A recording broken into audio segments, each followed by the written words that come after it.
Okay, hello everyone. Let's start. It's me, Smash Cunt. It's been a long time. I believe that the last time I streamed was on the last update, and then I stopped. Finished the story, and that's it. And that's what we will do today. Not a lot interesting things to do, in my opinion. Um, So some updates. I have not upgraded a single um relic. I have been gathering a lot relics, as you guys can see. That's a lot. Kind of for stopped the farming, simulate universe, got tired of that. Um yeah, I will see what I will do. Come back. But that's it, I think, for updates in general. So let's do the story. And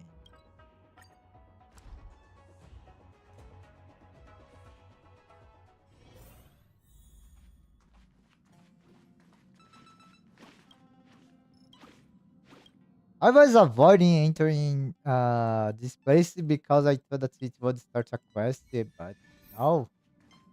Oh,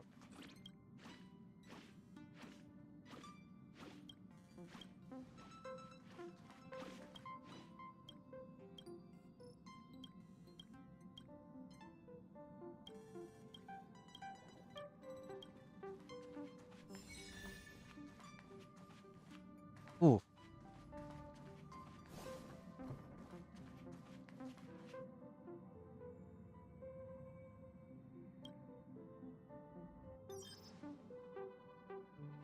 You have an instellar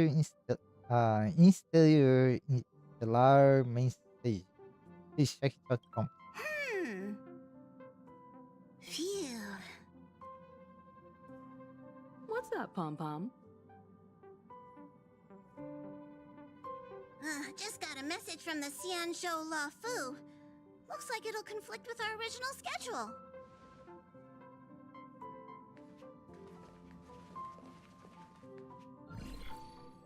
It's been a while, my friends on the Astral Express.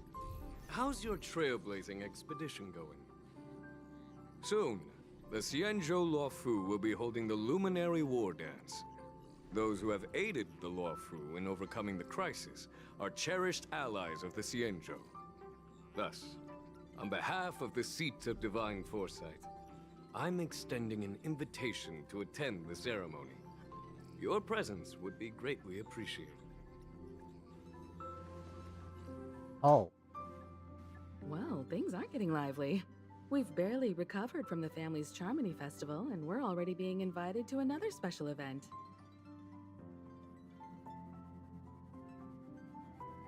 so this is canon, not some side quest. Interesting.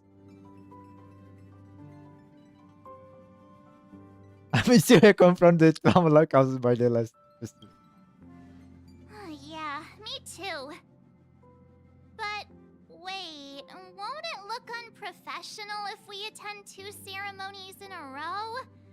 Aren't we supposed to be focused on restoring astral charts and doing some serious scientific exploration? So we should leave March behind to take care of the express? Hey, that's not what I meant. I'm all for some fun. I just hope there won't be any surprise party crashers, like Friday or Saturday. The Xianzhou Luofu has recently overcome a crisis. By holding the war dance, they're demonstrating to everyone that they've returned to a state of peace and safety. But that's what everyone said before we went to Penacony. You'll be totally safe under the family's protection. No need to worry. The war dance is not like the Charmony Festival with all its hidden secrets. It's just a festival to honor the Rainbow Arbiter and the Cloud Knights, who fought against the abominations of abundance and protected the Xianzhou ships. Aside from star skiff performances, It's mostly martial contests. Nothing too different from the Taiki and Roboball contest we've seen before. What do you think, Himiko? Since we've accepted Miss Black Swan's proposal, we should probably head to Amphorius for refueling. There's certainly no rush.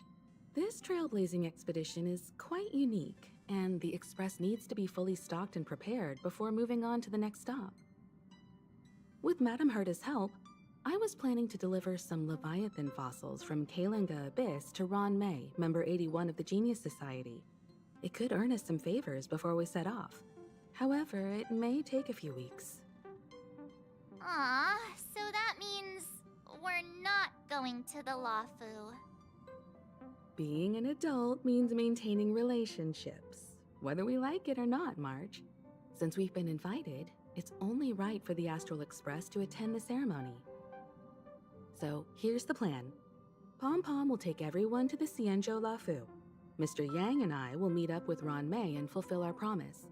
Meanwhile, you, March, and Don Hung will represent the Express and attend the war dance. What do you two think?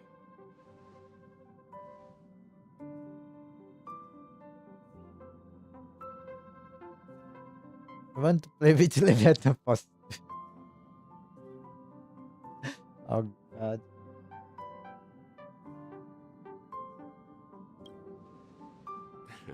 I don't hear any objections. Now that everyone's on board with the plan, it's time to work to the Xianzhou Lafu.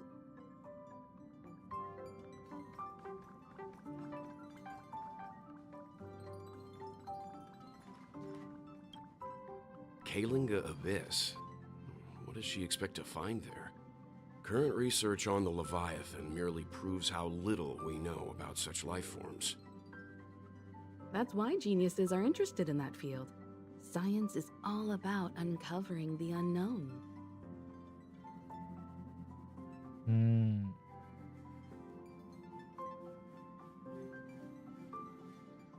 Have a safe trip. Don't miss us too much. If I stumble upon some cool Leviathan fossils, I'll bring a few back as souvenirs for you.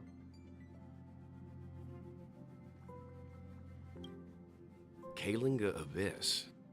That's why geniuses are interested in that field. I see.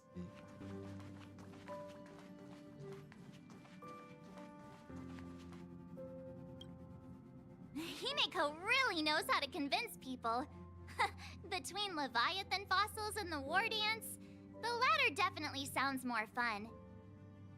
By the way, Don Hung, this time you'll be taking a stroll with us on the Lafu, right? And just let you two wander around aimlessly on the Luofu by yourselves? I don't think so. Plus, Mr. Yang is right. The Ambrosial Arbor crisis just ended, and both the long life and short life species are still feeling uneasy. And that's why Jing Yuan wants to organize the war dance, to show that the Xianzhou Luofu is stable and safe. And since he has extended an invitation, it's only right that I visit my old friend.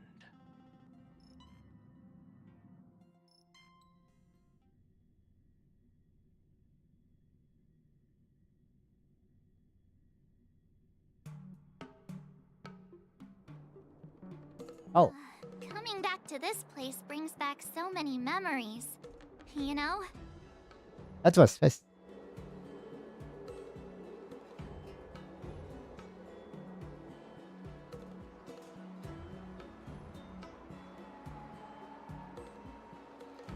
What memories? Care to spill the tea?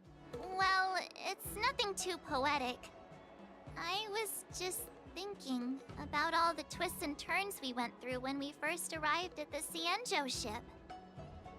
This time, we're not being forced or enticed or chasing after wanted criminals.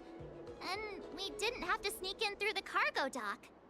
This trip has been incredibly smooth. Quite unusual, I must say. You're so easy, easy actor of your survivors. Oh, come on, don't you guys? I I'm just hoping for the best. You're the one jinxing us. I double it.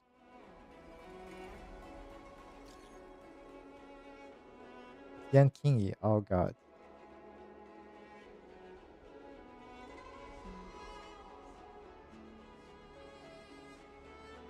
Quickly with the news, eh?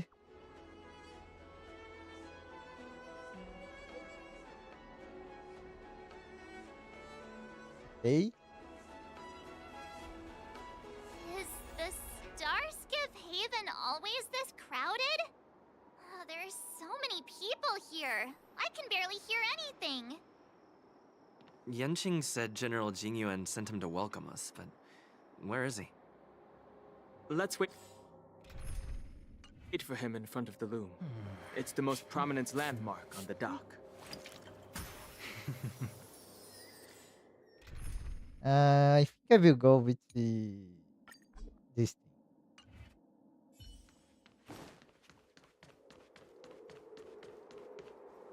Hey, you guys! Hold on a moment. Pepesh. Did they just call us? Look at their outfits. They're from Penacony, right? Yes, Are you familiar with the Xianzhou Lafu? kinda.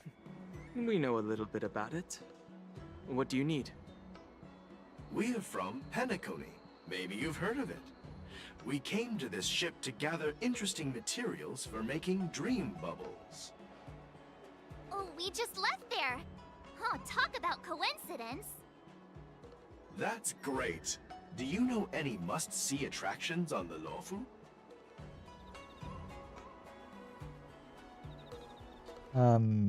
You come to the right people. Exactly. We're Xianzhou experts. No, we are not experts. Most of the tourists around at the moment are here to attend the war dance. And that's why we're here too. Yeah, we know about that ceremony. But isn't the fighting ring still closed? I've heard the ring was actually converted from a huge decommissioned Lofu fighter jet.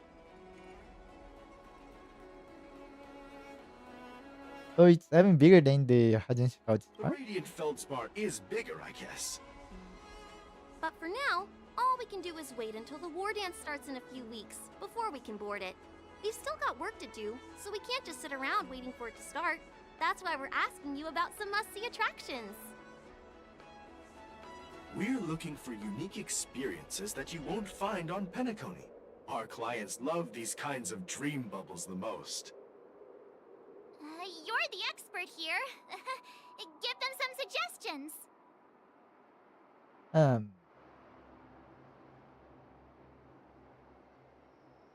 Why not visit the Scaly Gorge Waterscape? That's a really good place.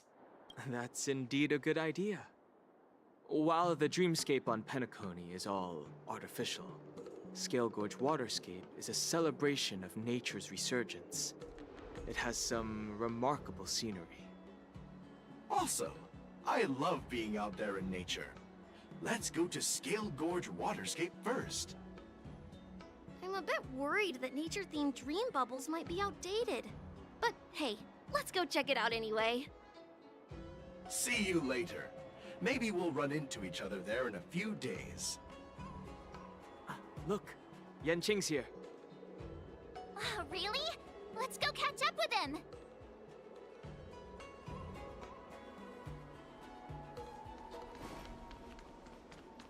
There you are! Everyone, this way! An ancient game to make your brain feel Hey everyone! It's been a while. It doesn't feel like it's been that long since we last saw you. But, Yenqing, are you? What's up, Miss March? They say kids grow up really fast. Yenqing, are you a little bit taller than before? No. We've only been away for a few months.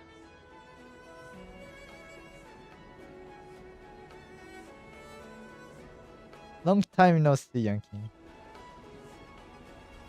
Long time no see. It's been a while. Oh, you've come along too, Mr. Danheng. Sorry for the delay. With the upcoming war dance and the Starskiff Haven being so busy, things are a little hectic. Seriously, I've never seen the Lafu so lively before. I was a bit worried that holding the war dance right after the Ambrosial Arbor crisis might be too soon. But seeing the bustling Starskiff Haven, I understand why General Jing Yuan chose this timing. Yep. There's people from other delves and travelers like you three who have come from afar. With the war dance coming up, there's a huge number of visitors pouring into the Starskiff Haven. The Cloud Knights are working hard to keep the security tight.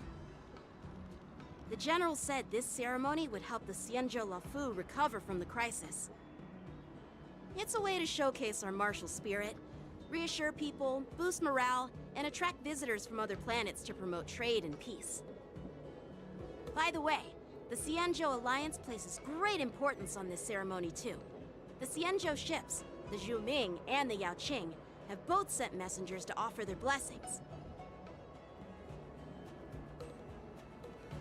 Zaming? Yeah, I wonder if you've heard of it.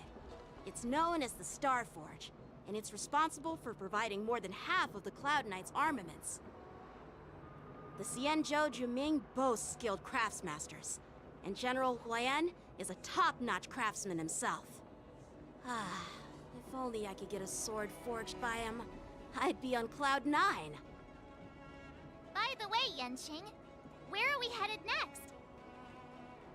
I'm sorry for talking your ear off. The General wants to catch up with you at the Palace of Astrum. He's been eager to hear about how the Express has been doing. It's funny how he tries to act all mature, but whenever it comes to something he's interested in, you can really see his childish side. Well, you're pretty much the same in that regard. I agree.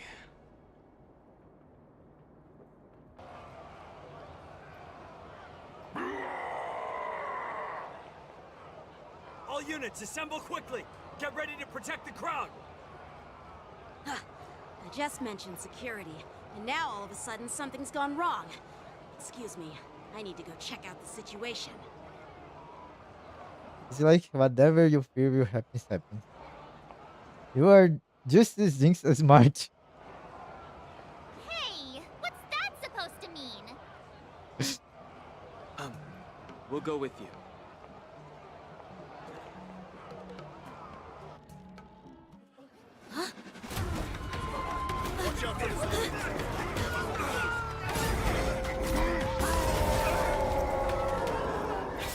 Protect the civilians.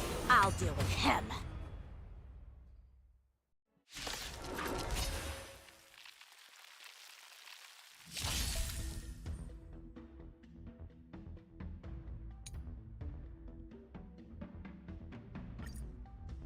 Borison? Nothing. Why are there Borison here? I'll catch up. This ends now. Let's improvise. Initiate cleanup. Attack! Until everything burns to ashes! Fight to live! Grace and elegance. Eternal.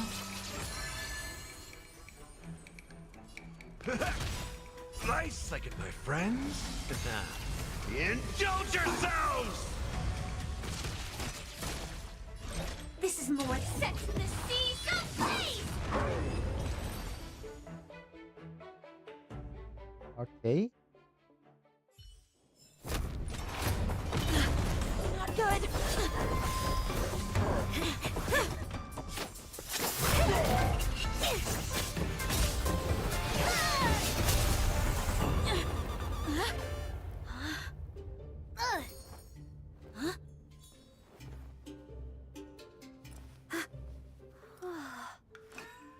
Thanks for the help. Sorry, no time to chat. Could you give me back my... Word.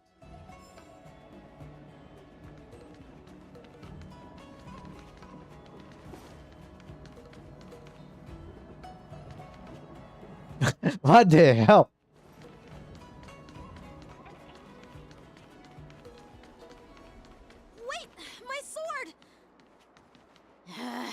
Let's just get down to business first. I'm sorry, but I'm afraid we'll have to put our plans on hold for now. I need to find out what's going on.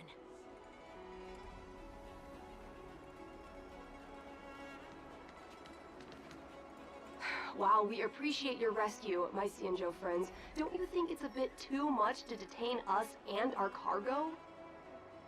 Sorry, but we've been ordered to detain you and your cargo for inspection until we figure out the source of the attack. Once we're done with the formalities, we'll let you and your cargo go. But this shipment isn't even meant for the Luofu, and it's IPC's patented technology. Who do you think you are to conduct an inspection? According to the protocol, all cargo arriving on the Luofu must go through inspection. But we didn't officially enter your dock at all. We just sought refuge in your dock because we were attacked by the Borisons. Looks like this argument could go on forever. Let's not get involved in a heated dispute that won't lead to a resolution.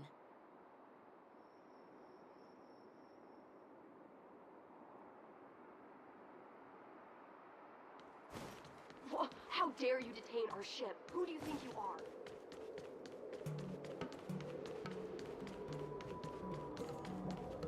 Who's in charge here? I need some answers. It's my fault. We let our guard down for a moment. I take full responsibility. With the war dance approaching, safety should be a top priority. Now, tell me, how did Borisin prisoners end up in Starskiff Haven? According to the protocol, Borisin prisoners should be held on a Starskiff and taken directly to the shackling prison under strict supervision without ever touching the ground.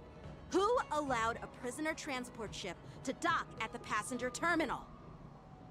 Please don't blame this captain. This incident involves the Zhu Ming's diplomatic vessel. Who are you? I'm Lu Jun, an officer of the Patrol Defense Squad. Thank you for your help, Lieutenant Yanqing. The situation unfolded rapidly, and it shouldn't be held against the captain. Here's what happened. An IPC transport ship was attacked by the Borisin just before arriving, and the Zhu Ming's diplomatic vessel came to the rescue.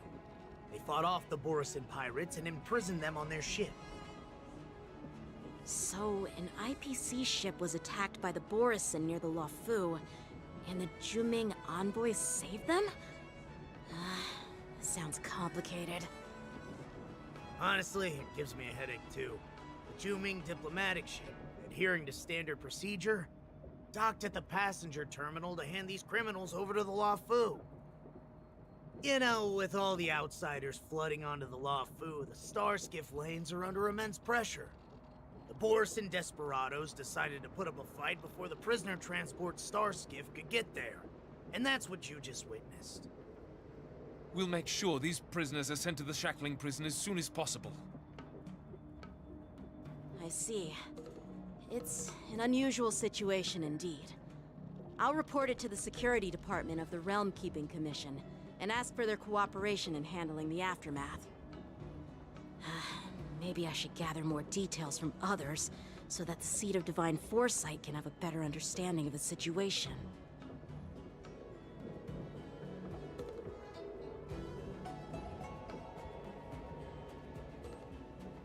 Oh, you look much maturer now, Yanqing.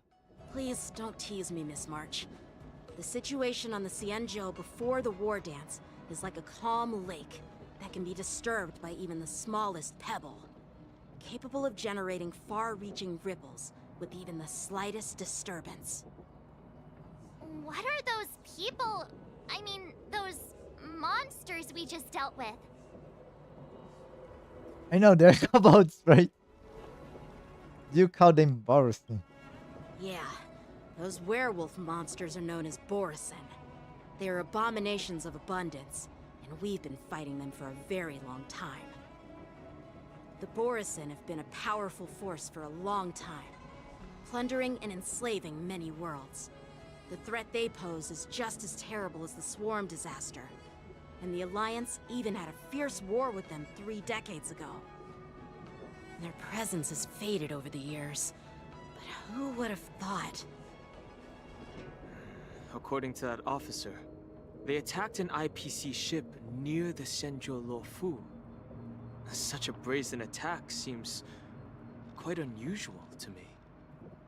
Yeah, that's what I find strange too. It seems like the IPC and the Borison have some serious grudges. Well, enough with the chit-chat. The General wants me to take you to the Palace of Astrum. I'd love to chit-chat a little longer, but there are some things that can't be left unchecked. Is it a serious matter? Maybe you'll need our help in hunting down the Borison? Thank you, but it's no big deal. By the way, that young lady who just appeared, she took my sword. I'm thinking of filing a lost property report at the Realm Keeping Commission to see if I can get it back. I doubt she did it on purpose. So when Cloud Knights gets into trouble, they have to call the Iron Stars too. You go fire the reports and they go fire the popcorn. It's gonna be quite the show. Don't remind me. I just zoned out for a moment, that's all. Alright, let's not keep the General waiting. Don't worry. There aren't many people out there with that kind of talent. It shouldn't be too hard to find her.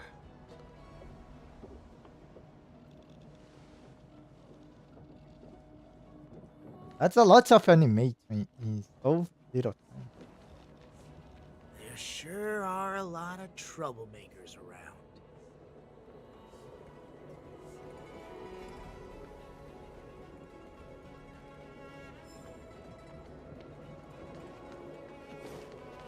Those guys are terrifying. We'll see to it that these criminals are sent to the Shackling prison as soon as possible. The cleanup operation is already underway, Lieutenant Yenching.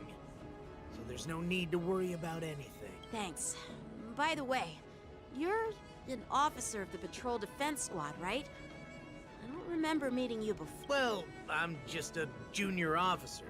I recently returned to the Luofu from the front lines and was temporarily assigned here for security duty before the ceremony. Those guys are terrifying. Okay. Let me. I told Dane to go to Taylor Guard. Let's give it. Let's see what if they are here. It would be funny.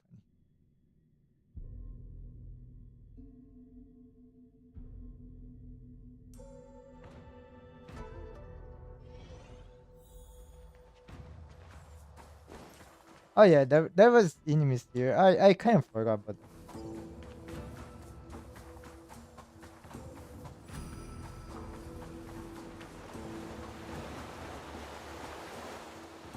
Okay, there is nothing here.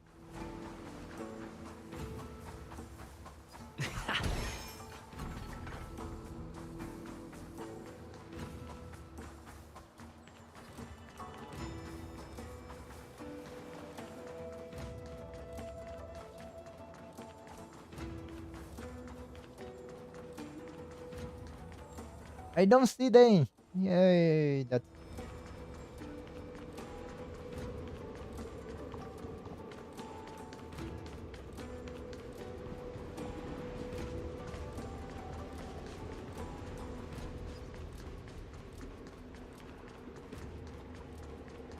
okay. If they are not here, I doubt that I will find them.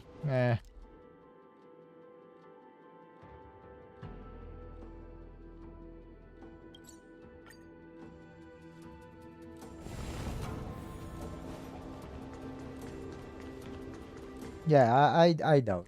It's okay. I will see on the internet later if you can find. Hey Jane, how you doing? XTV, nice to see you here. What do you mean you can do it? So, how was your stream, AJ?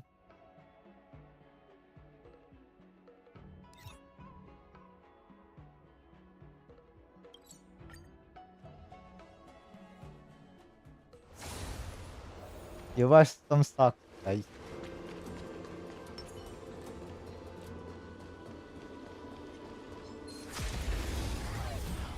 You are a nature, my sister. Take your positions. Sam in position. Attack! Like until everything burns to ashes! Set the seas ablaze!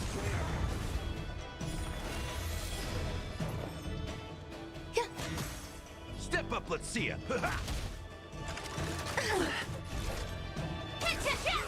Did the rhythm get messed up? Every victory is hard won.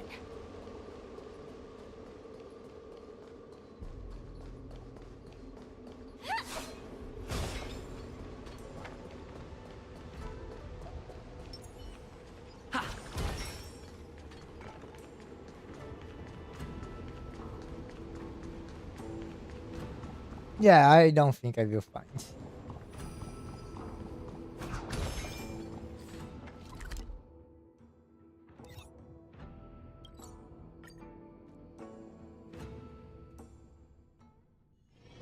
It's still early. Where to now?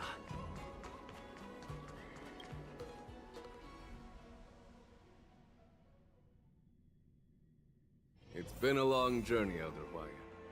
Thank you for your presence. Don't mention it. Thank you for taking the time to welcome me.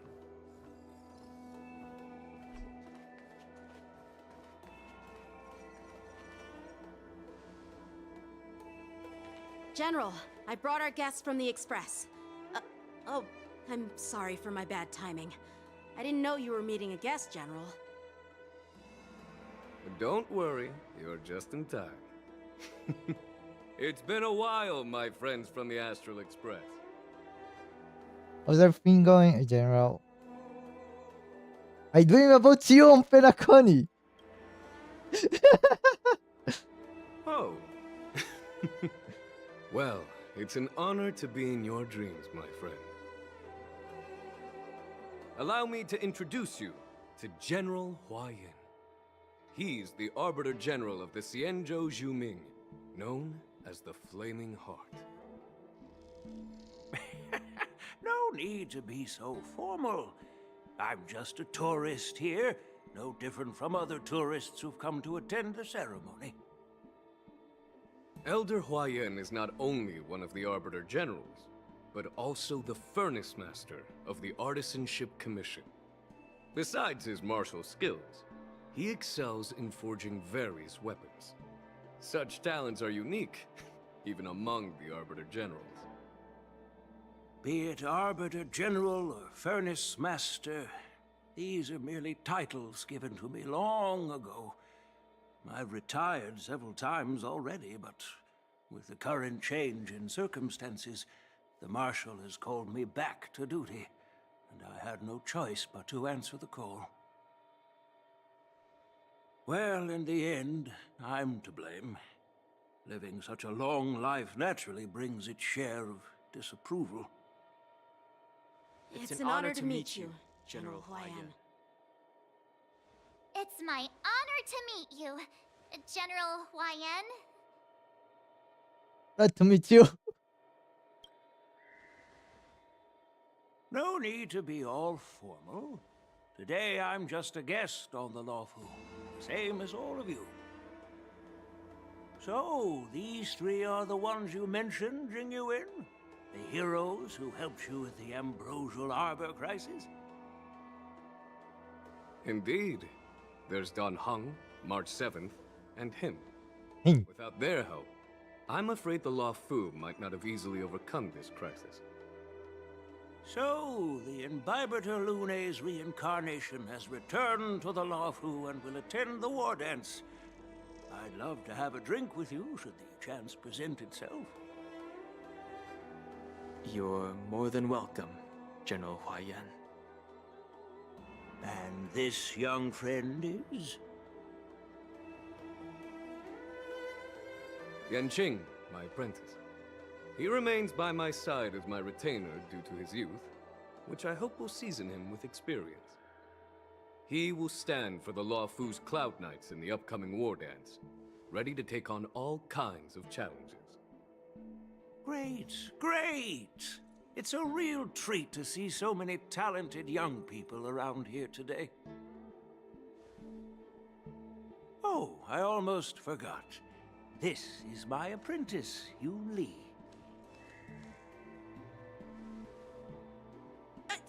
It's you! Oh, it's you.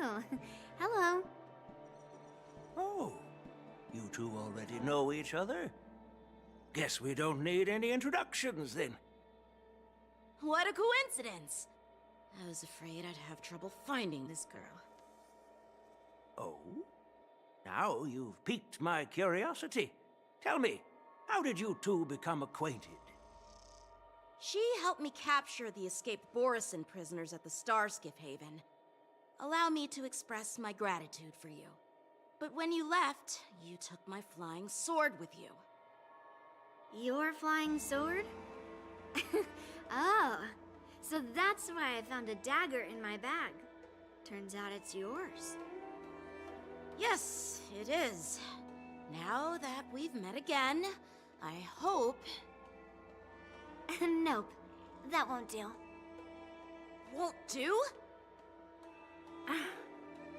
You want your sword back, right?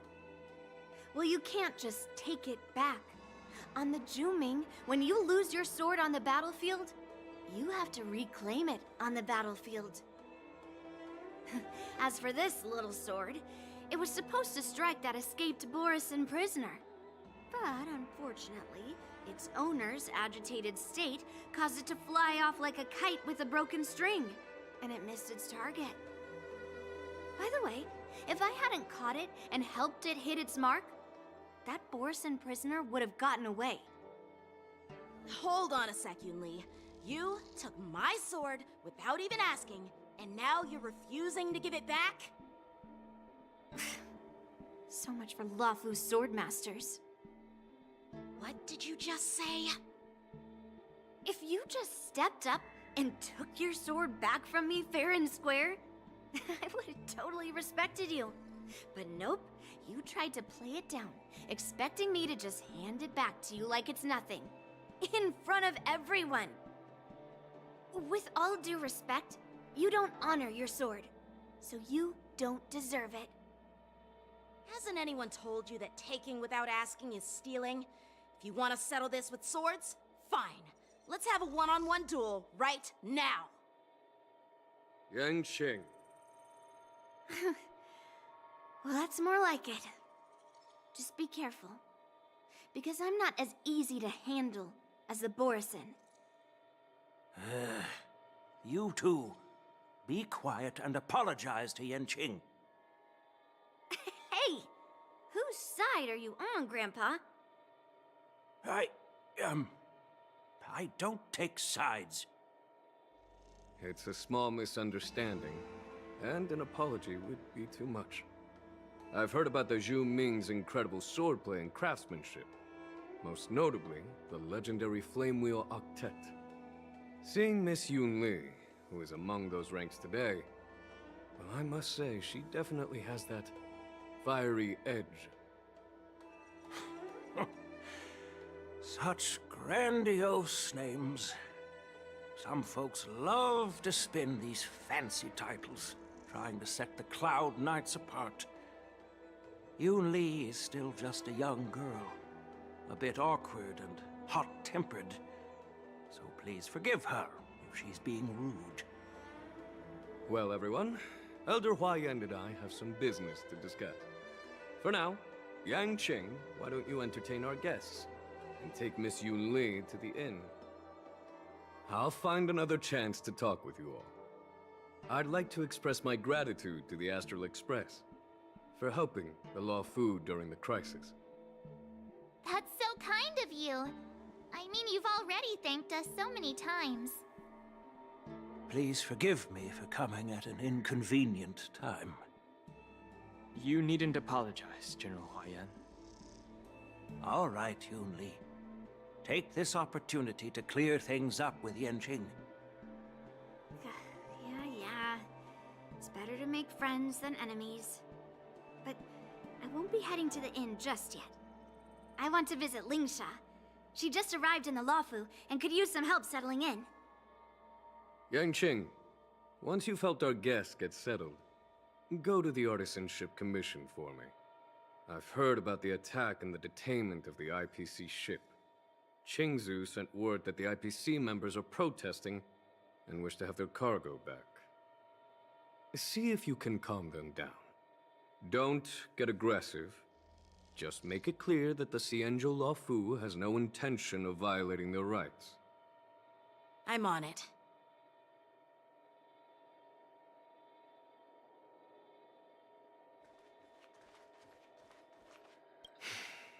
I'm sorry for Yang Qing's rudeness. Not at all.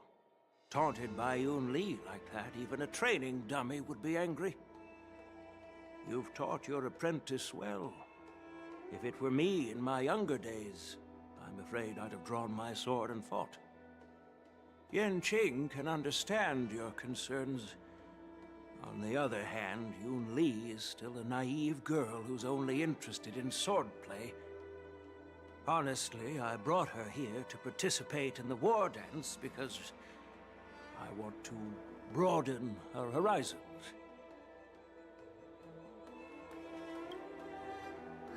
This trip is totally worth it. Compared to the Juming, the Luofu is so much livelier. But it's a shame the Luofu swordmasters don't seem that great.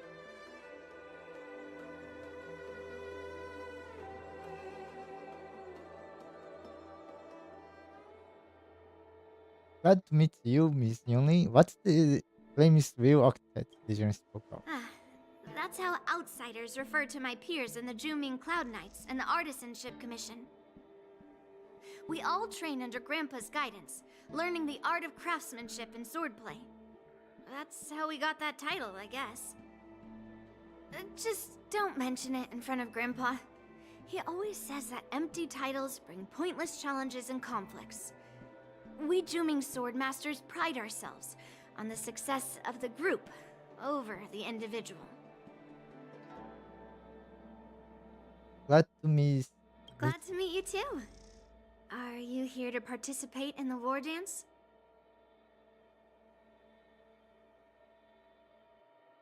I would start participating in Vardis as well. Of course. To honor martial arts, the Cloud Knight's ring is always open to outsiders. If you can defeat the ringmaster selected by the Xianzhou, you'll not only win rewards and prizes, but also be making a name for yourself. Sounds tempting, doesn't it? I have some things to do.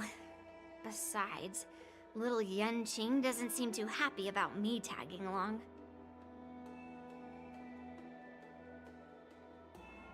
But you did take his word. Yeah, you're right.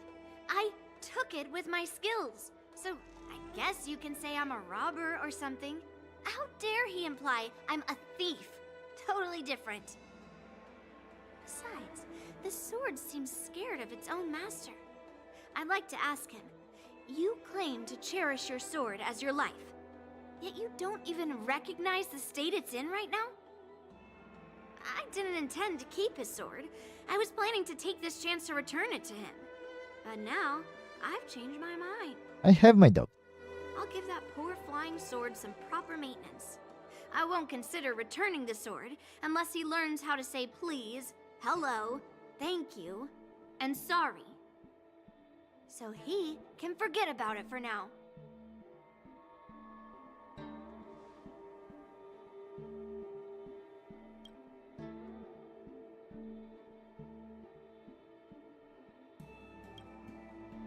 Okay.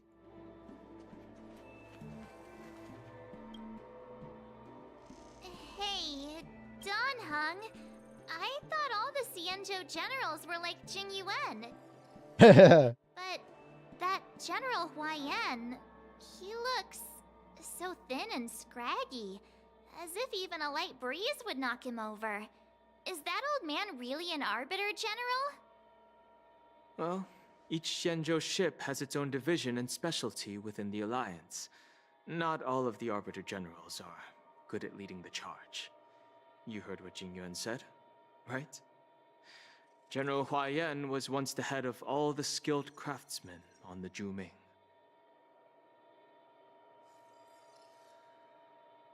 There appears to be more than meets the eye.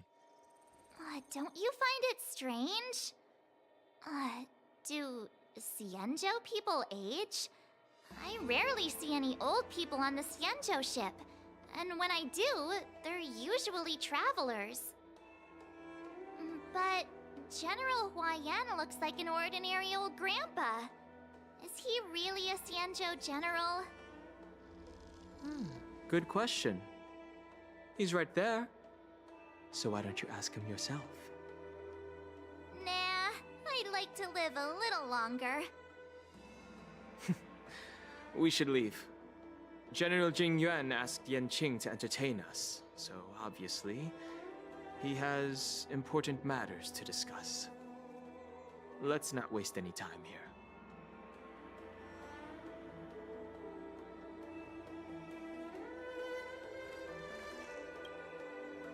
This is the report Qingzu just sent me. Let me take a look. Huh. Looks like the General has given me a tough challenge. He wants me to try and help put the IPC's mind at ease. Is this some kind of test from the general? Well, it's not exactly a test. As Cloud Knight officers, we not only learn the art of war and martial arts, but also occasionally have to handle diplomatic disputes. It's just, you know, talking things out isn't as straightforward as duking it out with weapons on the battlefield. This is especially true when you're up against the IPC, with their non-stop corporate babble. Well, let's not worry about that for now. Shall I take you to the inn? Let's go.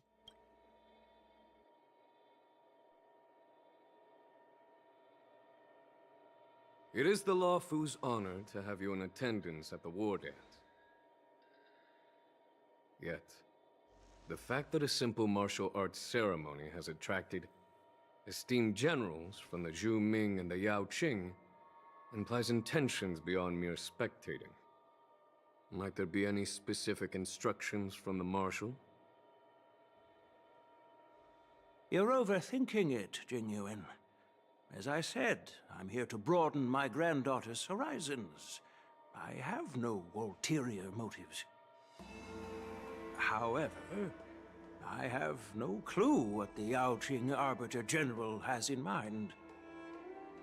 Do you remember when you accepted this position? I told you that an Arbiter General's battlefield goes beyond the physical one. You'll need to lead and manage everything on the Xianzhou. The title of Arbiter General holds a weight far greater than its literal meaning. So many years have passed, and you've done well. However, longevity for the Xianzhou people can be a curse. Living too long means that every mistake you made will lurk in the shadows. And one day, they'll eventually catch up to you. The Marshal knows everything that has happened on the Luofu. As for the Merlin's Claw of the Yao Qing, she has come specifically for you.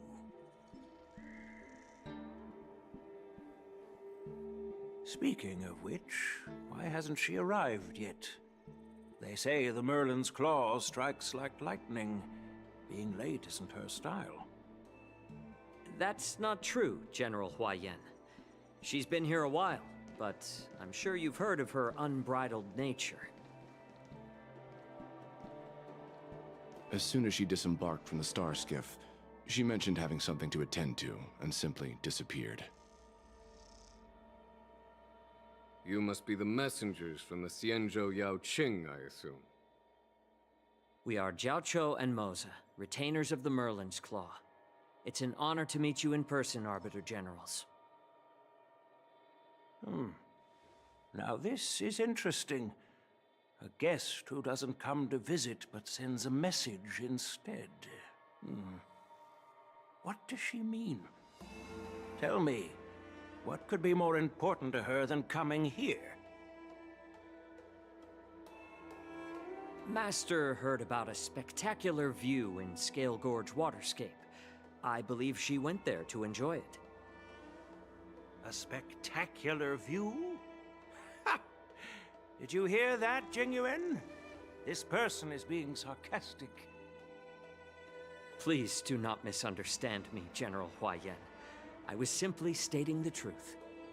Master thought it would be inappropriate to keep you waiting, so she sent us here.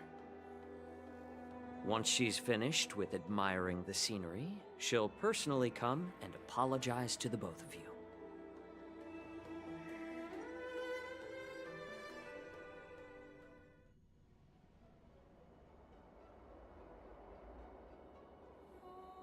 Drat, I forgot to ask Yunli to return my sword. I don't think you will ever get your sword back. Unacceptable. Every sword is precious to me. If it weren't for the General's interference, I would have taught that shameless girl a lesson in swordplay. By the way, I don't know if it's just me, but the General seemed a little reserved. Could it be because of Elder Huayan's visit? Probably. Reserved? Really? Maybe I'm just overthinking things. No, you're not.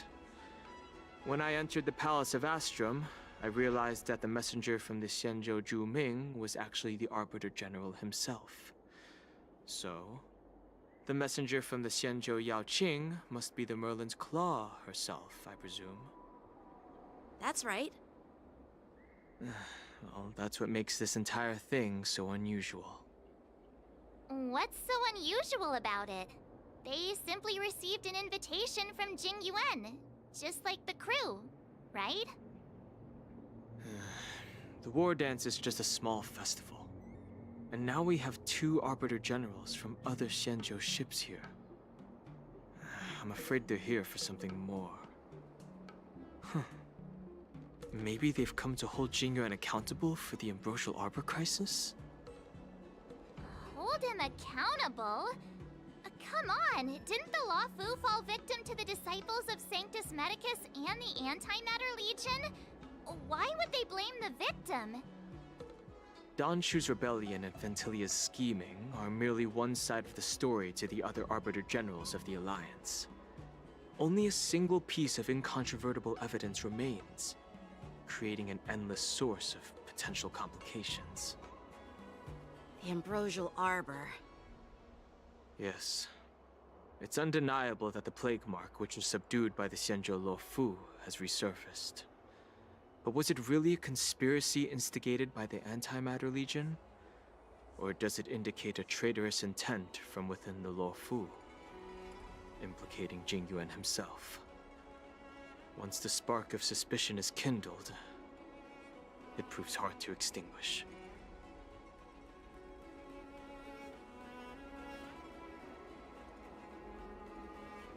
No wonder we were called back for the ceremony. What was I thinking? Seriously, here I was looking forward to a carefree and enjoyable trip.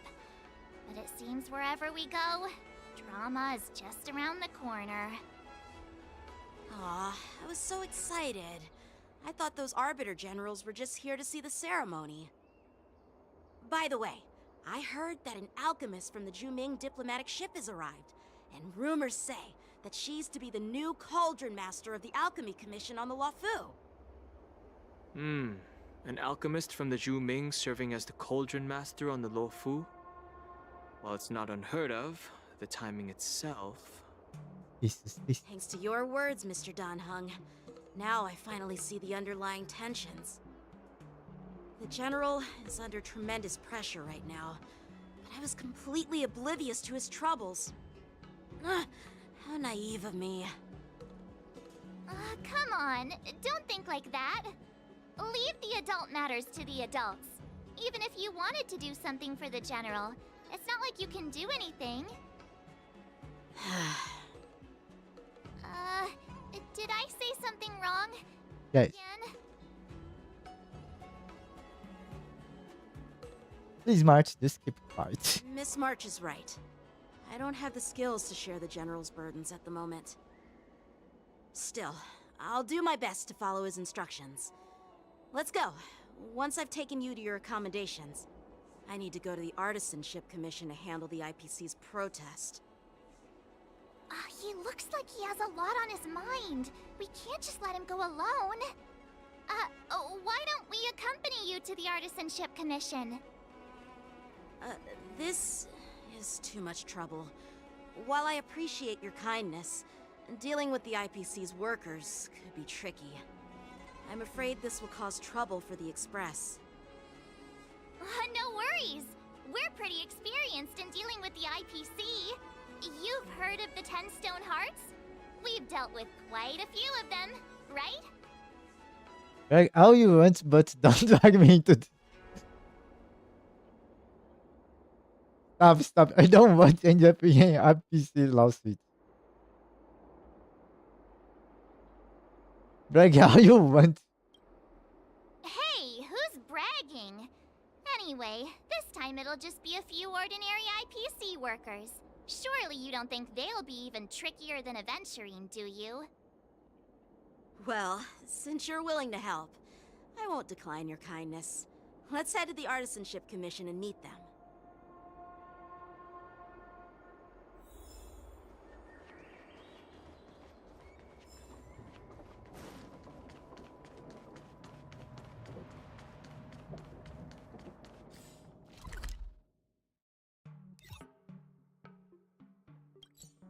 Oh, I know who we will talk. I'm forgetting his name. Oh God, he's important.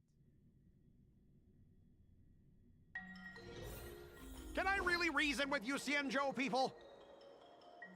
I think I get it now. In your words, this is called looting a burning house, right? But I am trying to reason with you here.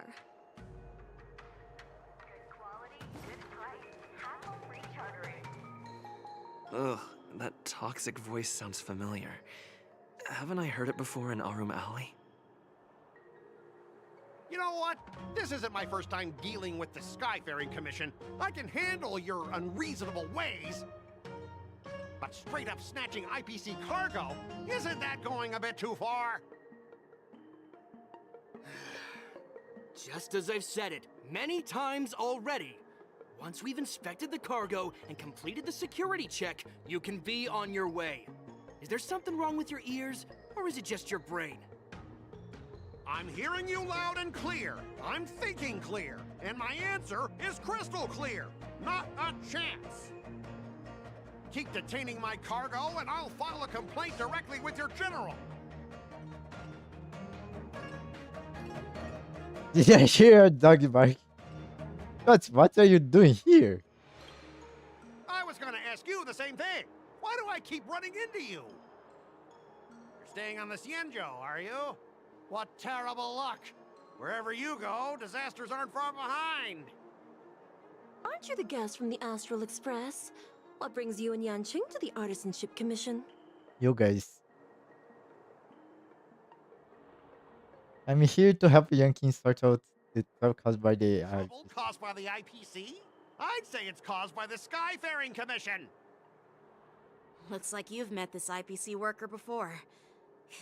I'm not sure if that's a good or a bad thing. It's a bad thing.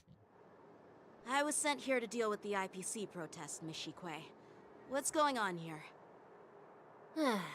As you know, this IPC transport ship was attacked by the Borison and rescued by the Juming's diplomatic ship. Then the Cloud Knights were instructed to bring it back to the dock for repairs and inspections. And this is Mr. Scott, the person in charge of this transport ship. So, you're Scott. I've heard him mention you. Weren't you kicked off the Lafu before? Why did you come back? Like I wanted to come back. I thought I'd just dock at the harbor for repairs and leave this forsaken place for good. Little did I know, as soon as the ship entered the harbor, a bunch of Cloud Knights showed up and snatched all our cargo from the hold. What do you mean by snatched? I've told you a million times. It's a security check. Then why did you bring the cargo to the Artisanship Commission? You even brought in some shady craftsmen. It's obvious you're trying to steal the IPC's patented technology! Listen here. Firstly, the Skyfaring Commission detected dangerous items that could possibly be weapons in your cargo hold. That's why they called me here, to double check. Secondly, where the heck did you get the idea that I'm a shady craftsman? Even if there are dangerous items, what do they have to do with you? It's not even being shipped to the Law Fu. We'll just fix the ship and be on our way. We won't unload our cargo here. But you'll have to stay in the port for several days before your ship is repaired and you can take off again. How can we just leave unchecked items sitting here? I understand, but we don't need to disassemble the cargo if it's just a security check, right? In most cases, we don't. However, our scans discovered that the cargo doesn't only contain machinery, but also some substance that resembles biological tissue. Biological tissue? Does this crate contain living things? I'm afraid we'll need to wait for the Alchemy Commission for further confirmation. In any case, according to our regulations, we need to unseal one of the crates for further examination. But this IPC specialist has been hindering us on the grounds of patent secrecy. The Alliance's regulations on biological products are very strict. Without further inspection, there is no way for the Skyfaring Commission to release the cargo. Oh, really? Fine! If anyone lays a finger on that shipment, they'll have me to deal with. It doesn't matter if it's mechanical or biological. It's none of your business. I'm filing a complaint against the Skyfaring Commission's ridiculous regulations. This Mr. Scott seems stubborn and difficult to persuade. Honestly, I really don't want to have a vicious confrontation with the IPC. Well, I know a thing or two about convincing Scott. I heard how you helped Arum Alley. The IPC representative back then was Mr. Scott, right? Since you've dealt with him before, it looks like I'll have to rely on you again. What are you guys whispering about over there? Just hurry up and give us back our cargo.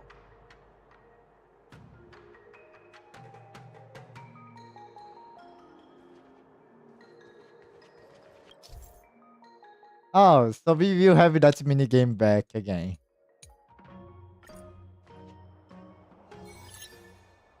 As I recall, this guy won't listen to reason and can only be persuaded with intimidation. But he does seem to follow rules to some extent. Let's use that against him. Speaking of regulations, we have our own laws and regulations too.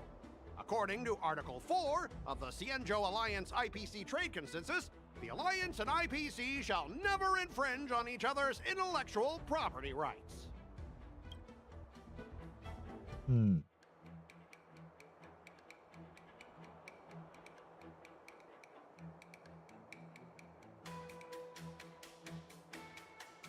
Let's negotiate emotional trigger.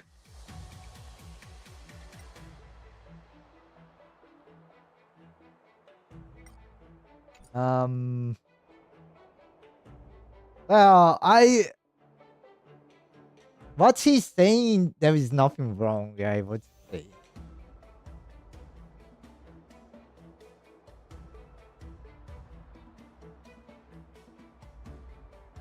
He's experiencing episodes talking, he has to abide to rules, at least on the surface.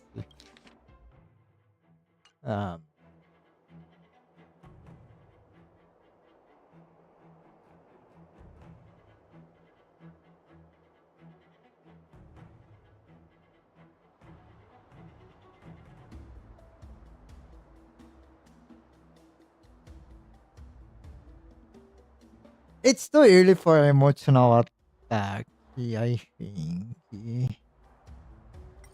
But I can't. Moken and Mihers skip this round of negotiation.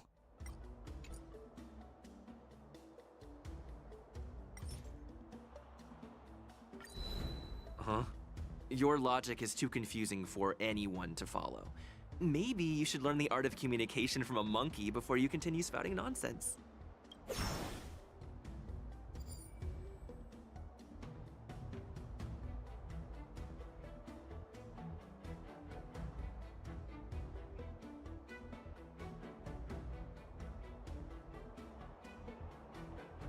Hey everyone! Meet my old friend Scott. He's very talented, especially at imitating animals. Oh god. Stop it! Let's focus on the business at hand. What's the point in dragging up the past? Okay. Oh, you're amazing! Can you teach me? Which animals can you imitate? Just forget it. Okay. Even if we set aside the secrecy of intellectual property, these prototypes built by the Intelligentsia Guild are incredibly valuable, beyond your wildest imagination. If anything goes wrong, you won't be able to pay for it even with your lives. Hmm.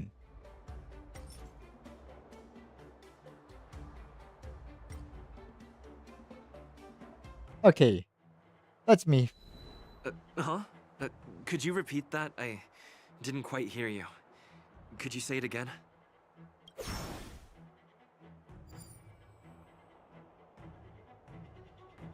Okay. Make a proposal from.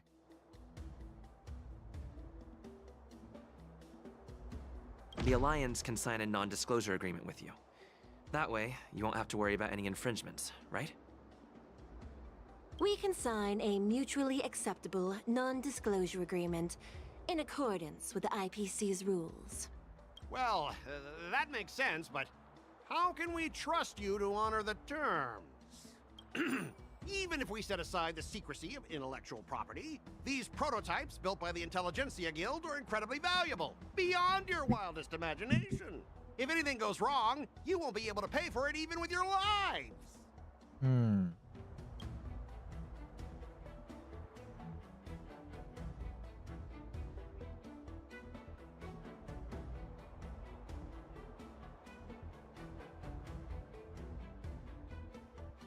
Now, assuming that you will proceed with health,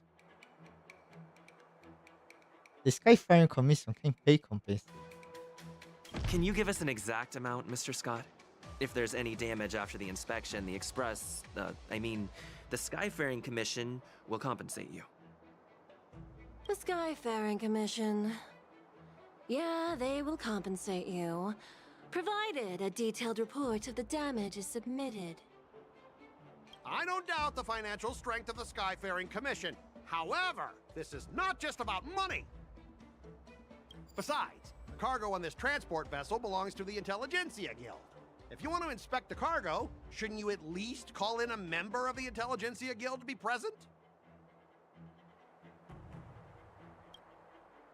Besides the cargo on this transport vessel belongs to the Intelligence Guild. Want to-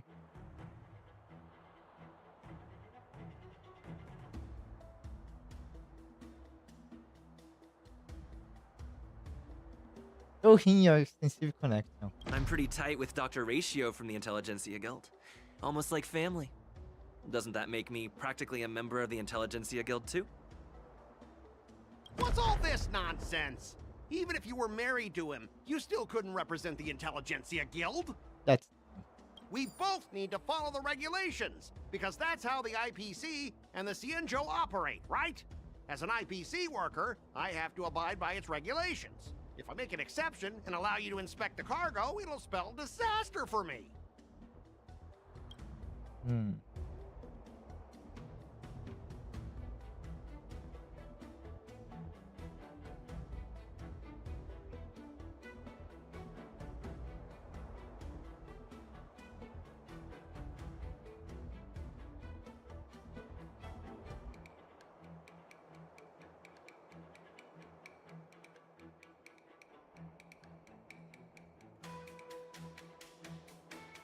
Everyone has their own set of rules. Now that you're on their turf, shouldn't you follow their rules too? Yeah, I get it. I know I'm on the Cienjo, but if I violate the IPC regulations, I'll be in deep trouble when I get back. Well, you guys sure know how to argue your case. Fine. I'll allow you to do the security inspection. It's just that, I need some time to sort things out. This is a big deal. Let me talk to headquarters first. So, Mr. Scott, are you just stalling for time and planning to leave the Cienjo as soon as your ship is repaired? To avoid the Skyfaring Commission's inspection? Well, IPC staff are free to come and go, as long as they don't break any laws. Yeah, you've got some insight there. Who are you again?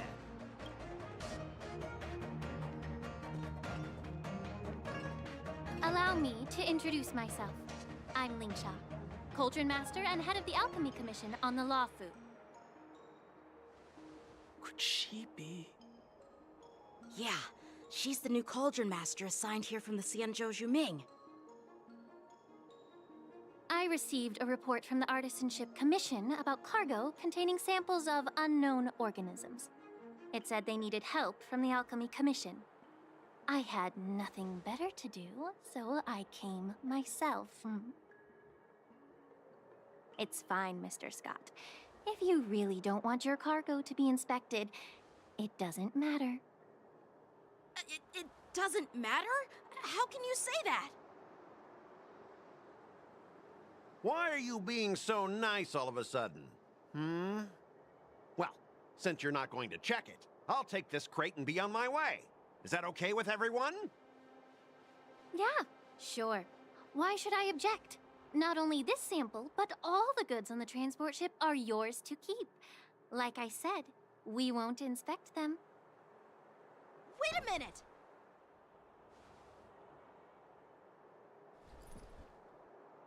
Well, that's more like it. If only the young displayed a more reasonable attitude, we could have sidestepped that altercation just now. Our ship will leave in a few days once the engines are repaired.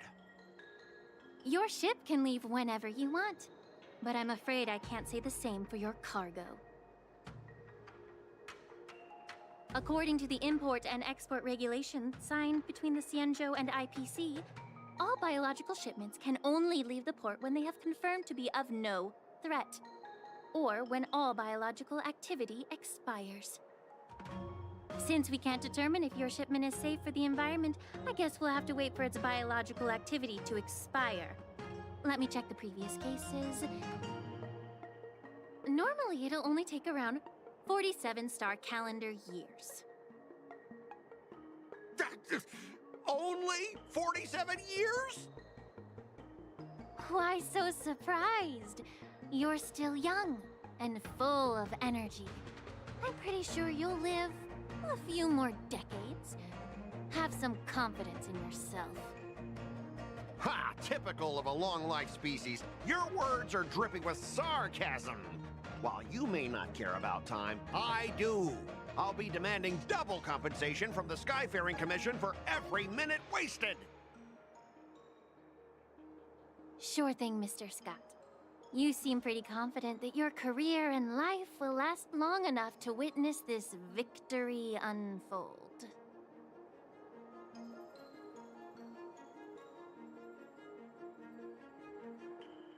Step aside, guys. Let them do the inspection. But, Mr. Scott... Come on, we're already in enough trouble. Just let them do the security inspection. And if needed, I can always grovel before the Intelligentsia Guild later. I'm just using my head for what it's apparently good for, right? Sorry for the trouble. Well, honestly, at least you're not as annoying as that woman. And you're still as annoying as ever. This lady is really something else.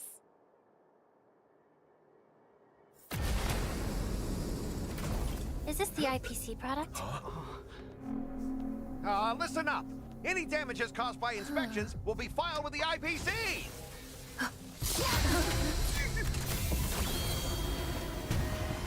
Oh god.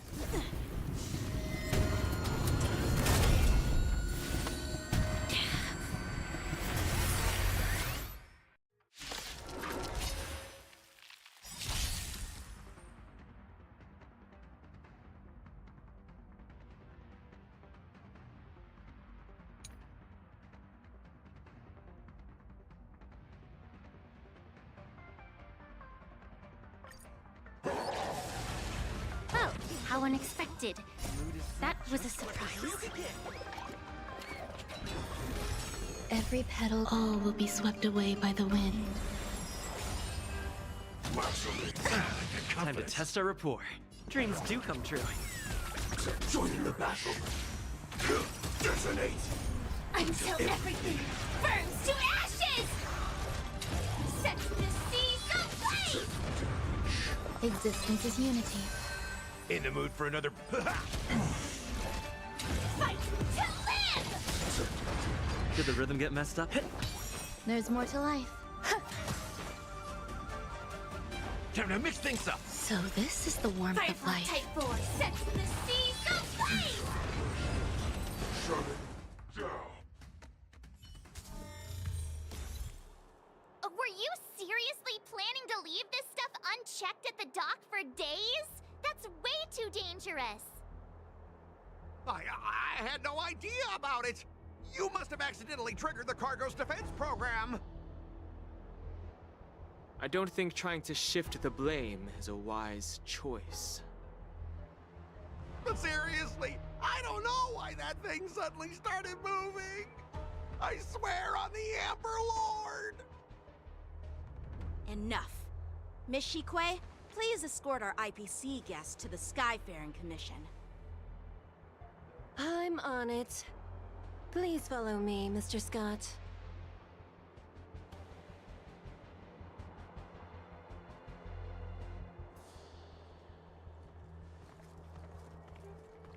Gentlemen, our preliminary inspection shows that there is indeed hidden biological tissues inside, just like the craftsman feared. I can't even tell if it's ingenium or biological in nature. Why do you say that? The core of this device is what they call wetware in industry slang. To put it simply, this machine operates with a kind of biological nerve as its control center. I'll take some samples for the alchemist to analyze and figure out where the biological tissue comes from. Why would the Intelligentsia Guild use such unethical technology? Perhaps they're trying to create a new weapon? Whatever the reason is, it's probably why the Borisin attacked the ship. No wonder the IPC were trying to obstruct our inspection. I'll contact the Ten Lords Commission and ask the judges to come and give their final verdict on this. According to our rules, all prisoners and weapons involving dangerous creatures must be taken to the shackling prison for further sentencing. After all, it's the safest place on the Luofu. As for you, Mr. Craftsman, please go with the Cloud Knights and explain the situation to the judge.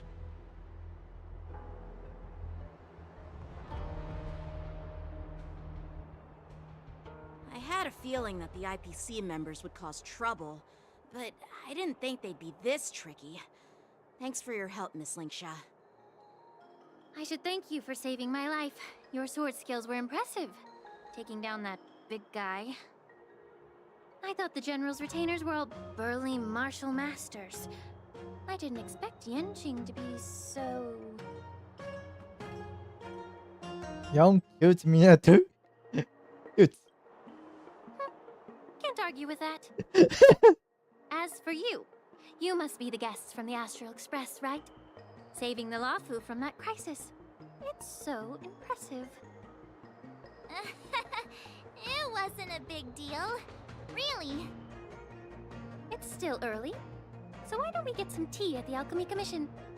We can discuss your suggestions for revitalizing the commission. I'd be happy to accept your invitation. And you three are coming too, right?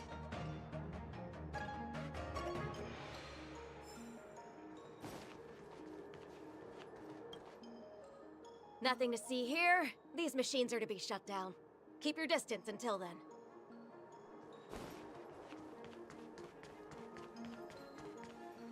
Youths these days, simply... I thought that Master Gong Shu would have more, but he does not. Oh, I will come here. Oh god.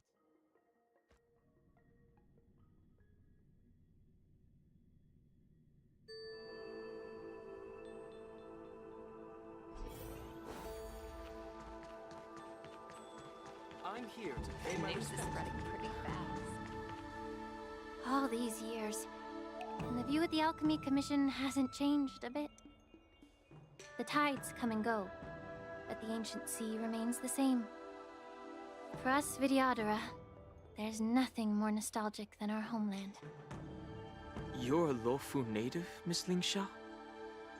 Yes, I grew up here, listening to the sound of waves while researching prescriptions with my mentors and peers at the Alchemy Commission. It's kind of sad, isn't it? Everything changes, but somehow remains familiar. Just like you, Don Hung, I traveled far from home, and now I've returned. Seeing the familiar scenery brings back a hint of nostalgia. The view here would be even better without the ambrosial arbor. Oh, really? I think that towering tree looks pretty impressive. Even if it's impressive, it's a plague mark. The Xianzhou have been fighting abominations for thousands of years. And now that the ambrosial arbor has been reborn, it's only natural for everyone to feel uneasy. Well, once a seed is planted, no matter how long it takes, it'll eventually sprout and bear fruit. In my humble opinion, the rebirth of the ambrosial arbor and the resurgence of the disciples of Sanctus Medicus were inevitable. The seed was already planted when the ancestors of the Xianzhou sought immortality.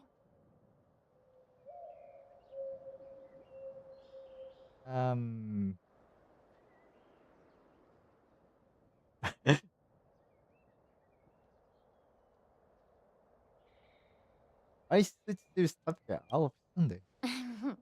My bad. Well, since you went through the entire ambrosial arbor crisis firsthand, Dan Heng and Lieutenant Yan Qing, I'd like to discuss something with you. What would you like to discuss, Miss Lingsha? I was lucky enough to be chosen by the Alliance to come in and clean up all the old grime in the Alchemy Commission. Honestly, the Alchemy Commission is riddled with problems and has reached a point where fixing it seems impossible.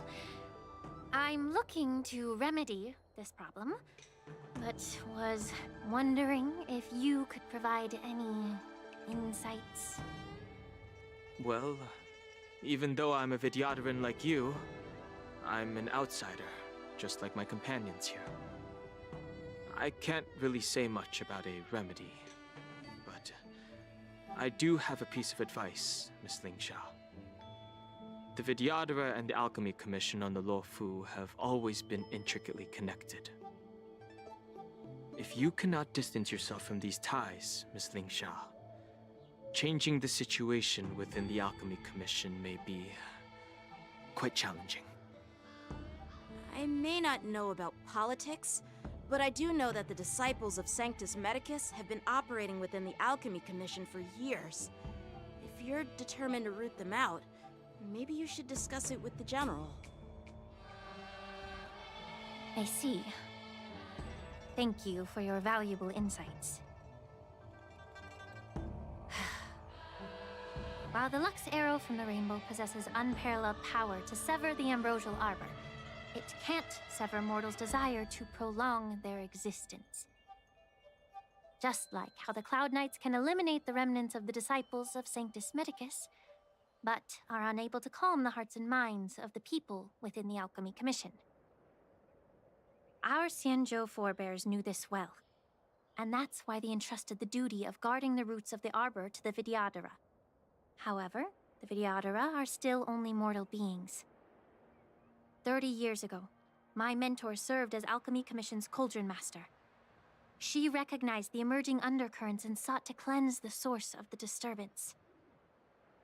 Unfortunately, even though she was skilled in the art of healing, she didn't understand the human heart or how to eliminate the sickness lurking within the depths of the Alchemy Commission. In the end, she was framed and exiled to the Juming. I was also implicated and had to leave the Luofu. And guess who arbitrated the case and handed down the sentence? None other than General Jing Yuan himself. You heard it right. The ones responsible for the corruption in the Alchemy Commission are not just the remnants of the disciples of Sanctus Medicus, but even the Divine Foresight himself.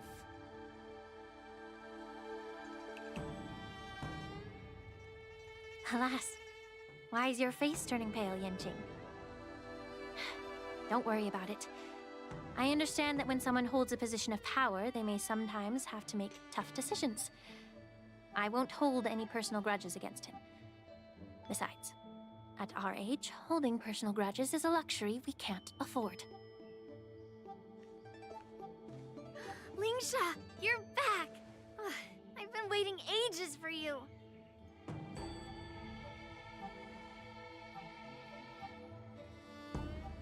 Yunli! Why aren't you with your grandpa? What brings you to the Alchemy Commission? Well, let me take this opportunity to introduce you to Yanqing. What a small world. You stole my sword!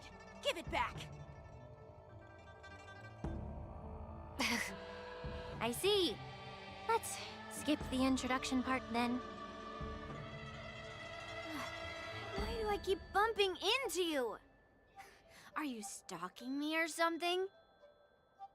Of course not. Unlike you, Miss Yunli, I have important things to take care of. You, on the other hand, seem to have all the time in the world to wander around without returning my sword. Grandpa used to say that a sword reflects its master. I talked to your sword, and it told me that you've been distracted. You hesitate when you should strike, and you struggle to stay calm when your sword is unsheathed. Now that I see you again, I realize your sword was right. It wasn't me who took your sword. It was you who lost focus. Do you really expect me to believe that nonsense? I've been taking it easy on you because you're a guest from the Juming, but you're not taking the hint. Don't people from the Juming know you're supposed to return what you've borrowed? Just look at this flying sword. Even if I gave it back to you now, it'd just be taken away again in a few hours. You know the Cloud Knight saying, a Cloud Knight must never let slip their weapon, yes? Well, sure, I can give it back to you now, but on the battlefield, that's a whole different story. Flying sword. Fine! You don't have to give it back, because I'll take it back myself!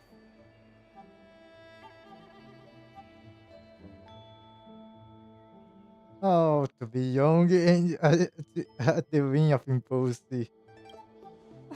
Between these two, who do you think is tougher? Don't get me wrong, I'm just curious. Get ready to separate them. It is my first day at the Alchemy Commission. A brawl is definitely not how I imagined celebrating it. Well, since you don't approve, I won't draw my sword here. I didn't mean it in that way. Since you've already drawn your swords, you'd be disappointed if you didn't get to test one another, right? I've received reports that the delves near the Alchemy Commission are still infested with abominations. Seems like my predecessors left quite a mess. So, if you two want to determine who's better, why not focus on them instead of each other? Clearing out some abominations? Sounds boring. It's the Cloud Knight's duty to eliminate those abominations. You don't have to ask me twice, Miss Lingsha. I'll help you get rid of them. Oh, you think you're the only one who knows how to behave? If Lingsha needs anything, I'll gladly draw my sword and help her out. It's so heartwarming to see both of you being so sweet and caring. So then, shall we get going? Let's go.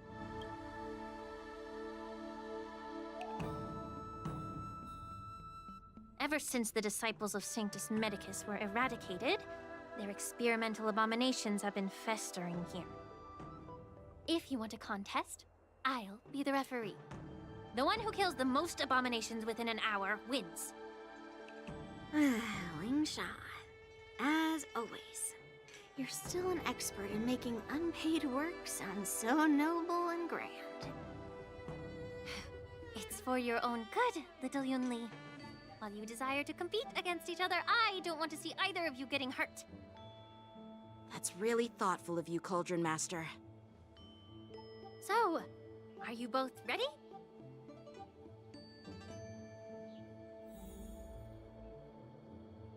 Oh god. This thing is not good.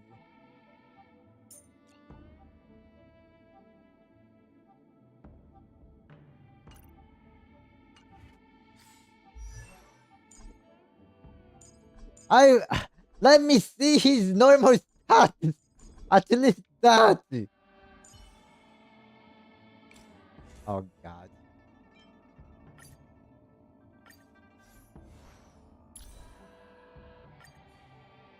Oh god, this is terrible.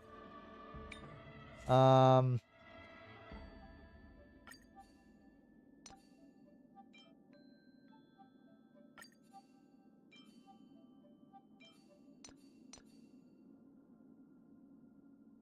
um,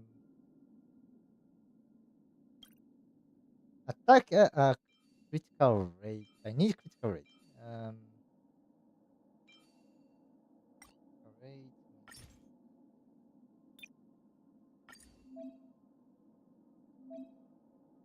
Okay. Let me.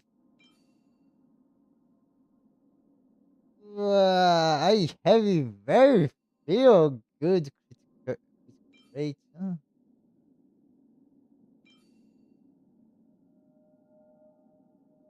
That would be okay.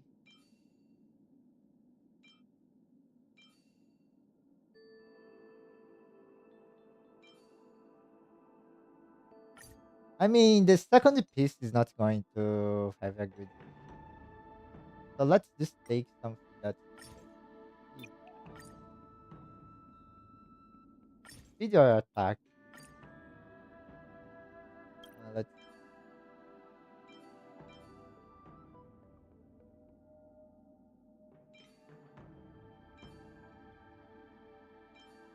That's a really good boot.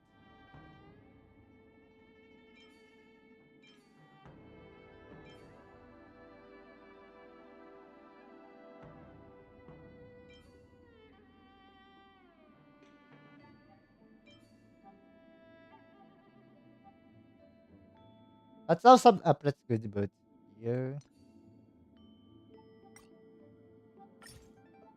Nice damage. I will steal from Hertha because there's nothing more to do.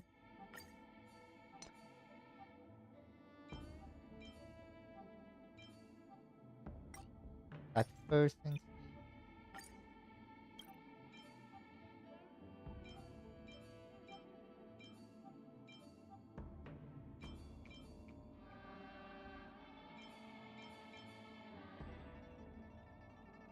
Oh, it's such a good.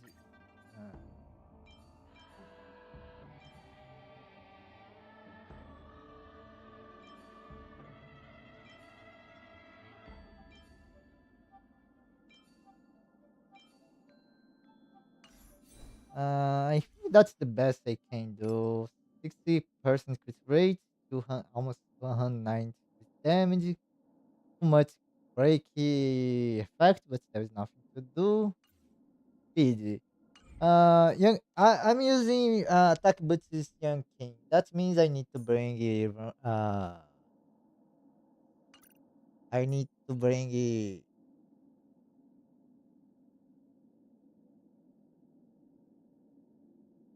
Drawing.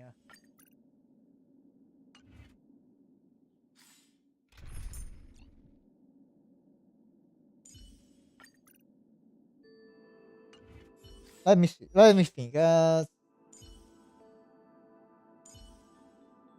Low young king is better on this case. So let's take out the boot.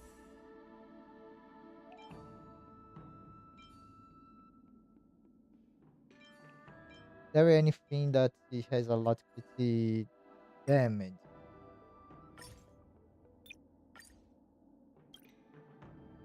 17.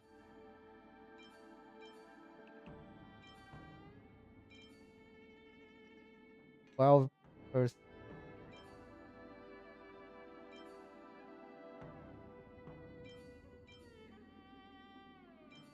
Funny how my best crit damage bots are speedy. 112 is. I need to lose the force. Oh, to lose force speed. This this is good. Critical damage.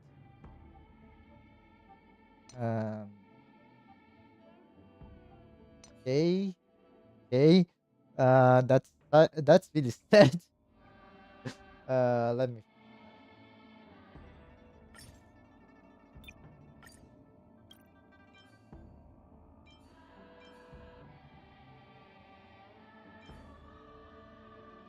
I've got one.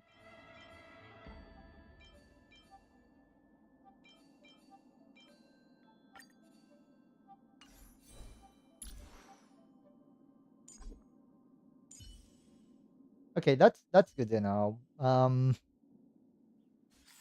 Things I should not. Gallagher is good to know. I think. But then I need to bring Haya. Yes, I need to bring it.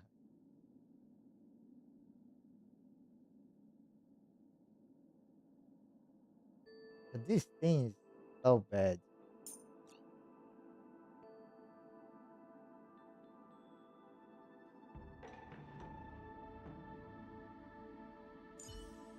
Young King can't get. That's the problem. I think Trini is the choice here. But I would wish to bring Gallagher. He's better as people. Rise. Ugh. Looks like my predecessors left quite a mess. Let me say it again. The one who kills the most abominations within an hour wins. Be careful when you draw your swords, and make sure you don't hurt each other. Can we start now, Lingsha?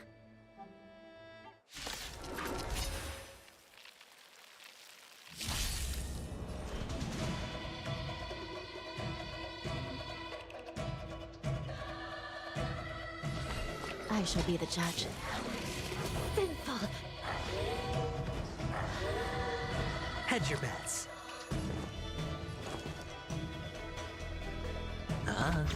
Time for swordplay. Blade and flight. This battle is unavoidable. Lend me your strength. Strike with heart. I didn't expect someone who can't even hold on to his sword to actually have some skill. Recount. We threw clouds! You've got style with those moves, but you're not striking where it counts. It's such a shame to see you misuse your sword like that. I shall be the judge. Sure, I'll play along. It's on me. How many can you block? Blade and flight. You'll pay for this. Lend me your strength. Time for swordplay. We've entered the storm. To guard and defend. Crush them. Practice is over. Swords descend.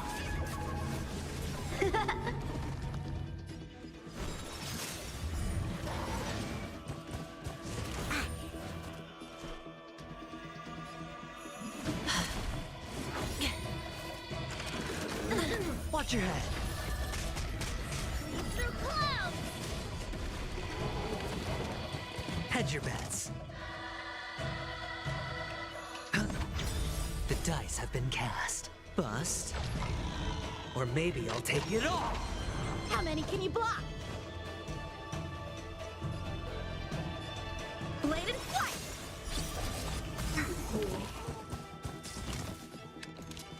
Lend me your strength. Time for swordplay.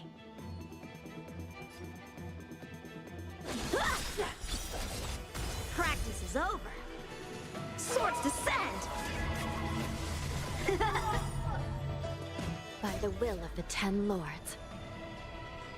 The Ten Lords' decree, hereby ordained.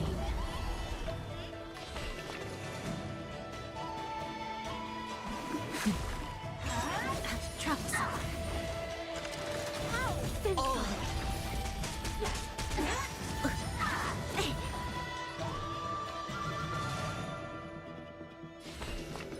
I shall be the judge. A one-time enemy. Strike with heart. Ah. No dirty tricks, all right? This battle is unavoidable. Lend me your strength. How many can you block? Blade and fight.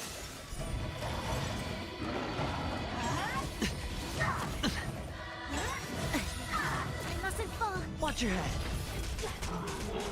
Through clouds.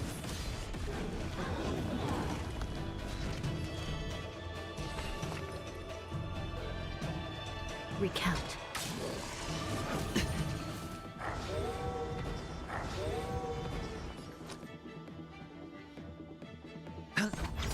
The dice have been bust. Or maybe I'll take it all. All in. Time for swordplay.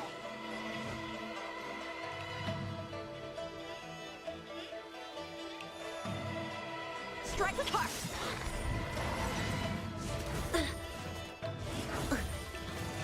Still in denial. Let me. I shall be the judge. We've entered the storm. To guard and defend. Crush them. How many can you block?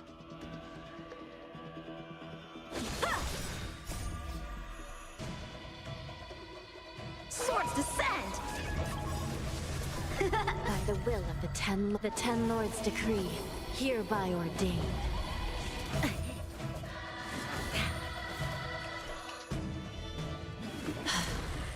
Through clouds!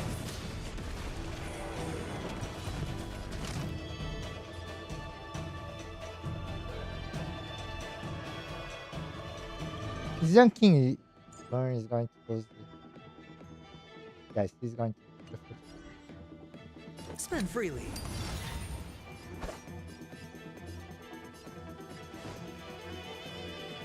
Blade and fight! This is serious. Recount. Watch your head. You'll pay for this.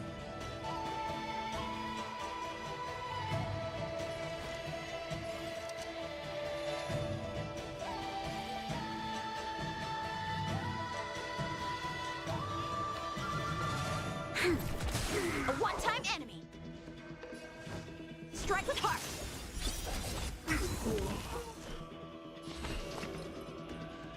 I shall be the judge. Sure, I'll play along.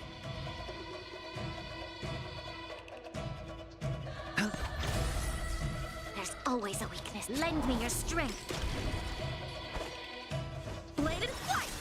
Practice is over. Swords descend!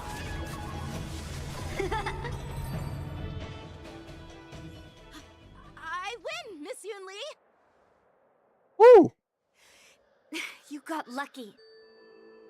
Why don't you just give me back my sword, sincerely apologize, and then go cry your eyes out to your grandpa? Consider yourself lucky that I'm not interested in your rusty sword, as I don't have the nasty habit of snatching other people's weapons. All you did was chop down a few monsters. Don't get carried away with yourself.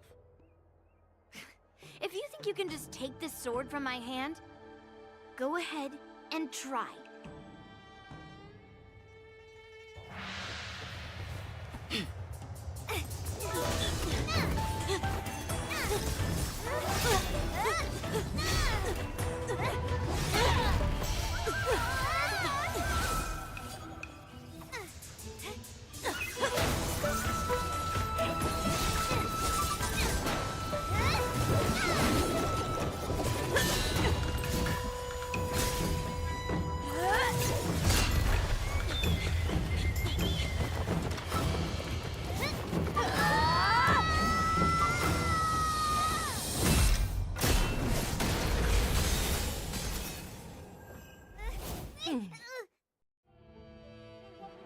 Well fought, my young friends. However, both of you have shortcomings. One of you focuses on dodging and weaving, while the other relies on brute strength, trying to take down targets with a single strike. Who are you? Me? I'm just a patient seeking medicine from the Alchemy Commission. A passerby, if you will. I thought I'd see my fill of impressive fights during the war dance. Yet here I am, able to witness a remarkable fight at the Alchemy Commission, of all places. Well, the Lawfu is never short of surprises.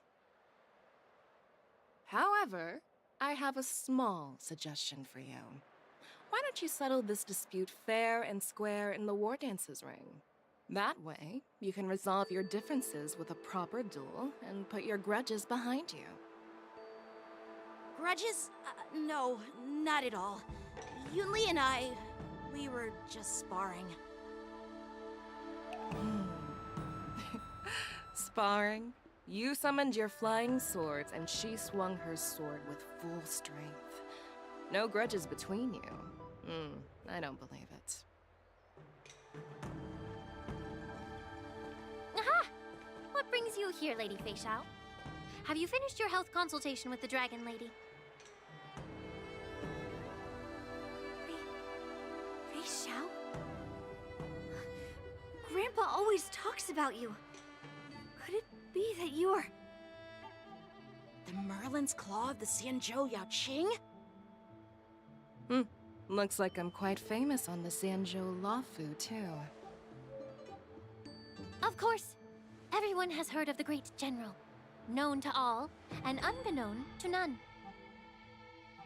Great General? Isn't that title a bit too narcissistic? I don't like it. Ooh, I heard there's a dozing general on the Lawfu, so I came up with a humble nickname for myself. The Lacking General. Lacking in worries, regrets, and rivals. Sounds much better, right? Yeah, that's a befitting title that sounds both humble and impressive. Now that the sparring session is over, Yanqing and Yunli, shouldn't you politely thank General Fei Xiao for her guidance and bury the hatchet? Here's your sword. Keep it safe. Or it might get taken away again.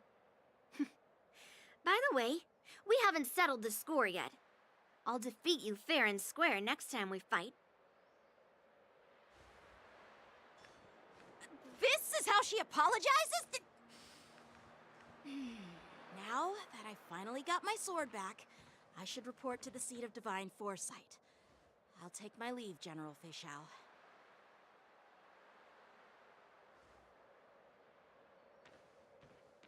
Oh, by the way, Miss Linksha, if you've got some free time, I'd like to invite you to the seat of divine foresight for a chat with General Jing Yuan. I think there's more to those personal grudges you mentioned earlier.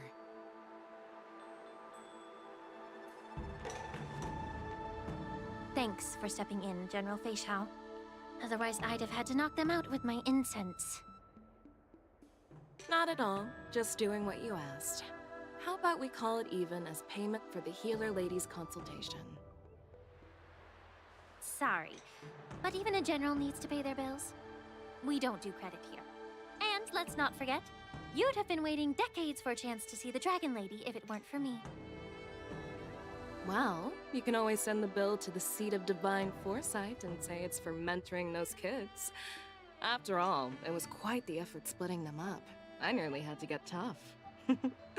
Now, if you'll excuse me, I need to find a spot and get some fresh air.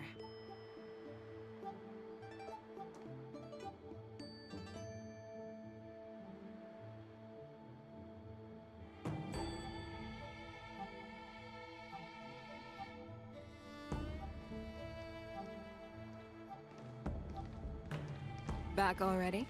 You've met with Jing Yuan and wandered around for a few hours. So, what do you think? It appears that the Divine Foresight is using this war dance as a show of strength to convince everyone that the Luofu is prospering after the Ambrosial Arbor crisis. But... I know you're going to say but, right? But the influx of people attending the war dance is like a breeding ground for disorder and rumors. One wrong move, and the Luofu could be in a world of chaos. The Cloud Knights on the streets remain vigilant, so at the very least, General Jing Yuan is aware of this. As for other matters, I'm unable to say. I'd prefer to be excused from future meetings with generals. I'm just a military healer. And now all of a sudden I'm thrust onto the center stage having cordial chats with two generals? My work doesn't lend itself to being in the limelight either. Just stop whining. At least you're in one piece, right? Before getting in touch with General Jing Yuan, I wanted to put aside my assumptions and see his momentum. That includes the overall bearing of the Cloud Knights on the street, what people are saying, and how those close to him behave. The might of an army dwells not within its pawns, but within the force of its collective momentum. Recognizing this fact reveals the true measure of power. Thanks for enlightening me, General. A perfectly clear statement turned confusing thanks to your translation. You've made me lose where I was now. Anyway, this is how I operate in battle, so you might as well get used to it. Are you treating General Jing Yuan as your enemy? The longest-serving general of the Xianzhou Luofu. Do you think he'd have only a few enemies? By the way, General, you met the healer lady, yes? Could you show me the medicine she prescribed you? Well, the healer lady couldn't do anything about my condition. She just told me to enjoy some tasty food.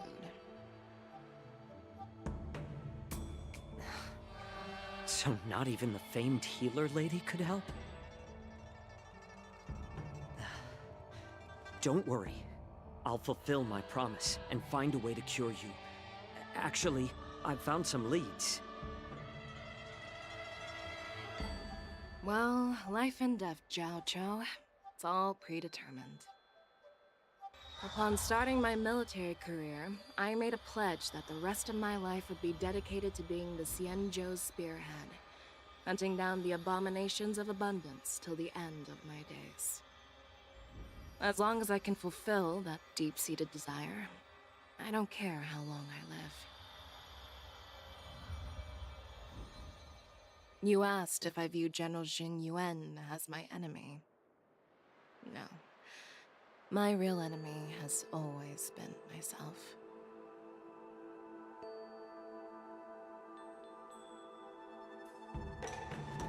Enjoy some tasty food. So, what's for dinner tonight? Jeez. You really know how to read the room, don't you? You guys figure it out for yourselves.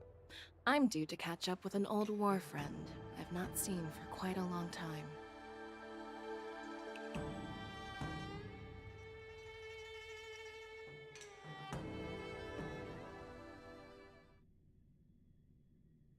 Hey! Was that the Yaoqing general who just dropped in out of nowhere? Oh, she's so awesome! I mean, when Yun Li swung that massive sword, she just casually blocked her attack with ease. Mine too. Yeah. But to go up against Yun Li is quite impressive, you know?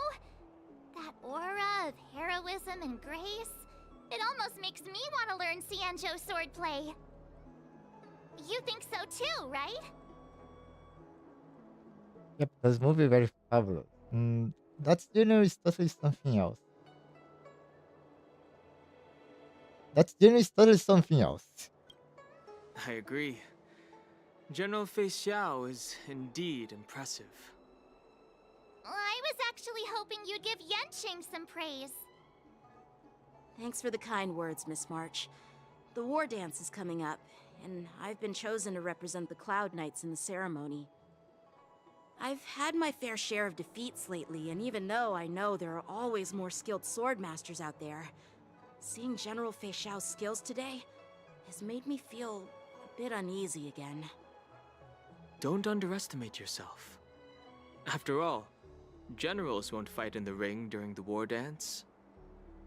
Just remember the state of mind you had when you single-handedly took on me and Blade, putting life and death aside. With that mindset, you can prevail against most challengers. I see. Thanks for the advice, Master Dan Heng. By the way, now that today's events are over, General Jing Yuan wants to invite all of you to the Seat of Divine Foresight. He has something important to discuss. Something? I bet it's about how to deal with the generals from the Yaoqing and the Juming. I really don't want to get caught up in grown-up games so soon. I just hope Generals Fei Xiao and Huaiyan can see the truth. We don't need any more chaos on the Luofu before the war dance.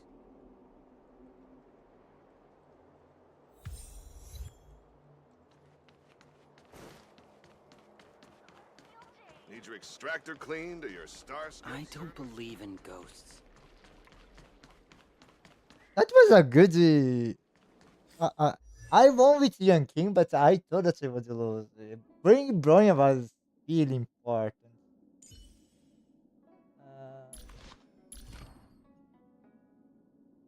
Okay, she was it this. I was bringing Bronya. I was bringing Hanya. Where is? Okay, she was totally with the wrong. I knew. I look at her and I was like, he's with the wrong light con. I'm kind of sure that Hanya is with the wrong light con. Would you like me to relay your message?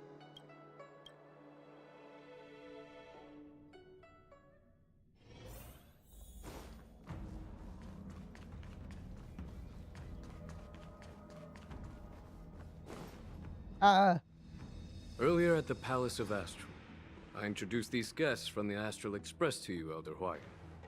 But with all the people around, we only exchanged pleasantries. Now, I'd like to officially introduce them to you.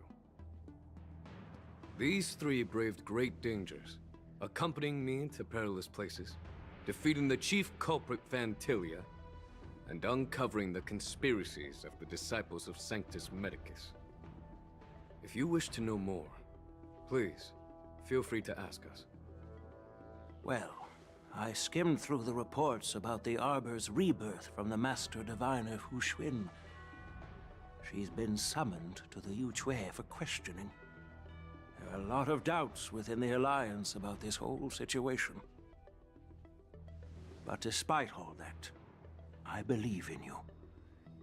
Since you joined the ranks, you have repeatedly achieved remarkable feats. After the High Cloud Quintet each went their separate ways, despite the many criticisms within the Alliance, the Marshals still stood firm against the dissenting voices and entrusted the Luofu to you. Over the years, you've served the Alliance with loyalty and wisdom. You've taken down abominations in Thalassa, rescued the Xianzhou Yuchui from a siege, and destroyed the demonic planet summoned by the denizens of abundance. I still remember those battles vividly. There are fools who doubt your loyalty. They're happy to see the divine foresight fail because it gives them some kind of sick satisfaction. They haven't achieved anything of their own, so they feed off the failures of others. But I've seen enough failures in my time, and I want to believe that your loyalty has never wavered. So, General Fei Xiao of the Yaoqing is the only one investigating the Ambrosial Arbor crisis on behalf of the Alliance? No. I am too. This old man's words always catch me off guard. The Marshal ordered me to come to the Xianzhou Laofu, but the document only says, attend the war dance and listen to Fei Shao's questioning.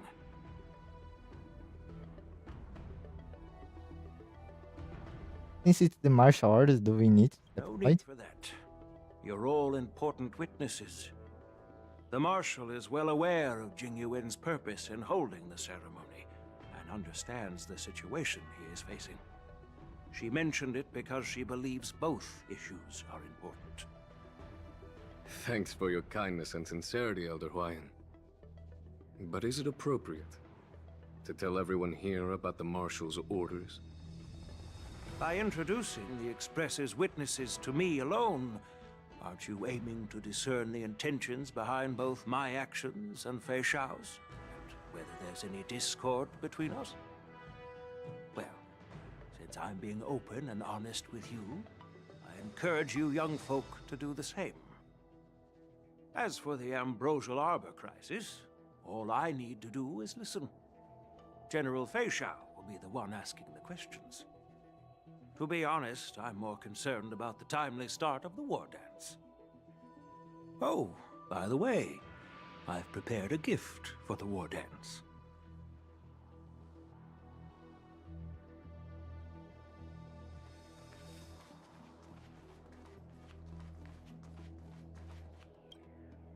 Yes, it's this case right here.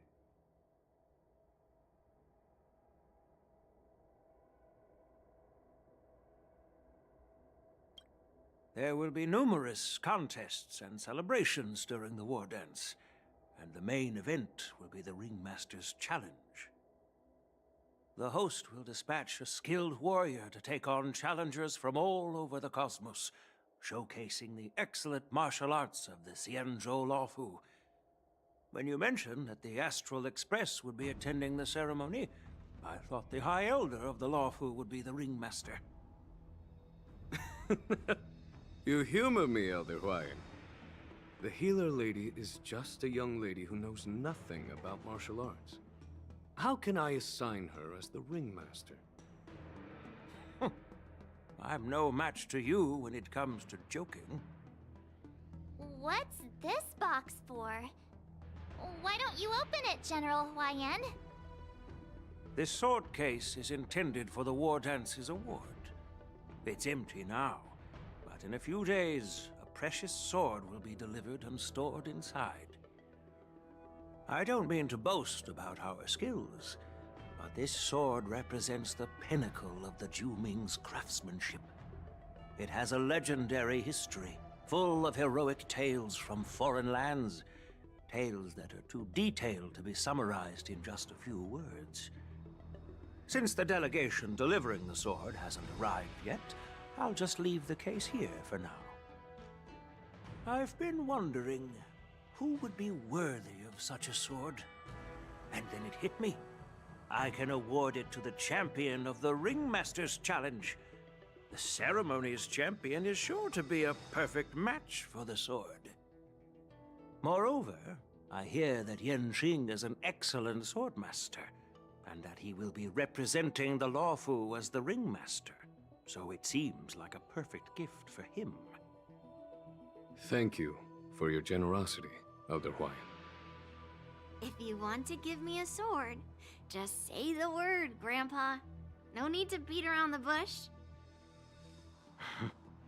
You've got confidence, my girl, but I don't think you can best Yan Xing. I know you're all about swords, Miss Yunli. It's just a shame that it's the sword that ultimately chooses its rightful master. Yeah, and even if someone gets their hands on such a precious sword, it'll probably end up in someone else's. The outcome of our duel at the Alchemy Commission is still up in the air.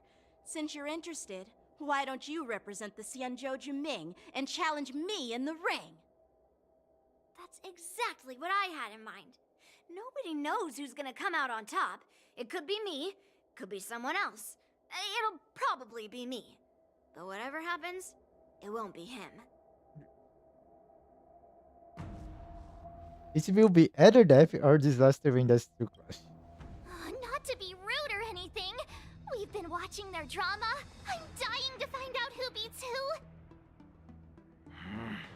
Quiet down. We have other guests here. I've prepared this sword to add some excitement to the ceremony, not to have you two squabble. It's not a good look for the Alliance. While you both seem confident that you'll win, you need to remember there can only be one winner and one loser in the ring, which could lead to hard feelings. Actually, I have an idea. We don't know who the winner will be, and it might not be either of you. But if you're eyeing that prize, you'll need to work together. I want you to take on an apprentice who will take part in the war dance and win at least one match. How does that make sense? In my humble opinion, while a Cloud Knight is commendable by securing victories, it's even more so to pass on your skills and spread the way of swordplay. I'd be greatly pleased if this apprentice could represent the Express in the war dance by displaying their Cloud Knight flair and prowess. Well, Elder Huayan's idea is quite interesting. Imparting swordplay skills requires teamwork, and both the winner and the loser will learn a valuable lesson regardless of the outcome. The question is, whom should the two of them take as an apprentice? Huh? Who? Wait, me? I noticed just now that Miss March seemed quite interested in the outcome of your sword fight. So I thought, why not teach her the art of swordplay? Wait, are you serious, General? Why am I being dragged into this all of a sudden? I've never practiced swordplay before. I'm a total newbie. You really think I can learn it? Well, you'll probably realize I have no hope and give up on me. And that'd be so embarrassing. Just accept your fate, Mart. Isn't this a perfect chance for you? I remember you mentioning that you wanted to learn some sword moves. Yeah, I did say that.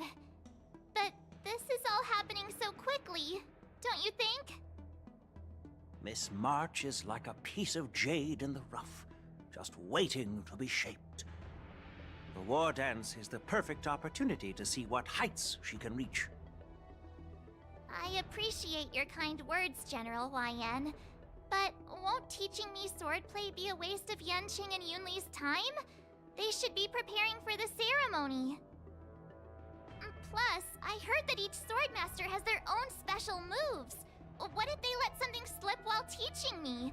If everyone knows each other's tactics, won't that make it hard to catch people off guard during the war dance? They will not teach you. That's considerate of you, March 7th. But don't worry. It'll take you at least a decade of hard training before you can even start learning special moves. No need to freak out. A few Juming swordplay tricks will mean you'll be more than equipped. Really? Looks like March's curiosity has been piqued. The whole point is to know each other's moves. Defeating your opponent in just one move? How boring would that be? Plus, what really decides a swordsman's fate isn't some special move. It's the solid fundamentals. So Miss Yunli has already agreed. What do you say, Yanqing? General, I haven't graduated yet. How can I be qualified to teach swordplay to others? Huh. So you're admitting your defeat, huh? If you're not even confident to teach, why don't you let me be the ringmaster instead? Yanqing, teaching an apprentice is also a way of honing your own skills and gaining insights. You've been an apprentice for years. It's about time you looked at swordplay from another perspective. I see, General. Then count me in. Now that Yanqing has agreed too, It all comes down to Miss March giving her nod. It's up to you to make the final decision, March.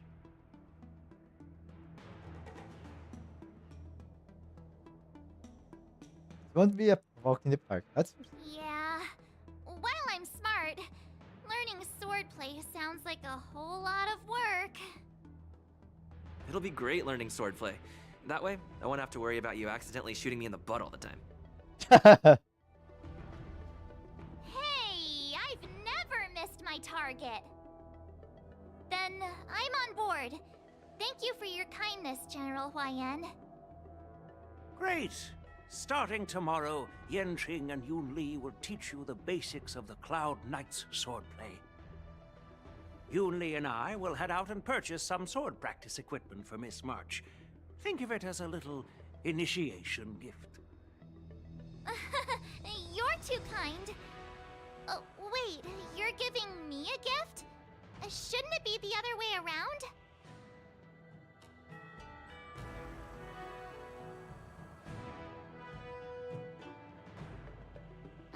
General Huayan's gone.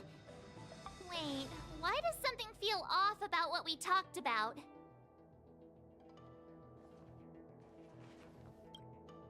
I think we strayed off topic. How did things even get to this point? Yeah, I brought you here because the General said he had some important matters to discuss. But how in the world did Yun Li and I suddenly become Miss March's swordplay mentors? Because General Huayan wants us to stick around on the Luofu for some time. Oh, that's explained. But from his point of view, we're no different from all the other tourists who may leave at any time. Since the crew's actions were mentioned in the Luofu's operations log were given to the Alliance, he probably wants to see firsthand if we're as capable as the report claims, or if we're just some made-up excuse to save face. And he wants to see it for himself during the war dance, which is why he even dragged Yun Li into this. What began as a simple contest between two sword masters has now evolved into you two collaborating to mentor March. Elder Huayan is still that tricky general who likes to give everyone a headache. My apologies. Truth be told, I invited all of you to the ceremony because I wished for you to act as my witnesses. Now, I apologize for not disclosing this information earlier. It was expected. In the coming weeks, I'll also invite all of you to a meeting with General Fei Xiao, where you may need to answer her questions and clear up any doubts she might have. So please, be prepared for the meeting.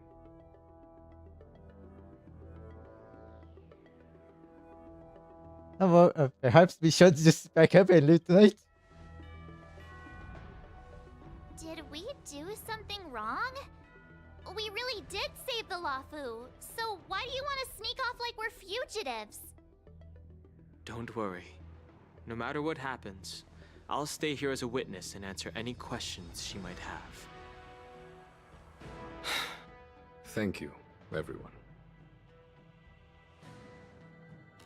General, I know there isn't much I can do to share your burden, but as the Luofu Ringmaster, I won't let anyone defeat me in the war dance. I know.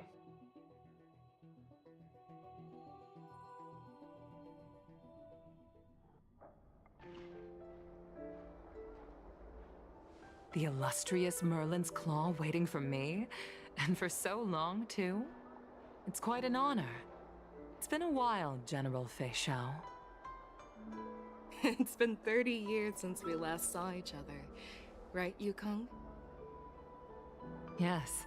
Back then, you were the vanguard of the Yao Qing's Verdant Knights, and I was a pilot of the Luofu's Rainbow Orbit Fleet. Who would have thought that upon meeting again, you'd be a general, and I'd have given up flying? Really does feel like a lifetime ago.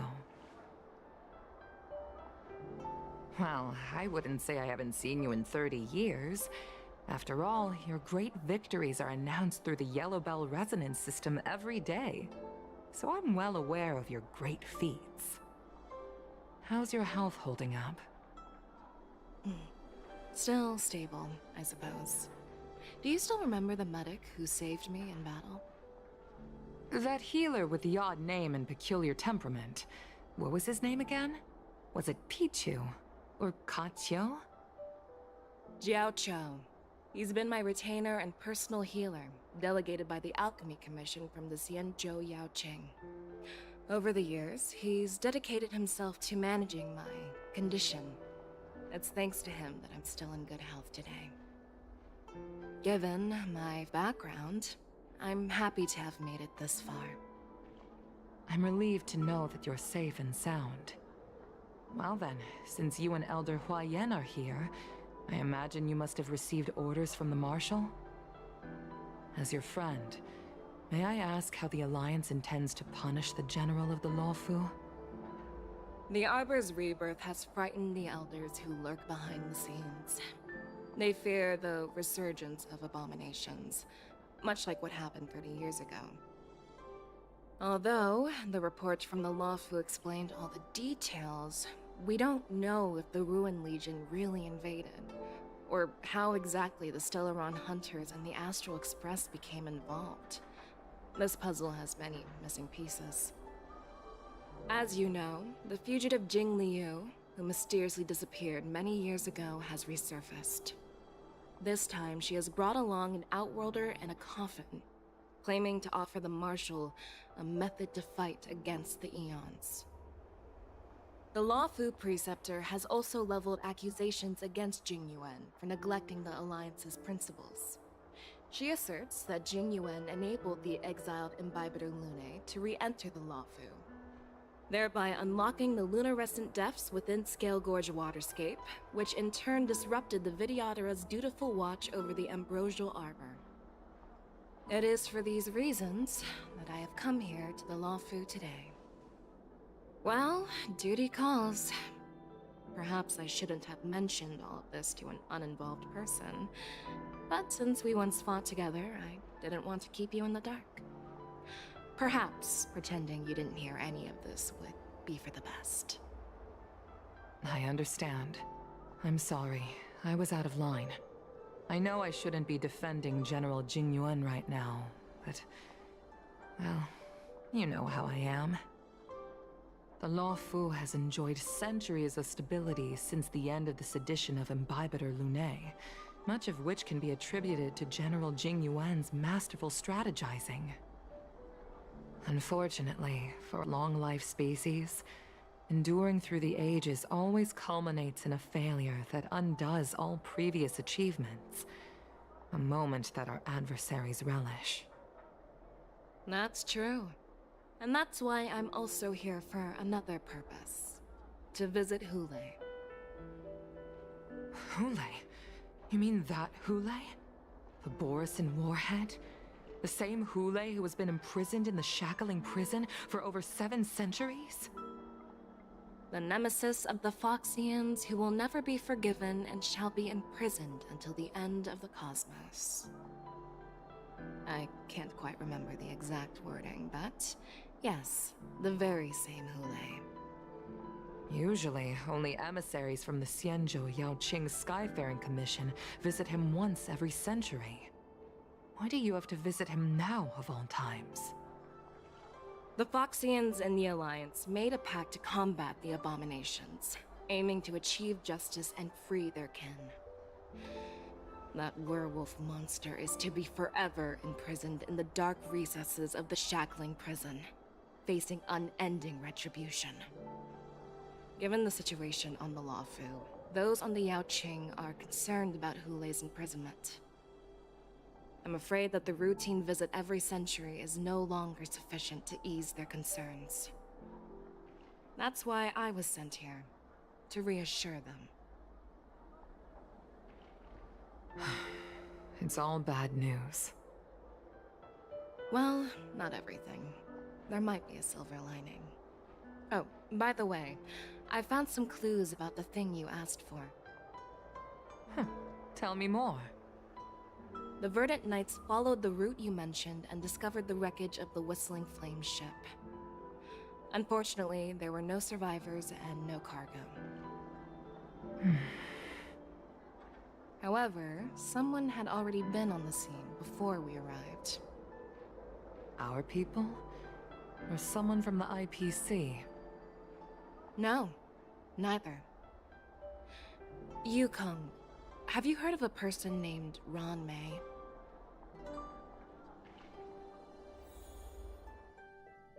Oh.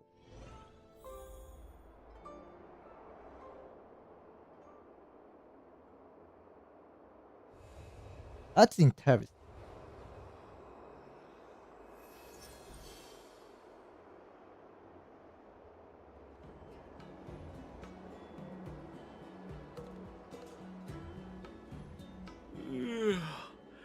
I'm still feeling sleepy.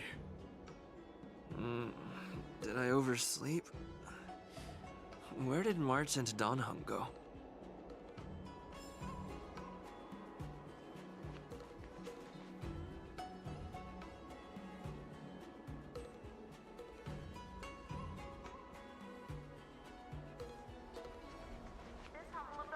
When it first opened, the pictures were in. Let me see.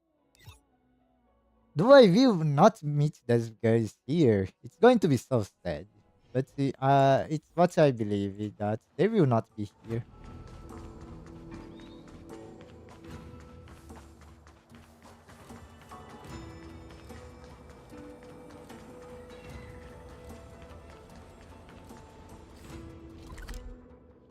Yeah, okay, forget about that.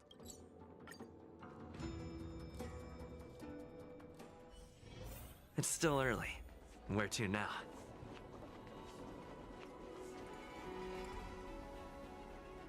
There you are.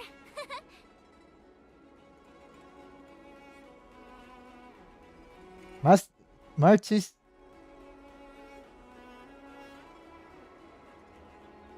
Show some respect to your master. It's an honor to learn from you, Master Yanqing. Oh god. In all those immersions and novels I watched, when apprentices want to pay their respects to their masters, they usually bring fancy gifts, kneel, and bow. I'm really sorry, but I haven't prepared anything yet. Hey, why are you blushing, Master Yanqing? Master. This is, the first time someone has called me master. I need to, get used to it. Ahem. Let me make it clear. Swordplay training is about improving your body, mind, and strength. It's not a casual game you can master overnight. I promised General Huayan that I'd teach you Cloud Knight swordplay, so you can participate in the war dance and defeat at least one opponent. I'll do my best, but if you break your master's rules... What will you do? Is it too late for regrets? I'm already regretting my impulsive decision. Honestly, I'm not sure what I'll do either, because I've never been a teacher before. So, Miss March, please behave and don't skip classes. Or complain. You need to toughen up and train her properly, Master Yanqing. Don't go easy on her. You're so heartless. By the way, where's Yunli? I've found a quiet spot in the back garden of the Palace of Astrum for our first lesson together.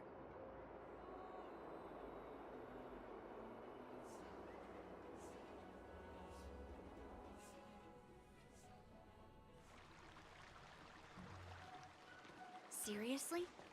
It's the first day, and you two are already late? Why is everyone on the Luofu so laid back? So disappointing. Master Yunli, you're already here. Sorry for keeping you waiting. Oh, wait. Were you trying to teach her in secret? That's sneaky. I'm just showing you what Luofu etiquette is all about. She might be my apprentice, but it's customary for the master to personally escort their apprentice to the place of learning. As the host, I'll be teaching Miss March the essence of Luofu's swordplay, after which she'll emerge victorious in the war dance ring. You won't be complaining about Luofu's swordplay then. Stand aside, rookie. Let me show you how we Ju-Ming swordmasters treat their apprentices. Quickly, over here, Miss March. This is a reverse mentorship gift from me to you. I hope you put it to good use. What's this? Xianzhou clothing? It's so beautiful! Sword practice requires precise movements. This outfit is tailored to fit perfectly and allows for smooth movements. I even added some small accessories. I put a lot of thought into it. You're awesome, Master Yunli! See? See? How can you compete with me? I'll teach March 7th the essence of Ju-Ming swordplay so she can win the contest with my sword skills. Actually, I've prepared something too. Huh? You have a gift for me too, Master Yanqing? Since you want to learn swordplay, Miss March, you'll need suitable weapons. So, I went out of my way to prepare a pair of swords overnight. Unfortunately, I didn't have time to ask the craftsman to customize the swords for you. But I did my best to choose ones that look nice and are suitable for a beginner. I hope you like them, Miss March. Thank you, Master Yanqing! Bet you didn't see that one coming, did you, Yunli? The real competition is just getting started. I'm so lucky to have two great masters. But why does it feel like things are getting a bit weird? Because it is.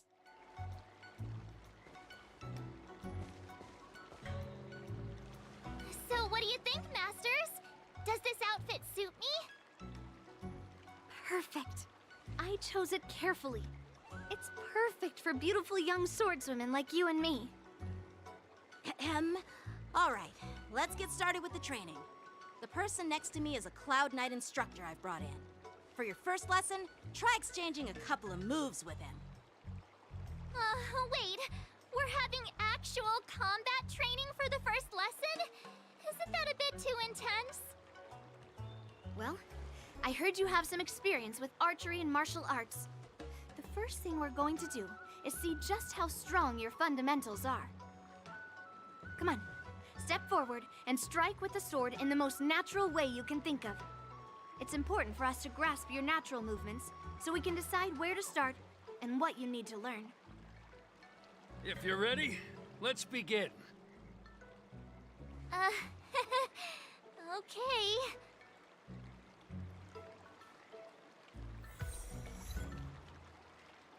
Well, I heard you have some experience with archery and... Come on, step forward. All right, let's get started with the training. The person next to me is a Cloud... Are you ready? Guys. Yeah, I'm ready. But please go easy on me. Then I apologize in advance, Miss March. Oh, God.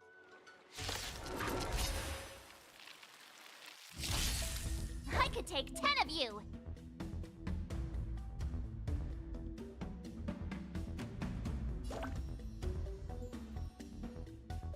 Please have some... Pay close attention, Miss March. Luofu's swordplay is all about being swift and agile in your movements. Strike with heart! Swords descend! Right on time. Ignore him. Strength is everything.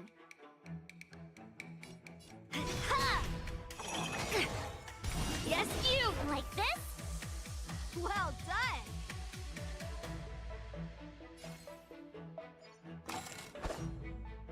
Blade and flight!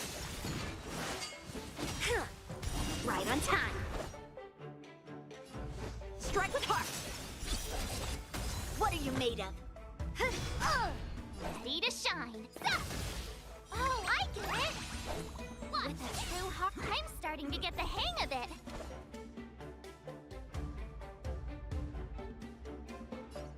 Blade and flight! You'll make good practice.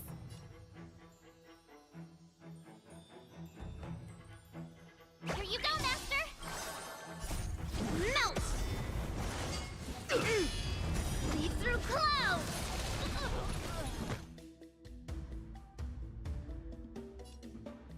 Ha! Again! Yes, you! Right on time! Awesome! Time to show you what I can really do! Azure Dragon, White Tiger, less carbs, what's this?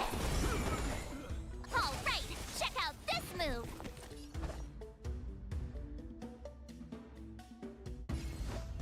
Strike with heart! Swords descend! Ready to shine! Yeah! Yes, you! Descend to earth!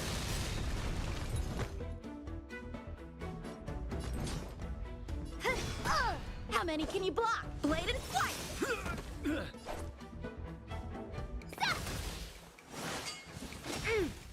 Right on time! Oh, I get it! Now watch this!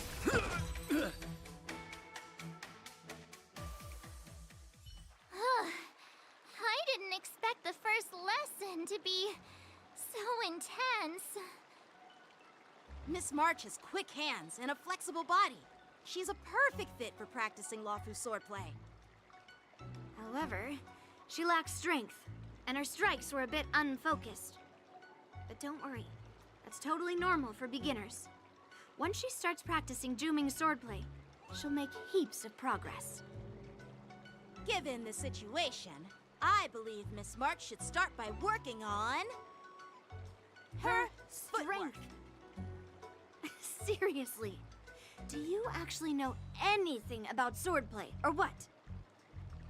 I could ask you the same thing. Dual swords require agility. So what's more important than footwork? Instead of focusing on her strengths, we should address her weaknesses. The drawback of wielding two swords is not generating enough force. What good is being quick on your feet if you don't have strength? It's not like we're dancing here. Skilled sword masters know how to play to their strengths and work on their weaknesses. Start with what you're good at, then tackle your weaknesses. That's the right way to learn. You're quite the theorist, huh? Theorist? You claim to be able to talk to swords. So what does that make you? A lunatic? Hey, it's only my first lesson, and you're already arguing. Come on, calm down, Masters. I'll have to improve both my footwork and strength anyway, so it doesn't matter which one comes first. But it does matter. Just listen to me, March 7th. Aww.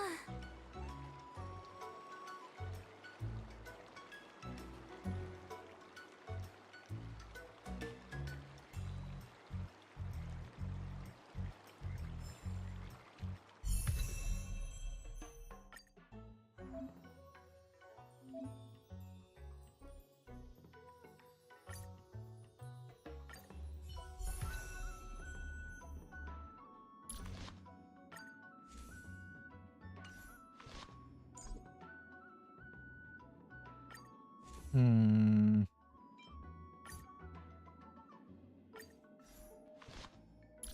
To be fair, stealing.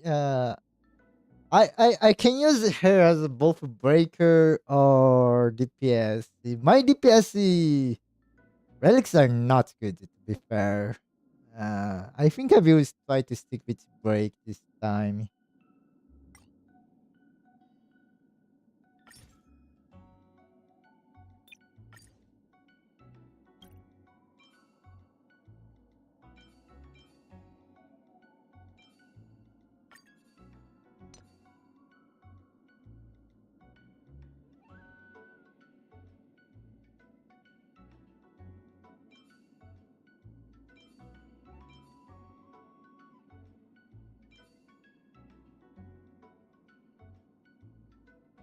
Wait, stealing Dan has a pretty good I think I've steal from Dan.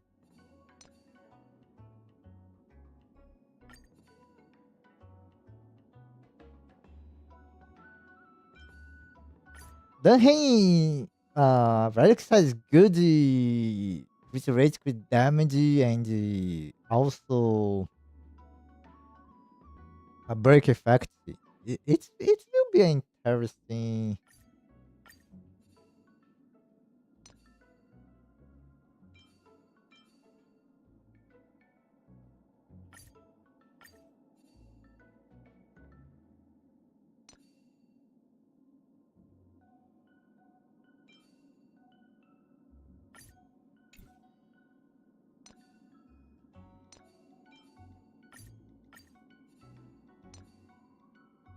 I don't want to remove from Yanking because Yanking is part of the story. I will probably use him again.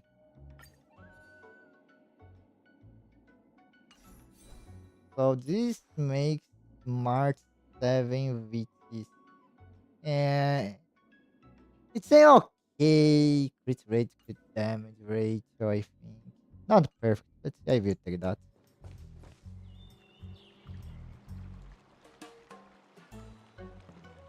Dear Himeko, Mr. Yang, and Pom Pom, we're all good here on the Xianzhou Lafu, so no need to worry.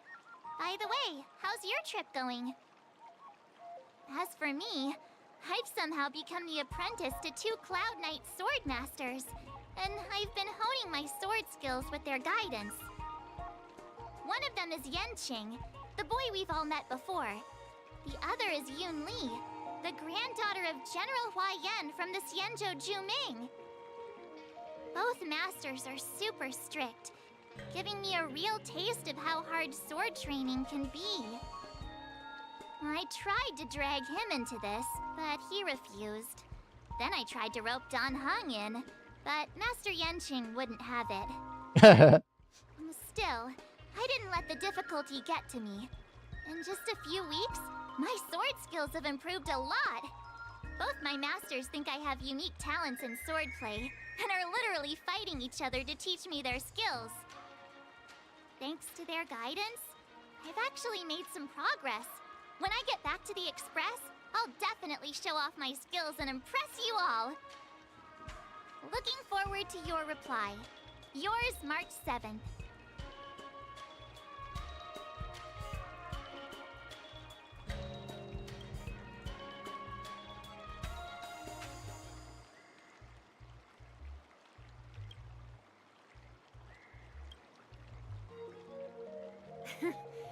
Well done. Let's call it a day.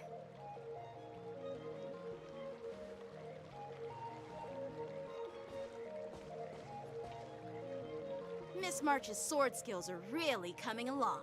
She'll hold her own just fine in the war dance.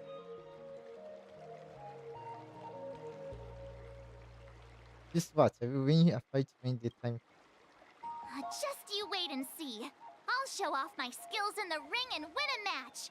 I'll make both of you proud. Can you believe it? March 7th has actually become a pretty decent swordmaster in such a short time. Now I understand why Grandpa always had a grin on his face while training me. Are you sure he wasn't laughing at you? Oh, shut up! It's all thanks to your amazing guidance, Masters. Miss March, you're really getting the hang of wielding dual swords.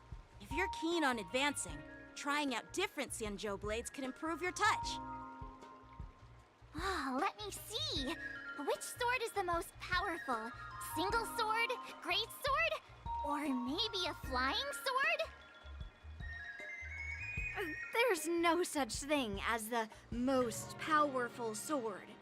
It's all about the skill of the swordmaster. Yenqing wields several flying swords, while I only wield one. But remember how I kicked his butt at the Alchemy Commission? First, You didn't kick my butt. Second, you'll never kick my butt. Third, how about we settle this right now and see who kicks whose butt? Yeah, I'm up for that. And if I kick your butt, you'll drop out of the war dance. Deal? Why are you two arguing again? I thought things had been improving between you lately. There was talk that the leading disciples of the Luofu and Juming generals were supposed to face off in the war dance, but for some reason, they suddenly teamed up to train an apprentice of their own. Turns out, the rumors are true.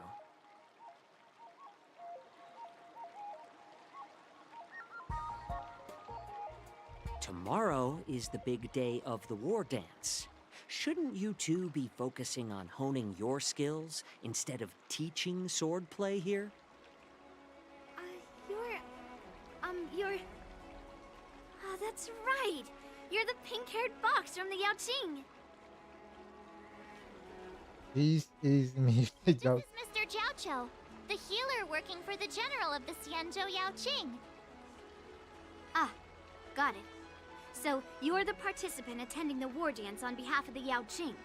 And you were trying to sneak a peek at our training? Sorry for the misunderstanding. I don't know anything about martial arts. I'm just here on the General's orders to take care of some official business. I didn't mean to interrupt your training. I'll be on my way. If you know nothing about martial arts, why were you smirking earlier? Well, my curiosity got the better of me, I suppose. When I heard Miss March's pondering about what to learn, I couldn't help but wander over. From my professional experience, cleavers, slicers, chopping knives, and carving knives are all just tools. Kind of like frying, sautéing, boiling, and deep frying in cooking. They're just ways for people to show off their skills. How you use them really depends on the ingredients you're working with. It's like your sword teaching methods.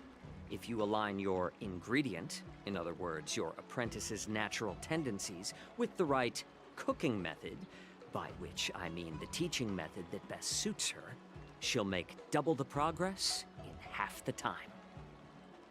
For example, golden eggplant tastes best when fried, cloud peppers when stir-fried, and yellow boulder beef when simmered. It's all about discovering the nature of the ingredients. Apprentice. I'm getting hungry. All this talk about food is making me hungry. Aren't you a healer? Why are you talking about food? Well, it's just a metaphor. The medicinal school I follow on the Xianzhou Yaoqing is called the Ranja School, that specializes in food therapy. So it's only natural that I know a thing or two about cooking. So, you're the General's cook? I'm a healer. But anyway, a cook who isn't interested in health doesn't make for a good advisor. Fine. Call me a cook if you want. Seeing the way you're looking at me, it's obvious you think I'm just some feeble academic who likes to blabber on about martial arts. But, in reality, I know a thing or two about killing. After all, the art of healing inherently encompasses both life and death. I soon get houses with Why tea. is this guy suddenly getting all serious with kids? Do you recognize this bottle of medicine in my hand? No. This is called tumble dust, an extract from an exotic flower named Yabra. Ugh, is it poison? Well, it depends on how it's used. With just one drop, it's able to numb a patient's body during surgery, making them painless throughout the entire process. However, increase the dose or the potency, and it'll slow the metabolism, making the blood thin and resulting in the loss of all senses. Even long-life species cannot escape its effects. This thing can save lives or take them. It's more powerful than the swords in your hands. That may be so, but still, I prefer settling things with a sword than, you know. Huh. Looks like I did get you all wrong. You're not a feeble scholar, but a sinister and despicable one. Hey, why the insults all of a sudden? I'm just sharing some medical knowledge here, not persuading you to poison anyone. Seems like you get real excited when talking about poison. I can't tell if that's an honorable thing or sinister. Picture this. 2 individuals. The one standing is full of malice. The other lying down is honorable and righteous. How can the one who's lying down label the one standing as sinister? In the throes of combat, where life and death hinge on a singular moment, every idea fades into nothingness. The only thing that matters is staying alive. Surviving the battlefield reshapes all notions of worth, be it integrity or treachery. In my eyes, their significance is negligible. Perhaps you've underestimated Yun Li and me, Mr. Jiao Cho.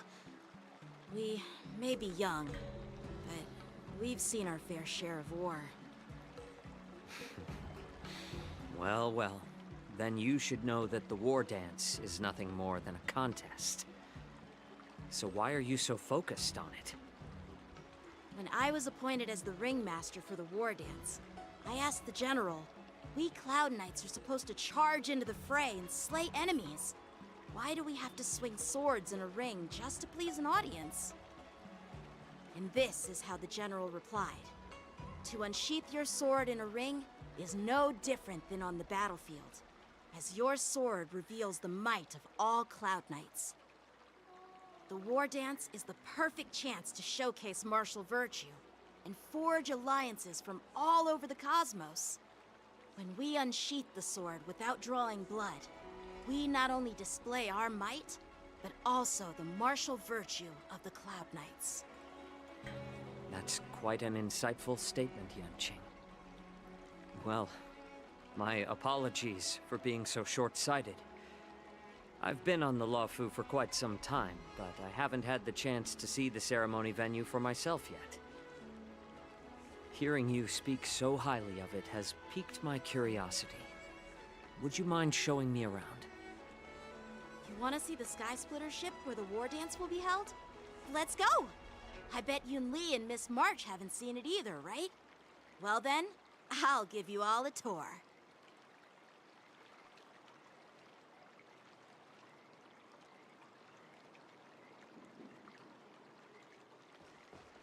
Surviving the battlefield reshapes all notions of... Can you believe it? March 7th has actually become a pretty decent swordmaster in such a... Let's go. I'll give you a tour of the Sky Splitter.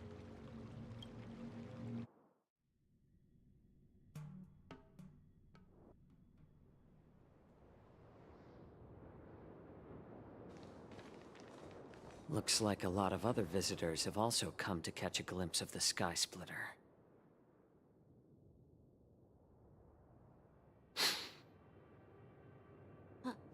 What's up, Mr. Jiao Cho? No, it's nothing.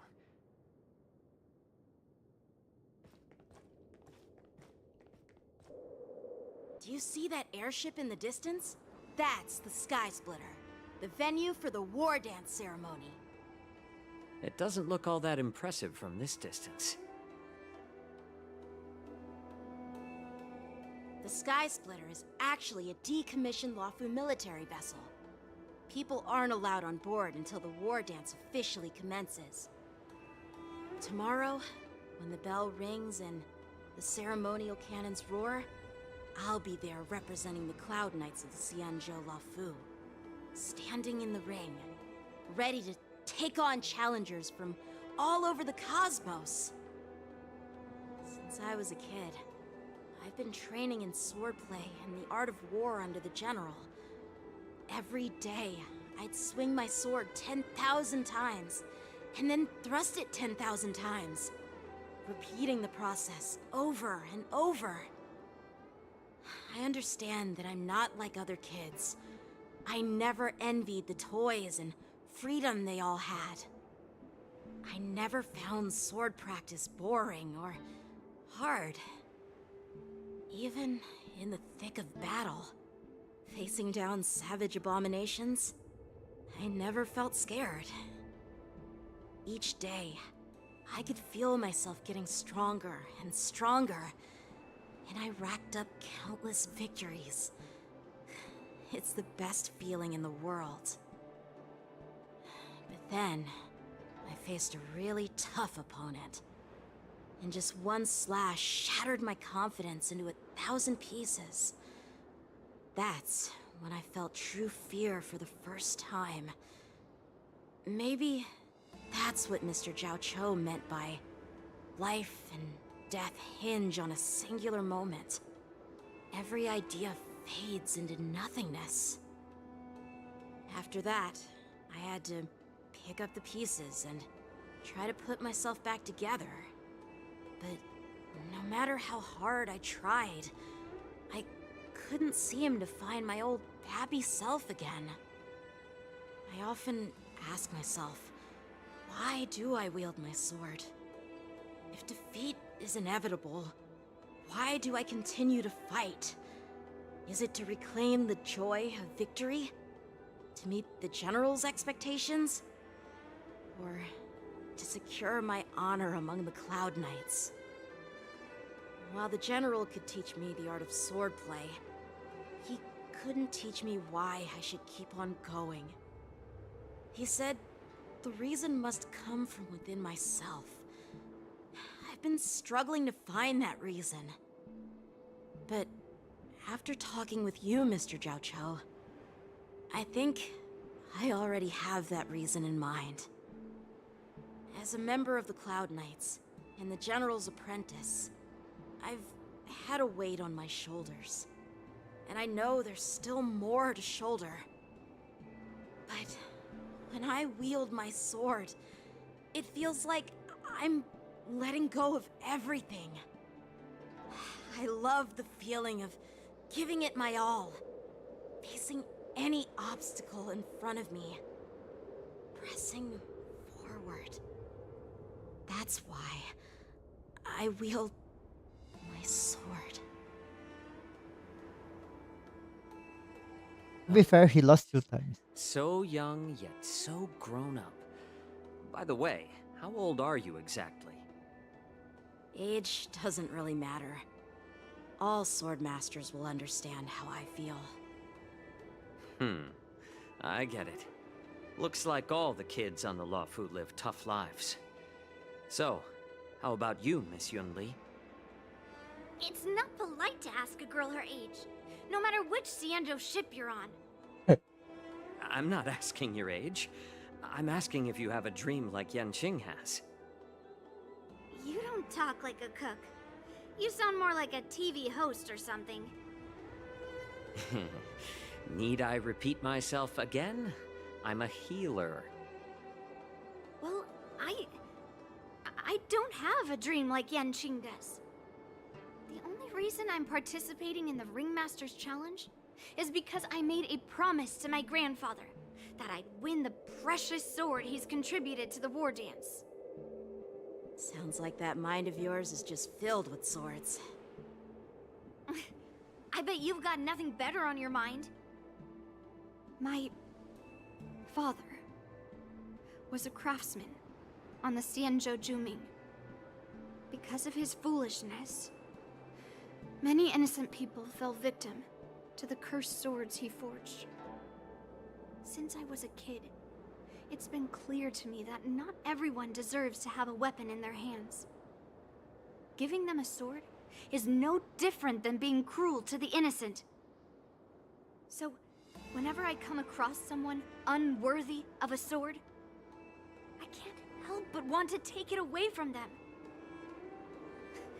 Given that Yanqing is the war dance ringmaster, I'm stepping up to challenge him. To ensure the precious sword doesn't fall into the hands of an unworthy master. Hey, what do you mean by an unworthy master? I see. It's not easy for kids on the Juming either. Well, it's better to have a reason for wielding a sword than to be lost and confused. I've saved countless Cloud Knights in my life, and there are plenty of exceptional warriors, just like the two of you. What happened, Mr. Zhao Cho? Oh, nothing. I was just reminded of some old friends and old tales. Judging from my professional perspective as a healer, both of you possess remarkable vitality. Your energies flow like raging fires and mighty gales. The upcoming fight will definitely be impressive. Well, we've seen the Sky Splitter and toured the Stargazer Navalia. I guess it's time to say goodbye for now. What? You're leaving already? But you haven't asked me about my dreams. I've been working hard too, you know. It's getting late, Miss March. Unlike you lot, I'm a grown-up bound by responsibilities and duties. The tasks entrusted to me by the General won't complete themselves. By the way, Yanqing, is it normal to have so many people wandering around in an automated area like the Stargazer Navalia? Actually, this is a restricted area. But since you're all guests, I made an exception, so you could take a look around. I understand. Well, I'll take my leave. I wish you both the best of luck in the ring tomorrow.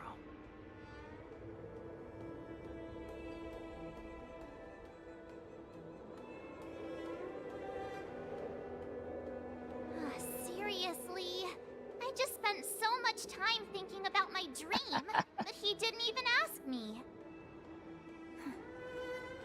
Now that we're done with our tour of the Sky Splitter, shall we continue with our training? Why don't we take a day off? What? You want to secretly practice swordplay by yourself? Dream on. You know cramming before a fight never works out. For some reason, seeing the Sky Splitter has boosted my confidence. So, I've decided to conserve my strength for tomorrow. Alright, I'll take you out of the Stargazer Navalia.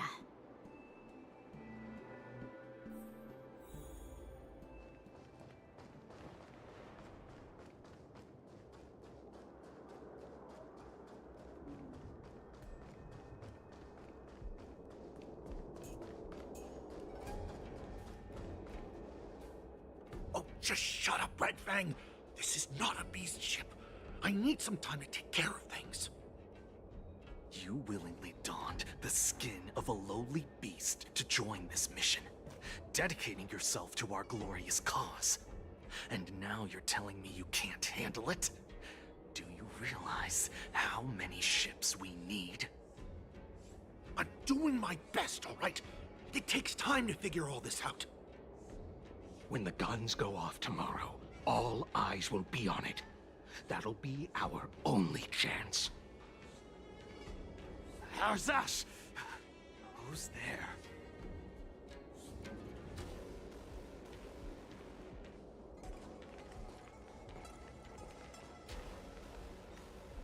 Who are you guys?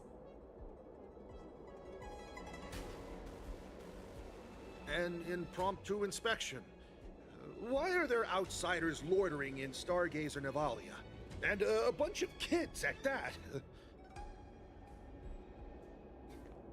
Hey, kids, didn't your parents ever tell you to stay away from the Stargazer Navalia? I know it's an automated facility, but it doesn't mean you can just break in and do what you want. Where are you kind of kids? First of all, I'm an adult. Second, I didn't just break in. Yeah, we flew here on a star skiff. Like, whoosh! Young King, no, stop. You're the upper general. You can't just say that. But this place is off limits to the public, you know? Big sis, let's go. I want to play in Ever Hunt Planes. Why are you doing that?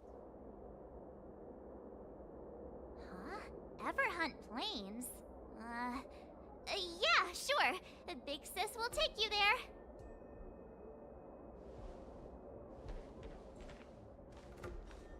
Shuha! You should have let me. Shh, the overhaul is done, and everything looks good. We should leave.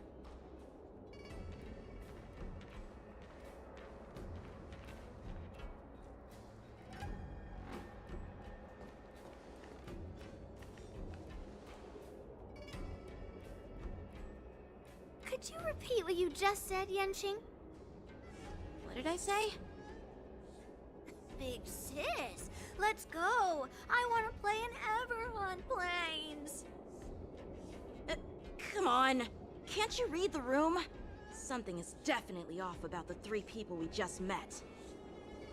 Yeah, anyone could see that. I just wanted to hear you say it again. That pink-haired fox tried to say something. I'm pretty sure he sensed something fishy. Since he's not familiar with this place, he just dropped us a hint. But you didn't seem to be paying attention at all. I knew that from the beginning. That's Cloud 19. That Cloud Knight didn't recognize Master Yenqing at all. That's really weird. What? Is he famous on the Lavu or something? Not even the Cloud Knights on the Juming, who all know my glorious name, might recognize my face. You have a point. A Cloud Knight, a member from the Skyfaring Commission, and a craftsman. They're from various departments, and the reason for the overhaul seems legit. But one of them blurted out some weird language just now. Did you hear that? I have a feeling that if we secretly tail them, we'll definitely catch these guys in the act. Follow my lead, and be careful not to blow our cover.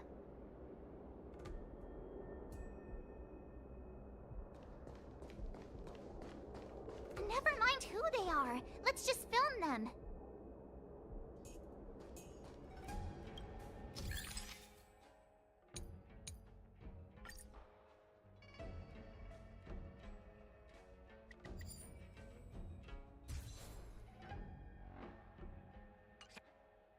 We should have just killed those lowly beasts.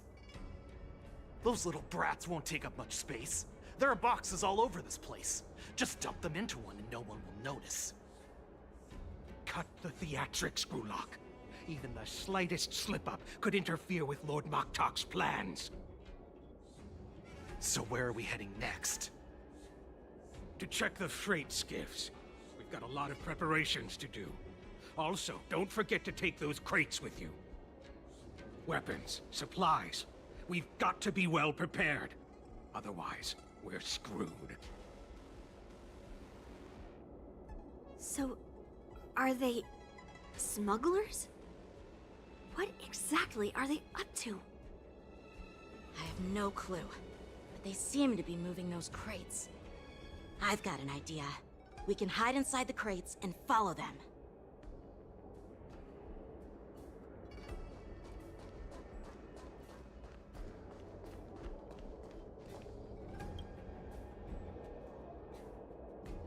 Ugh, so cramped in here.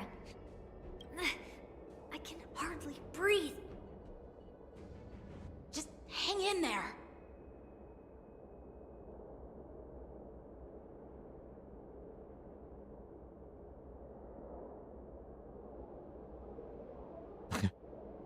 Fortune that's the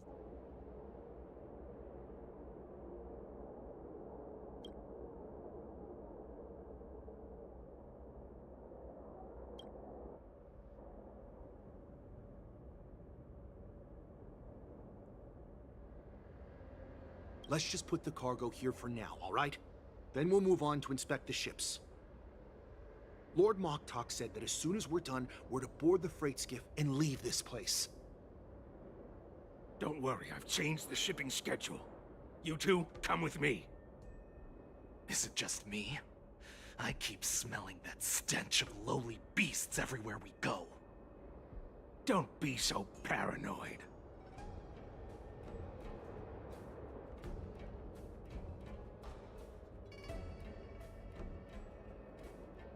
Looks like they're planning to escape on the skiffs in Stargazer Navalia. They keep talking about their plans, but where do they come from?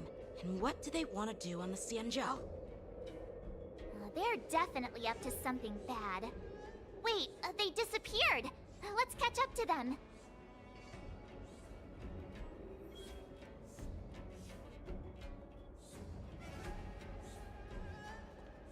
Tread softly, breathe quietly, and make sure to keep an eye on them. Hide out of sight as soon as there's any sign of activity.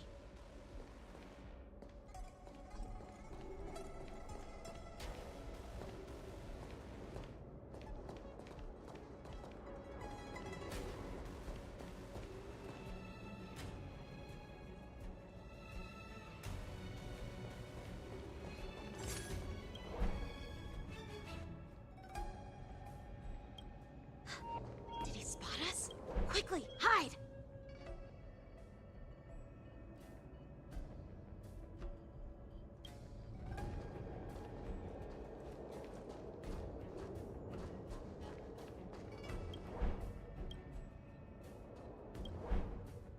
Don't be so paranoid. We're running out of time. Get over here! Shuhart, I'm coming!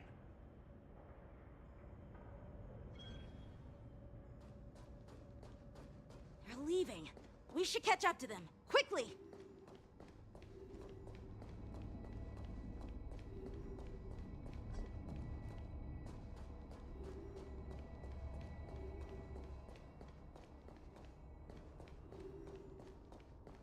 Watch out! They're on high alert!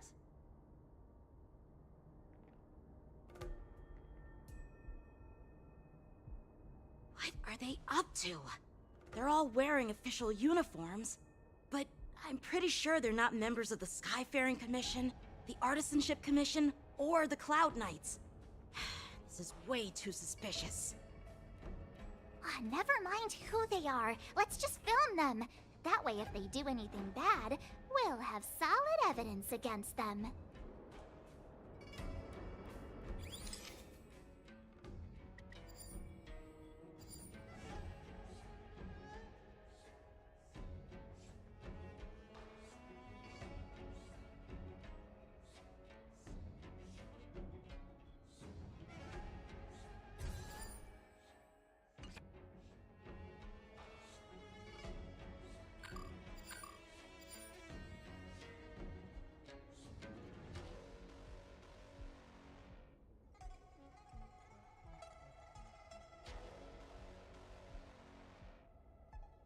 Mwah.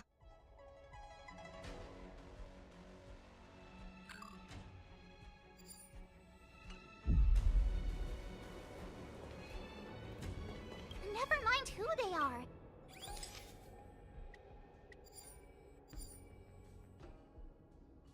Okay, now we wait forever. Because this fox is not moving.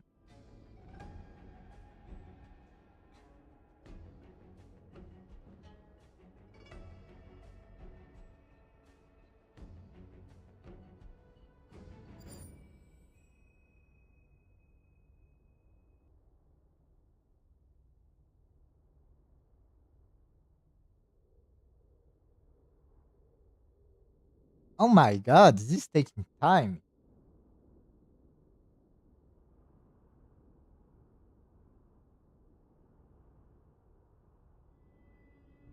Come on!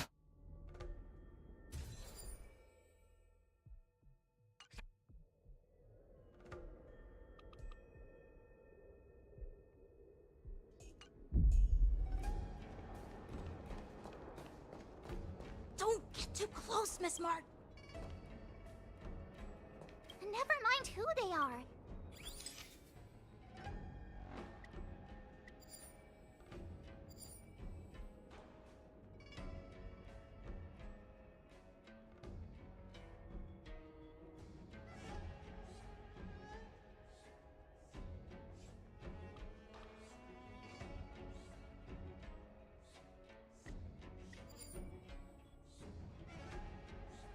Hmm.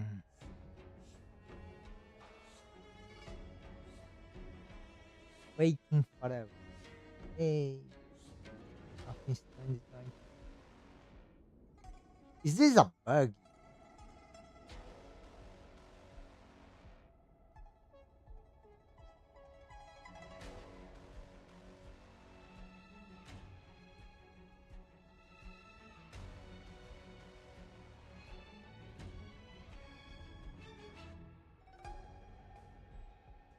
Hmm.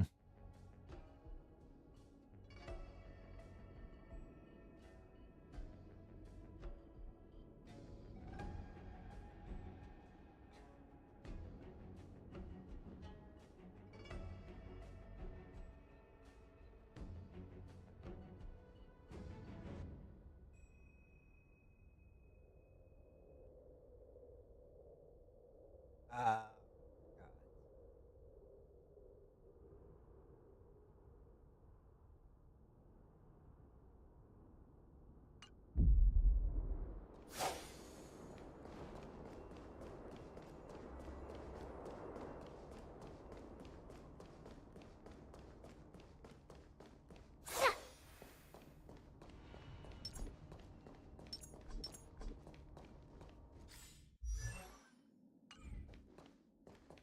Never mind who they are. Let's just film them.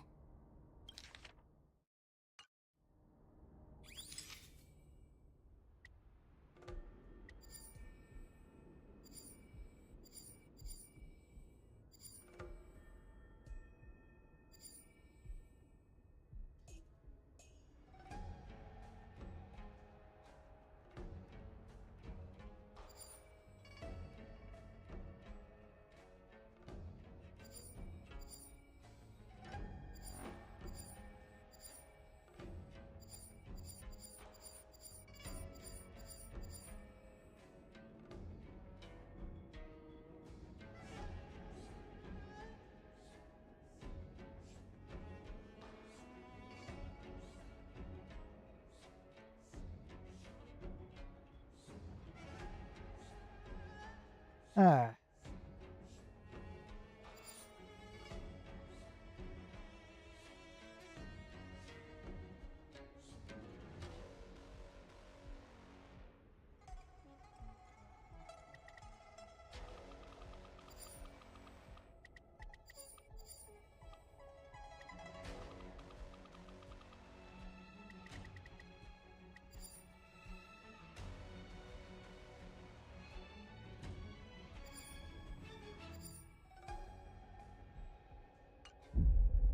Let me pause and save it, and I will come back. Wanna go take some pictures? Let's go. Or maybe we I'll can give you.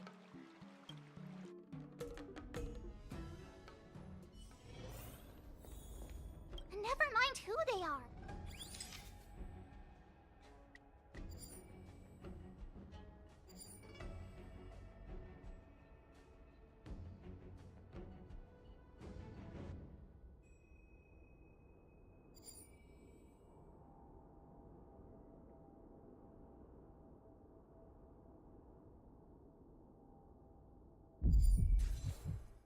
Finally. Oh God. Look at this. A freight star skiff with enough room to fit at least 20 of my men. I'll let the others know and have them prepare more star skiffs. Once we're past the checkpoint, there will be beast ships waiting for us. Lord Moktok is ready. The revival of our ancient bloodline all hinges on this operation. What did he just say? Beast ships?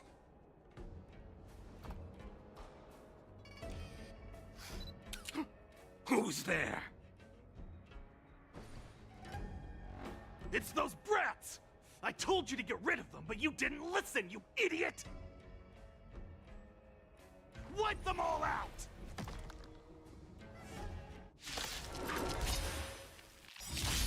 Borison? Adusa! Die, you lowly beasts!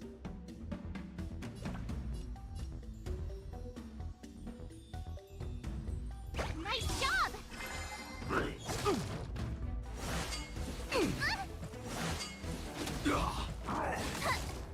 Joining the battle. Attack!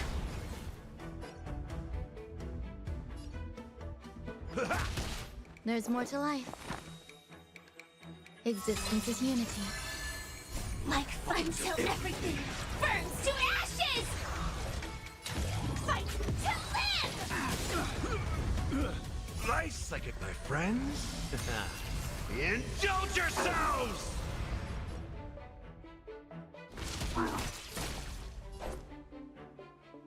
Yeah! Firefly sets the seas ablaze! Step up, let's...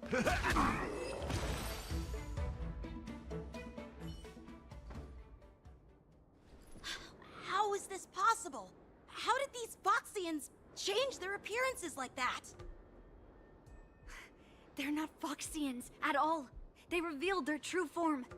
They're Borison, just like the bandits I defeated on the IPC ship. Wait, that means... The Borisins have infiltrated the Shanzai. Well, how did the Borison manage to infiltrate the Xianzhou? It's not just a simple disguise of wearing our clothing and shaving their whiskers. They're somehow able to alter their appearance to be indistinguishable from Foxians. They even have official IDs for the Skyfaring Commission, the Artisanship Commission, and even the Cloud Knights? Let me check this fake Cloud Knight's tag. Maybe it'll give us some clues. Lujun, an officer of the Patrol Defense Squad? Wait! What's the matter? I encountered a patrol officer named Lujun before. It was a few weeks ago, when we were transporting the Borison prisoners. They can forge official identities and move around the Xianzhou without raising suspicion. Oh no, this is bad. Even worse. If you find one cockroach on the Express, it usually means... There are more Borison hiding on the Xianzhou. I bet their plan is much bigger than just stealing information. We've got to report this to the Seat of Divine Foresight.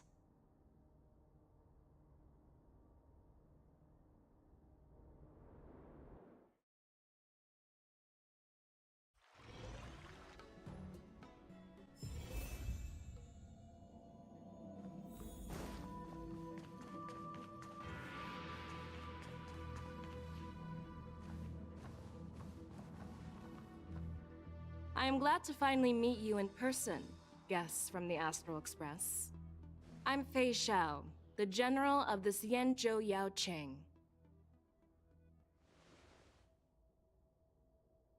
Let me introduce our guest to you. The one dressed in green. He's the reincarnation of Imbibitor Lune, and the person behind him is the newest member of the crew. I've heard a lot about you. Outside the reports from the Law Fu, the Skyfaring Commission of the Yaoqing has also gathered plenty of information about both of you. I've been eager to meet you face to face for reasons that I'm sure General Jing Yuan has explained, right?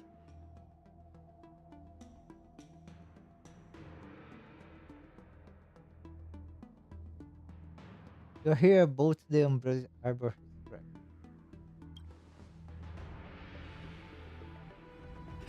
Straight to the point. I like it. According to General Jing Yuan's report, the Ruin Legion is to blame for the Ambrosial Arbor crisis, and all Arbiter Generals should pay attention to the Ruin Author's movements. Over the years, the Destruction's minions have wreaked havoc on countless worlds, and the Alliance has been keeping an eye on them. But no one expected them to join hands with the remnants of the Abundance. The damage caused by the Ambrosial Arbor crisis was far less severe than expected, which is good news for us. However, it was quite different from the Ruin Legion's usual style of destroying life wherever they go. While I trust the bravery of the Divine Foresight and the Nameless, I'm curious about some details missing from the report. I'd like to take this chance to have an exchange with both of you. Let me be clear, the questions I'll ask might not reflect my actual thoughts, so please don't take offense if any of my questions seem a bit harsh. Please go ahead, General. But keep in mind we can only answer based on what we know. And perhaps you already have the answers to your questions in your heart. You have a clever tongue. I like it. Okay. The Merlin's claw is quite articulate. Right now, her intentions are unknown, and Jingyuan wants us to be honest. Maybe I'll just stick to the facts we know. Let's cut to the chase. Before the crisis struck, the Astral Express was guided here by a Stellaron hunter, a wanted felon, in an attempt to resolve the Stellaron crisis. However, everyone in the cosmos knows of the Stellaron hunter's reputation. So, why did you place so much trust in them? Could it be that some of you have a connection with them?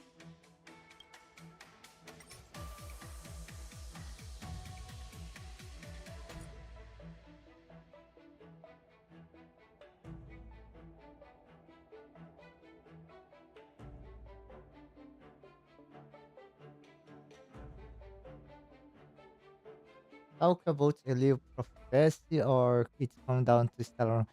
That's so annoying because both are correct in a way. The other two we know that it's I think it's a problem with the translation. But if I'm not wrong, it was the Elio Prophecy. Rumor has it that Elio, the leader of the Stellaron Hunters, possesses the power to see into the future. He foresaw that the Xianzhou and the Express would have important roles to play in the war against Nanook. That's why we were lured here to the Luofu, to deal with the Stellaron crisis and fulfill the prophecy. General Jingyuan believes in this prophecy too, as mentioned in the report. I'm curious why you didn't question it at all. Could it be because one of the Stellaron hunters is actually an old acquaintance of General Jingyuan? Please be cautious with your words, Merlin's Claw. Let's avoid sowing doubt among our comrades. That Stellaron hunter used to be my disciple. So are you putting my loyalty in question too? I'm simply bringing up the doubts about General Jingyuan that exist within the Alliance. Since I'm representing them, perhaps you can just imagine me as one of those old geezers. Let's move on to the next question. The report suggests that Don Shu, the master of the Disciples of Sanctus Medicus, colluded with the Lord Ravager and used the power of the Stellaron to resurrect the Ambrosial Arbor. But here's the thing. Don Shu was just a chief alchemist. Even if she colluded with our enemies and summoned the Stellaron, how did she manage to bypass the Videodora guards around the Ambrosial Arbor?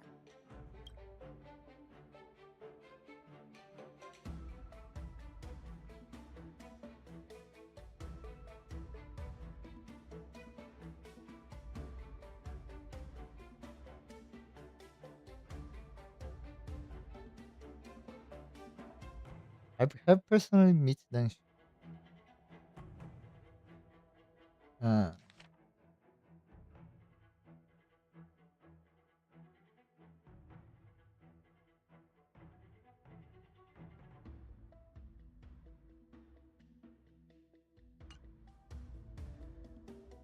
the Ambrosia Arbor.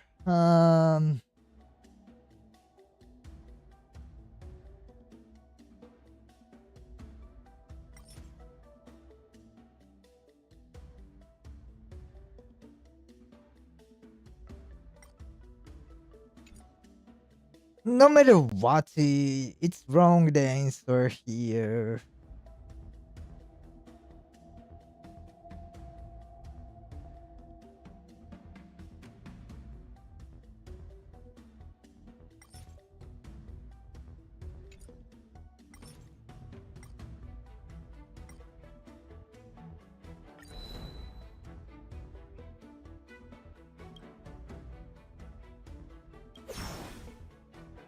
According to the report, Lord Ravager Fantilia is the mastermind behind the entire conspiracy.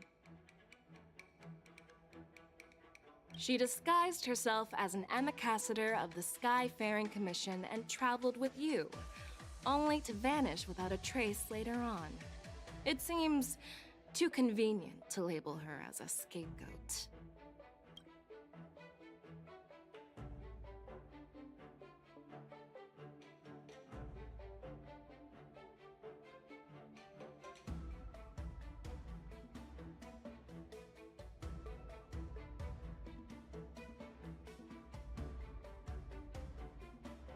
Um,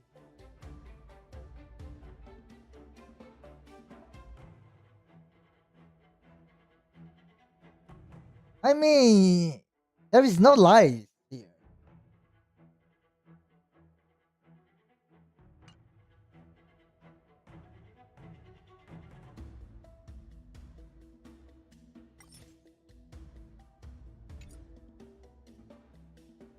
Until is a Heliobus, until was able to obtain the power of Ambrosia Arbor, Cushion, they must be with everything firsthand. So the three are two.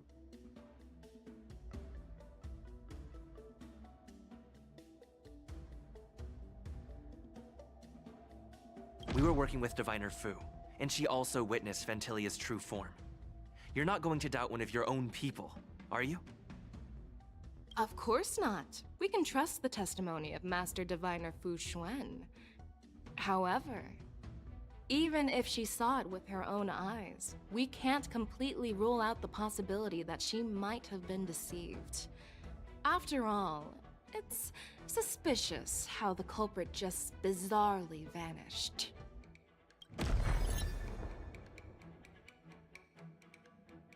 Oh, it seems that your answers have addressed all my questions. Generals, I am finished with my questioning. So, what do you think, General Fei Shao? Have the doubts in the report been cleared up? The two nameless have been honest in their answers. Even though there are some tricky details, my intuition tells me there is nothing wrong. However, the three questions I posed earlier were not just for the nameless, but for you too, General Jing Yuan. First, the disciples of Sanctus Medicus grew uninterrupted on the Law Fu, yet the six charioteers were not aware of it. That was a dereliction of duty. Second, you believed in the Stellaron Hunter's prophecy and entrusted outsiders to solve the crisis, even granting them access to the Plague Mark. That was a dereliction of responsibility. Third, you insist on holding the war dance right after the Ambrosial Arbor crisis, putting the Lawfu back in the spotlight. That is a dereliction of wisdom. Merlin's Claw. Is this your line of thinking, or the Ten Lords? From the moment I walked in, I made it clear that the questions I'd ask might not reflect my actual thoughts. The disciples of Sanctus Medicus were deeply rooted and had been plotting for a long time. I admit it was my negligence for not noticing it earlier. As for the Stellaron Hunter's prophecy, I didn't believe all of it, but in the end, the Law Fu did survive the Ambrosial Arbor crisis. So, I think it's safe to say that Elio's prophecy about the future holds some merit. And as for the war dance, do you think I'm unaware of the risks? However, risks can also be opportunities. The Law Fu has lain low for too long. I believe it's time to stir up the dregs hidden in the depths and wash them away once and for all. Just as I expected from our sophisticated divine foresight. You have a way with words. I like it. But, unfortunately, ever since the report was submitted, the Alliance has been filled with rumors and speculation. Even within the Lawfu, there are people accusing you of neglecting your duties, resulting in the Ambrosial Arbor's resurrection. So what are your thoughts on all of this, General Fei Shao? As a fellow Arbiter General, I fully understand the difficulties of this position.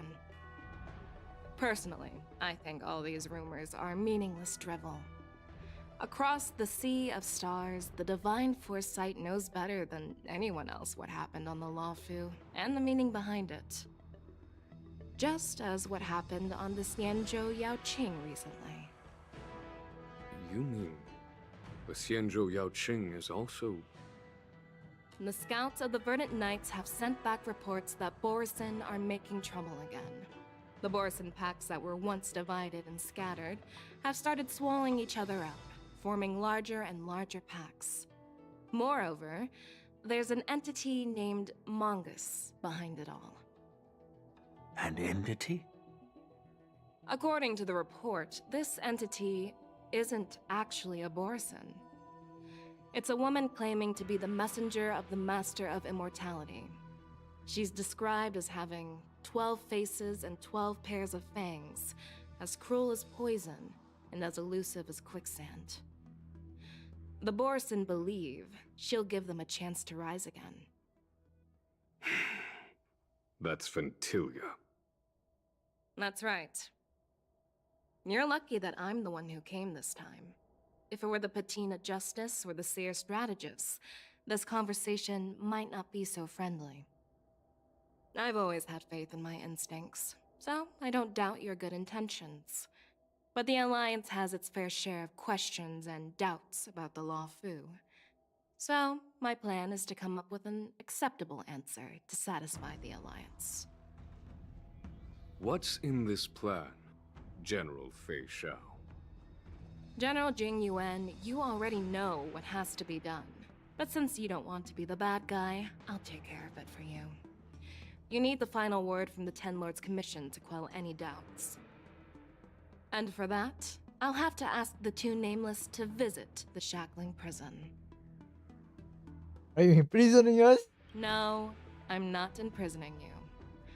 While you're there, I'll ask a judge in the Ten Lords Commission's Interrogation Division to record a detailed testimony with the karmic mirror from both of you. We'll fill in the gaps that weren't covered in the report, and silence any protests within the Alliance. I'm okay with that.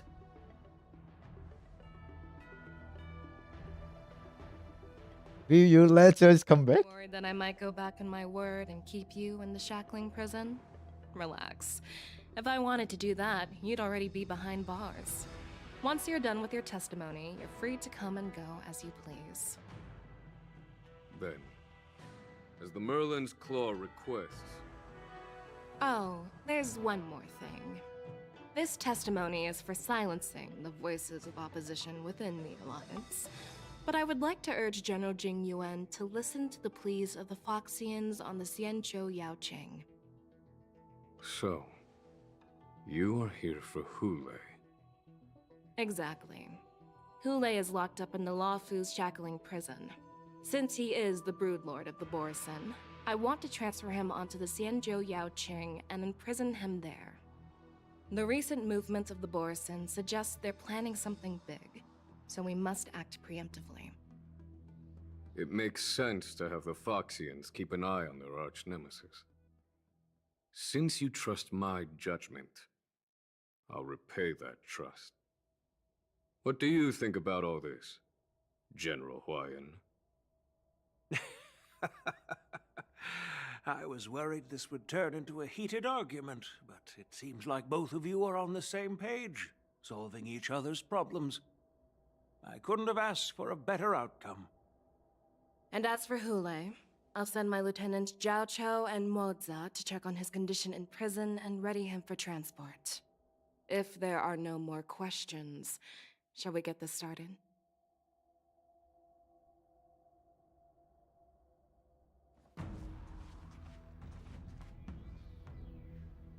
Well, I'm glad we managed to talk this out.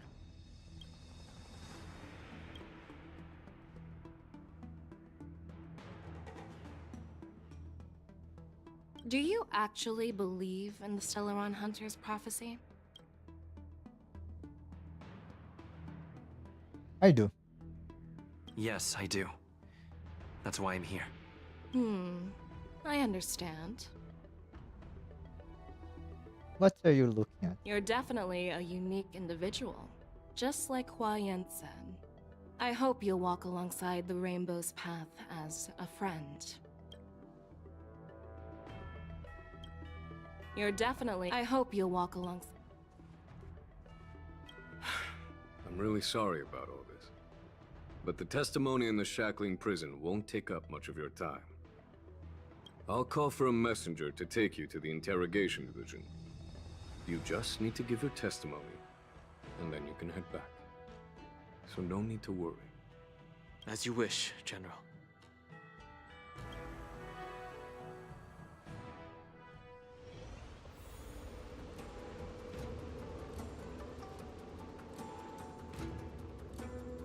As General Jing Yuan requested, everything is prepared for your arrival, and I am here to receive you. The judges at the interrogation division also know your purpose in coming.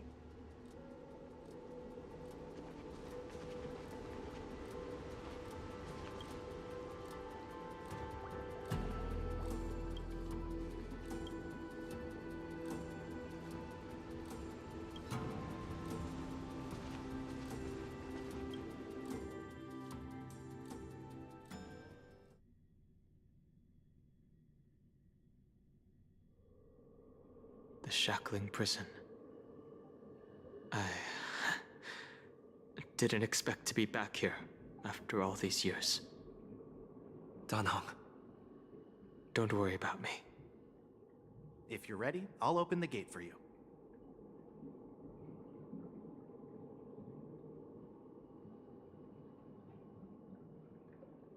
Wait, is the shrine inside this? Really guards you what to skip too? Well, technically, the shackling prison is spread out across multiple delves, and the ancient sea is just where they overlap. Please, come on in, dear guests. Okay.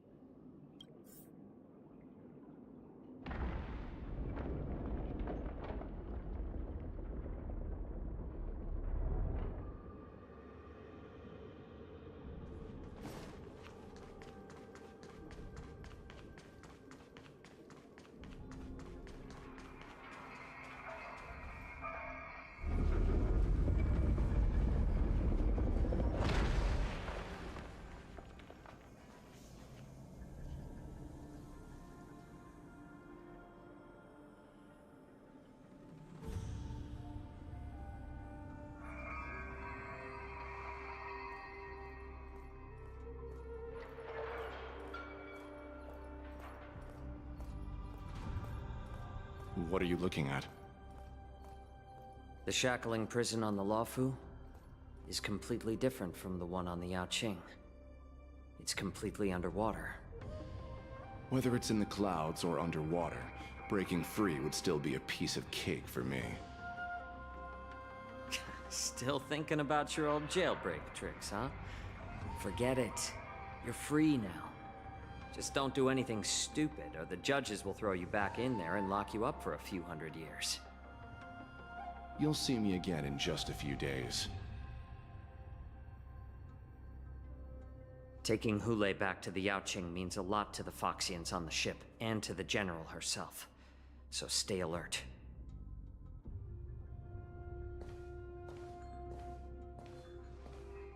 Guests, my name is Shui Yi, and I'm here on orders from the Incarceration Division of the Ten Lords Commission. We're Jiao Cho and Moza. General Fei Xiao sent us to extradite the Borisin criminal Hule to the Yaoqing.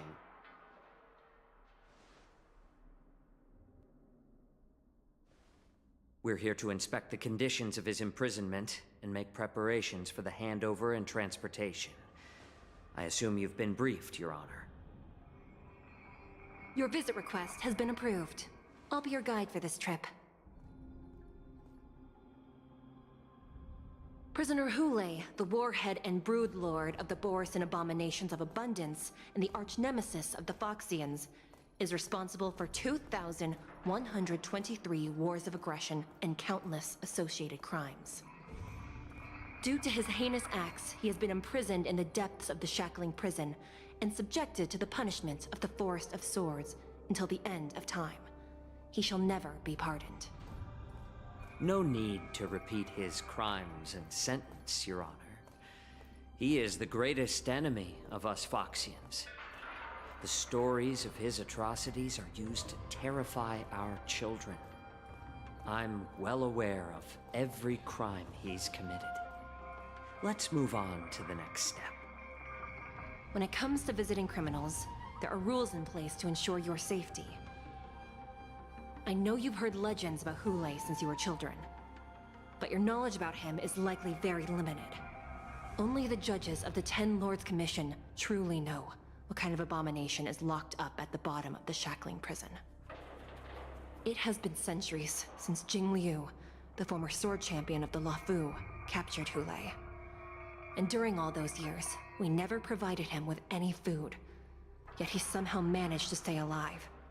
It defies all the documented physical characteristics of the Borisin.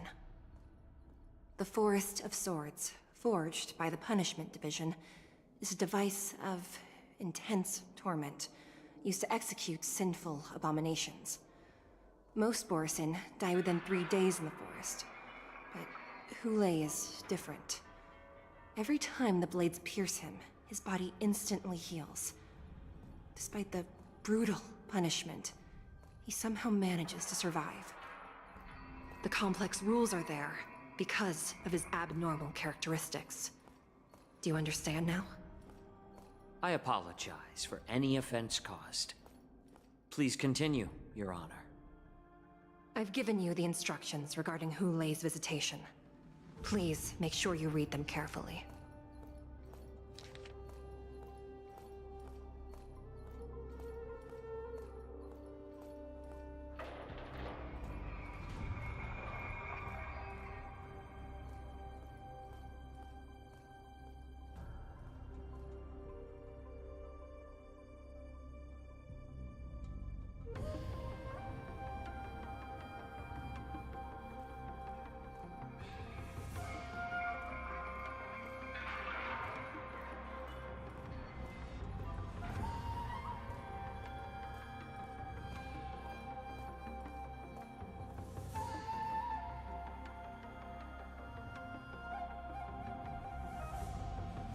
Do not mint Jing Liu.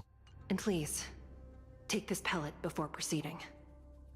No, I'm not taking random medicine. Then you won't be allowed to visit Hule. Just swallow it already. Hule is like all Borisin. He can release a pheromone called lupatoxin that induces fear. Thousands of years ago, we Foxians were enslaved by the Borisin. Not because we were naturally weaker, but because of their lupatoxin. This pill is for our own mental well-being. I understand. I knew you were a reasonable person. Now that we've taken the medicine, let's proceed.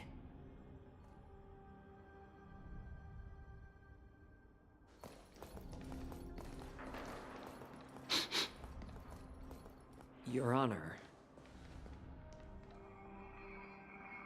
What is it? No, never mind. Maybe I'm just imagining things. Let's keep moving.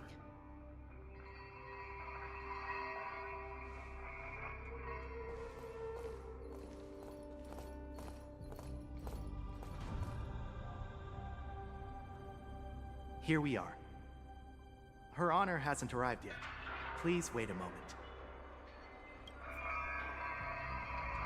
Her Honor hasn't arrived yet.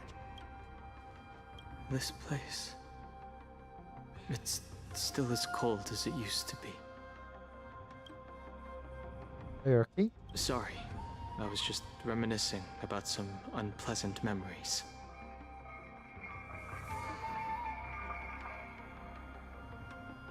Thank you. It's all my fault that you were involved in the Xianzhou's problems. You shouldn't have to see the inside of the shackling prison. I'm so sorry. I wish I could show you the real sights of the Luofu.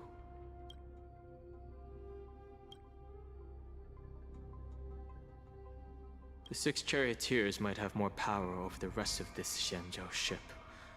But here, in the shackling prison, it's the judges of the 10 Lords Commission who call the shots. The judges will use a complicated interrogation device called the Karmic Mirror. It accurately tracks every physiological change during questioning and records it. Therefore, the judgment made here will be sufficient to convince the other administrators of the Xianzhou.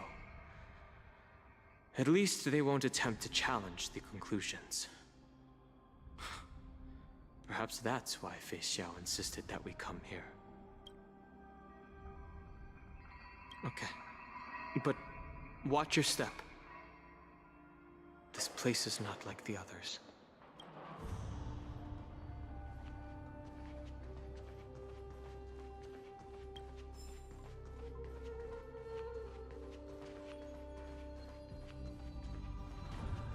Oh, it's a desert. I did not. Her Honor hasn't arrived yet. Please.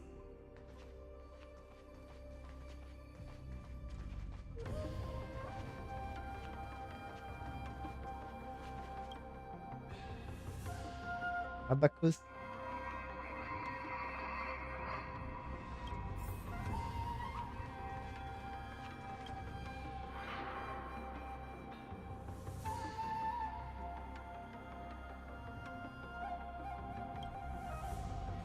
Welcome, dear guests from the Express. Judge Hanya of the Interrogation Division. We've met before. You and yours is the only just here. You don't want to see me? Well, in that case, I can call in the judge who's an expert in acupuncture, or the one who's handy with axes and saws, or the one who knows all about whips and ropes. We've got plenty of options here, and we'll find one that suits your taste. No. Just kidding. We judges work in shifts, and it just happens to be my shift.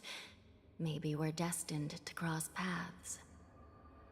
Please allow me to express my gratitude to you again for subduing the demons in the Fixtral Garden. Looks like while March 7th and I were clueless, you already made many friends on the Xianzhou Luofu.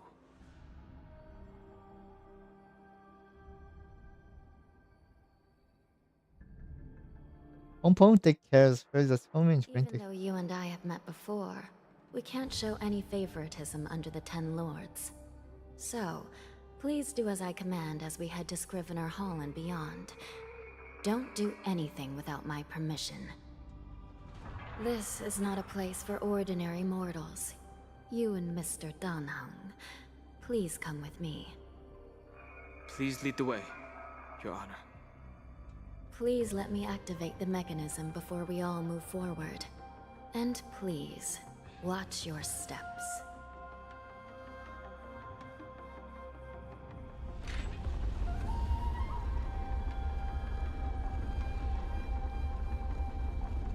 This is going to be annoying.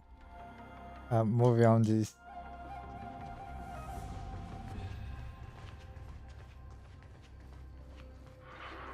Be very careful and watch your step. The terrain inside the shackling prison is treacherous. One wrong move, and you could end up plunging into the depths.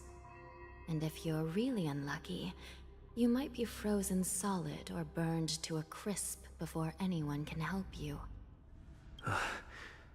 But with your skills, I don't think you need to worry about that.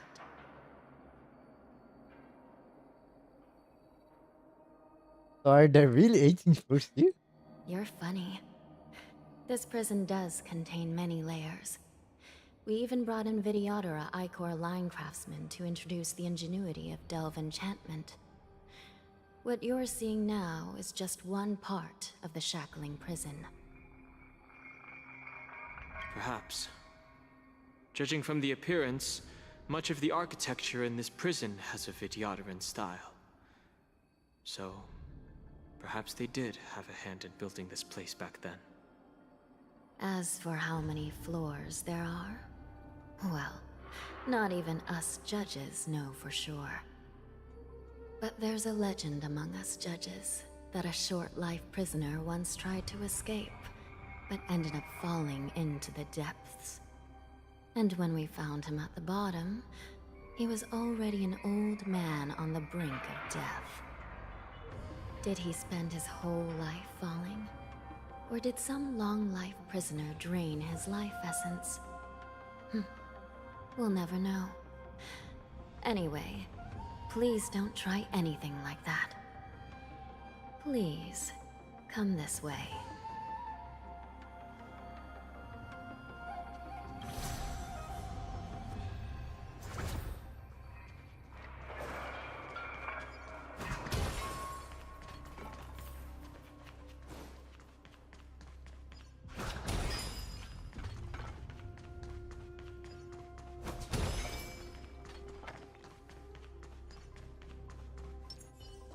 Sound lingers. Please stay tuned.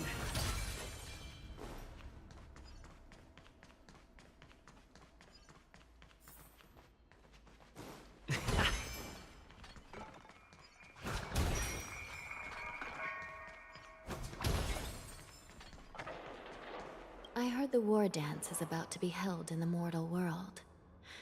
I remember watching a sword duel at the war dance with my sister when we were young. The Cloud Knight, who was the Luofu's ringmaster, was an amazing swordsman, and their sword flashed like lightning. The Outworld Challenger had fiery red hair and a hand made of steel, which roared like thunder. They battled for a long time before a winner could be declared. Time sure flies. Now, both my sister and I are residents of the Netherworld, and we will never again feel the thrill of a competition. Are there a lot of people in Starskiff Haven due to the war dance? Yes. Sounds amazing.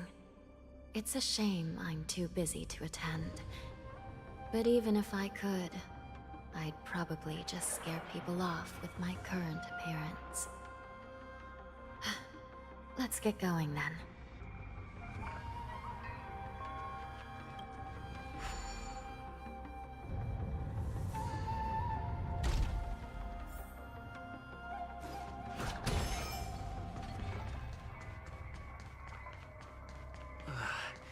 It's freezing. This place is filled with the cold air from the northern peak of the polar delve. Even the toughest long-life species would have a hard time enduring this.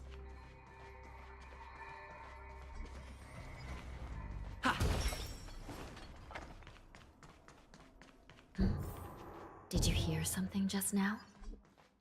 Let me check it out.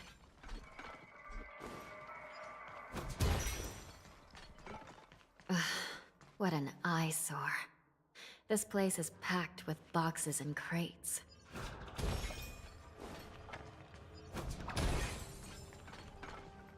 These crates, they look oddly familiar. A few days ago, the Spiritfarers received reports about an IPC transport ship that was attacked by Borison. Then, a bunch of those abominations were dumped into this place. I had a feeling there would be trouble during the war dance, but throwing both the pirates and the cargo in jail? That's a new one.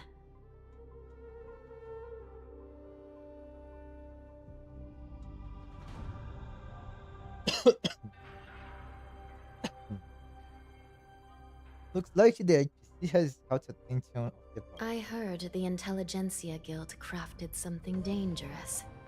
We have many records in the Hall of Karma about these wise ones. They love to tinker with forbidden technologies, always trying to push the limits of Ingenia. I caught a glimpse of the mechs in those crates, and they bear a striking resemblance to Borison. I wonder what they're planning this time. Well, business first. Let's keep moving.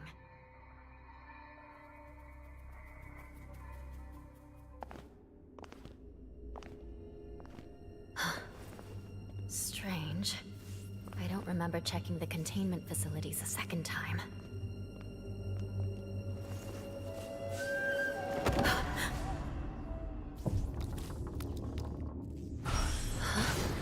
Watch out!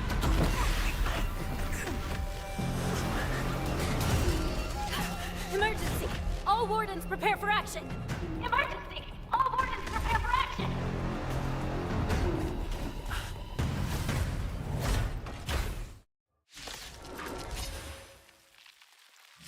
What's happening here? Why are these things moving on their own? Something is wrong. The guards aren't responding. Let's improvise. Every petal, all will be swept away by the wind. The mood is set. Let the show begin! Join the battle.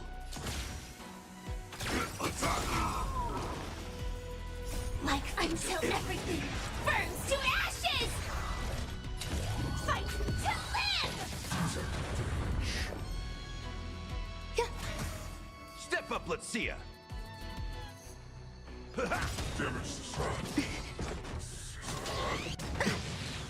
Still the same wall. This thing is going wild, just like a Borison. Looks like we're on our own for this one. Set the seas ablaze! Did the rhythm get messed up?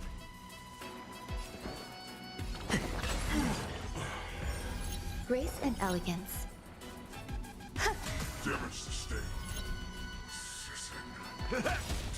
Nice, like my friends.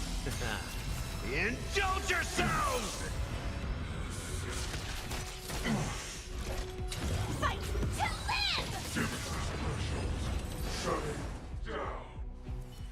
But how is this even possible? The Spiritfarers follow the protocols, cutting off power to the mechs and sealing the crates. How could these mechs still start moving? It's just like what happened in the Artisanship Commission before. These goods went haywire and attacked everyone in sight. Sinceramente, there was some kind of biological inside. The Alchemy Commission members examined them and found some unusual structures within. These things showing up in the shackling prison can only mean one thing. A prison break. And whoever delivered these goods clearly wanted them to go through the Xianzhou's strict inspection process to show the Skyfaring Commission and Cloud Knights how dangerous they were. They wanted these mechs to end up right here, in the shackling prison. If these things already started taking action while nobody was paying attention, then the whole prison is in trouble, I'm afraid. And to make things worse, another group of visitors just entered the depths of the shackling prison. The messengers from the Xianzhou Yaoqing. And the prisoner they came to visit might be the target whom these wolf-shaped mechs were delivered here for. If that vicious beast manages to break free, it will be a catastrophe for the Xianzhou Luofu.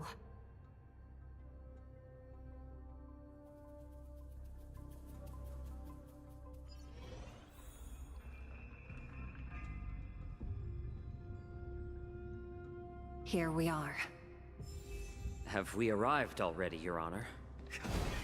Shouldn't there be a cage here? The most notorious felons are locked away in the solitary delves, deep down in the prison. Those delves can't be opened without proper authorization. The blue bird paves the path, and the Stygian lanterns illuminate it. Help me light up these lanterns, and the way to the bottom of the shackling prison will reveal itself. I've given you the diagrams for lighting the lanterns. Please take a look. Okay.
path is open. Once we descend to the bottom of the prison, please do not do anything reckless.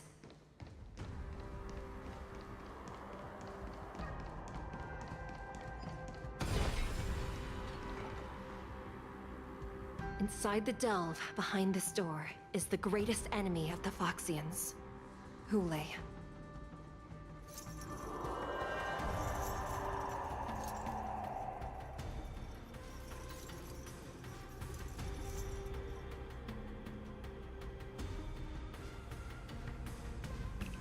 According to custom, envoys from the Yao Qing visit the Xianzhou La Fu once every century to check on this abomination's imprisonment and condition.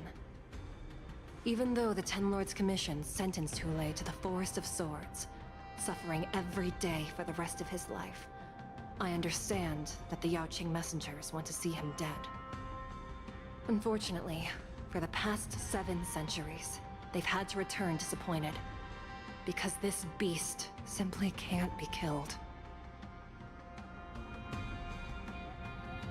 If we can use his toxin to create medicine and save an innocent life, it might help balance out some of the sins he's committed.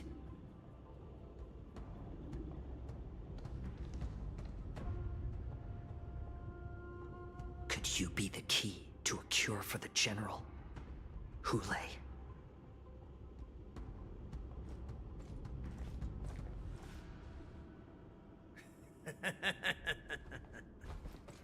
And once again, the envoys of the Yao Qing will leave disappointed.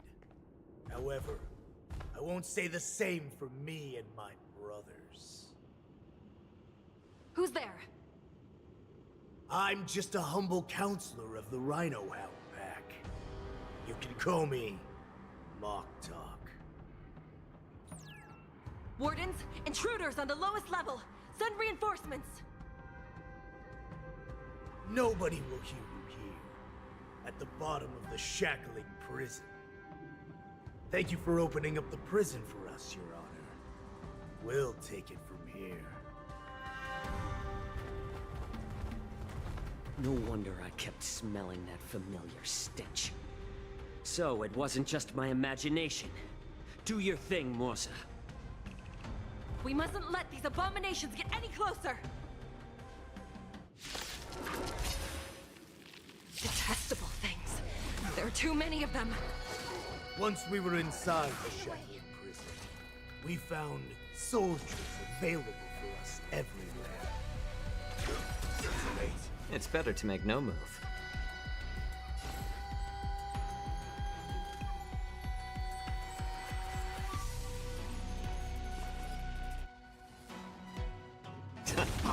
Some value, I suppose.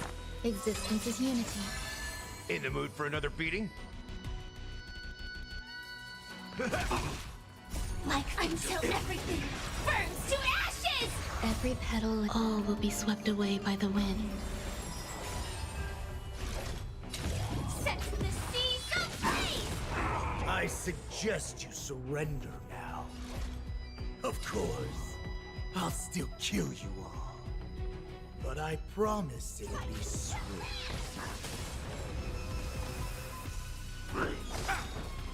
Nice like a good, my friends. Indulge yourselves!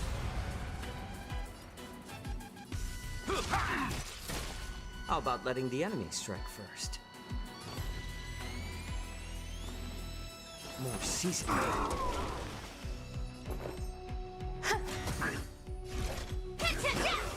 How presumptuous!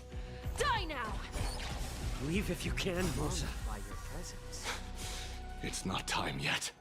Since you're already here, why not have a meal before the rain? Set to the seas of blaze!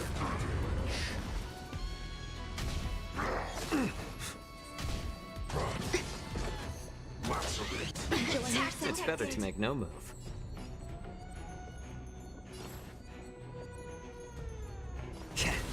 There's more to life. Step up, let's damage the state. Fight to live! I like adding fuel to the... These are abnormal Eternal. Time to mix things up. So this is the warmth of life. Detonator.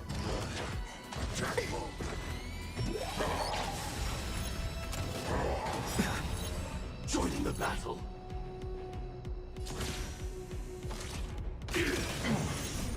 Until everything burns to ashes! Setting the seas ablaze!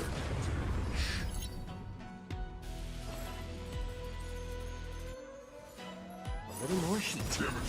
Nice second, my friends. Indulge yourselves! Right. Guard the gates! They can't be allowed in!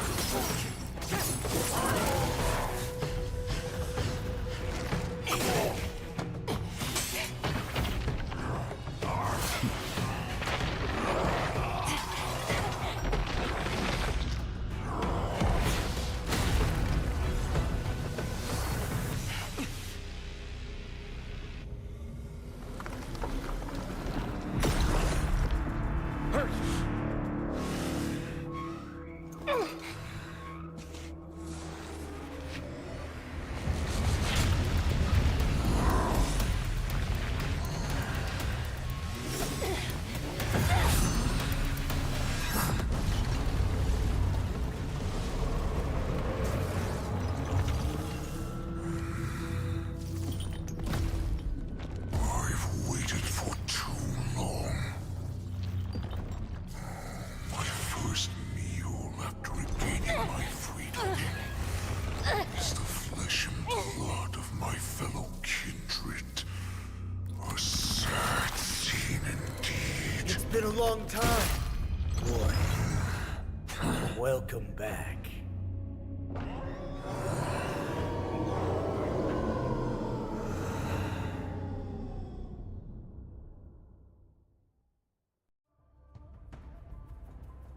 How many times has the old verdant home spun around since our last hunt? Duran's whelp, tell me your name. Oh, great Hule, nemesis of the Foxians, and the hunter of all beings. I'm Moktok, a humble counselor of the Rhino Hound Pack.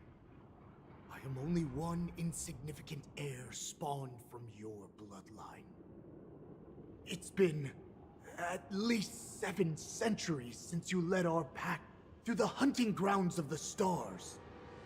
I'm thrilled to see that you are as cunning and skillful as ever. 7 centuries. 7 centuries have passed. But why have Duran's whelps grown to look like this? Tell me, Moktok, why have you grown to resemble our most despicable slaves and enemies, the Foxians? I've been commanded to release you from this cursed prison. It is Senjaya's will. That's why I had to take a magic pill, don the skin of a lowly beast, and play along with their hypocrisy. Since you have an escape plan, tell me, what's our next move to get off of this ridiculously large ship? My brothers and I will lock down this prison, trapping the prison guards inside. This will buy us some time. The rest of my crew, who are undercover like me, will secure the vessels for our escape. According to the plan, we only have a tight 2-hour window to get out of here. Originally, I intended to carry out the plan tomorrow, but they're planning to transfer you to the Xianzhou Yaoqing now. So I seized this opportunity to set you free. What a reckless plan, you idiot! Even if we manage to get the ships, our chances of escaping are slimmer than a Foxian slipping through my claws! But we have no other choice. The angel serving under the Master of Immortality sent me with a message. Only your return will end the prolonged divisions among the Borisin.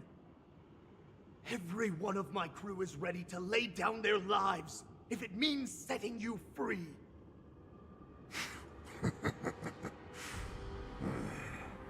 The sneaky weakling looking like you is actually showing some reckless bravery with this plan. Fine. You'll get what you want. And all of Duran's whelps will too. Well then, my lord. We should leave now. Before we go, give me one of those magic pills. My lord, do you seriously want to don the skin of a lowly beast? That would be a disgrace to your greatness, my lord. You idiot. Greatness means nothing without freedom. Once I get out, I'll need a disguise that won't raise any suspicion. As you wish, my lord. Is that Foxian slave my meal? No, he's an envoy from the Xianzhou Yaoqing. I plead you to endure him a bit, my lord, as he's more valuable as a hostage. Take him, guys! Time to move out!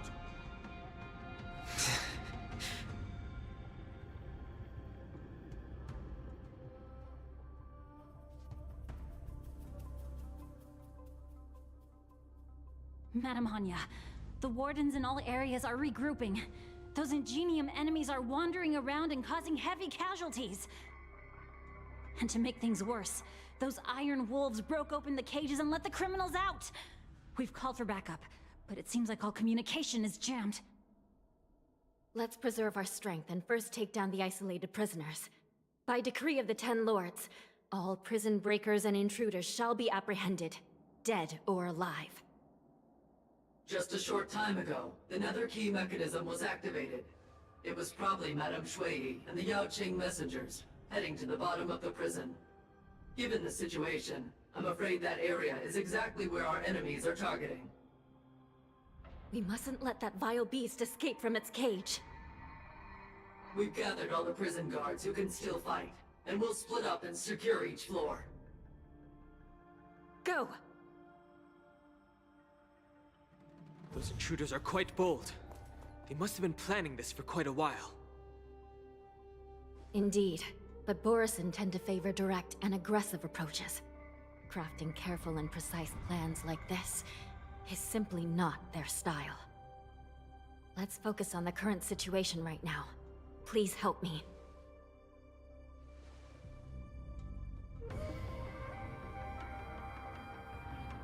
Like I say, whenever we go, we always end up in trouble. What's the fastest way to the bottom of this prison, Miss Hanya? If we don't get there quickly, we'll soon be outnumbered by all the enemies inside. We'll have to bend the rules. Please, follow me.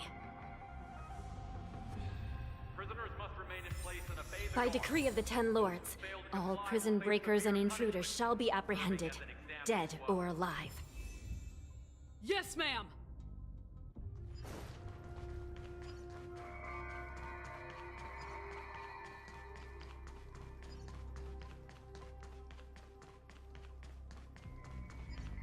Please stay tuned. Sound lingers. Hold your position here. Yes, ma'am. We need a few tools if we want to reach the bottom quickly. Follow me to the next floor. The path is cut off.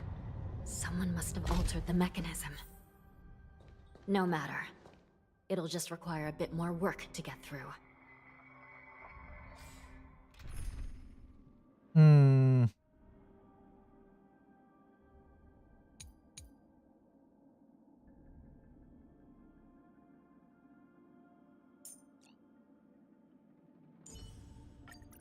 Like always, Dan Heng. Let's make this quick.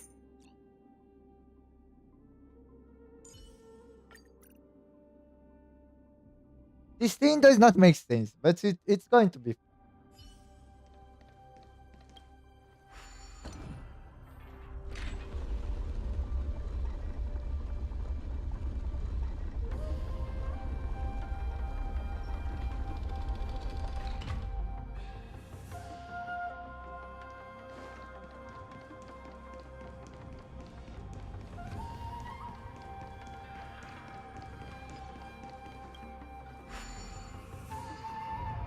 Some spiritfarers occasionally use ingenia from the Artisanship Commission to navigate the treacherous terrain here. Normally, using devices like the shifting screen is strictly forbidden, as they could help prisoners escape. But, given the urgency of the situation, let's just ignore the usual regulations.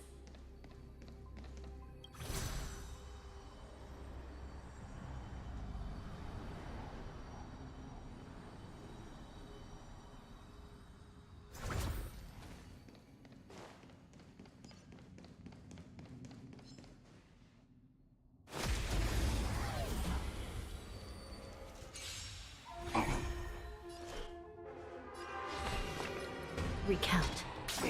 By the will of the Ten Lords' decree, hereby ordained.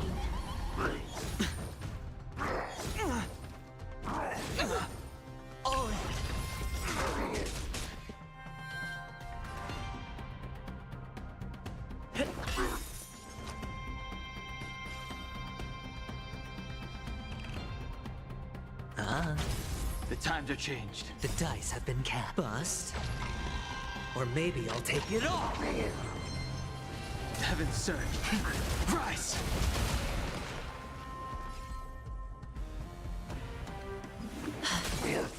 New crimes. Did the rhythm get messed up? The mood is set. Let the show begin! I sense a storm. Heaven surge. Break!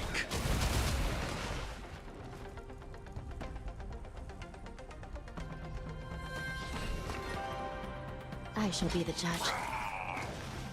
Sure, I'll play along. Spend freely.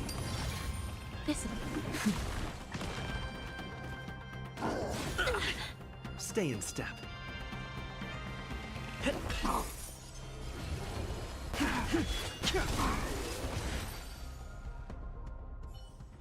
Oh, I know why the hand is doing so little damage. I was like, wait. March 7 took him out of relics. Oh.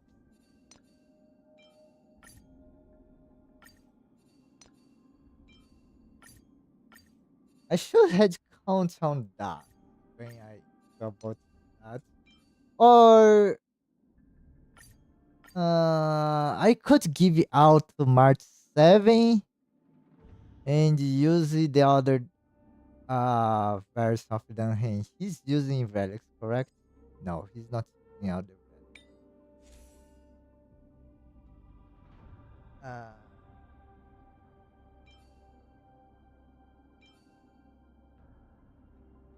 I mean, let me see. The hand has very bad. I don't want to use that hand.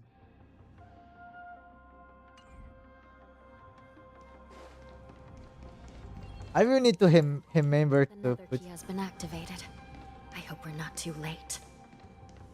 Hang in there, sister.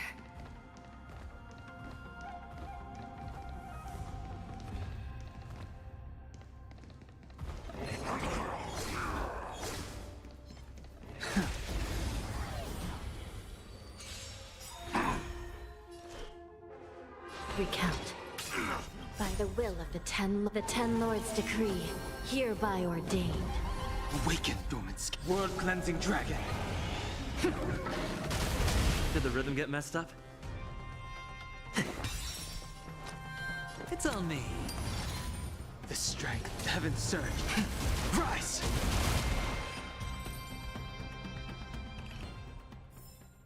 Way different.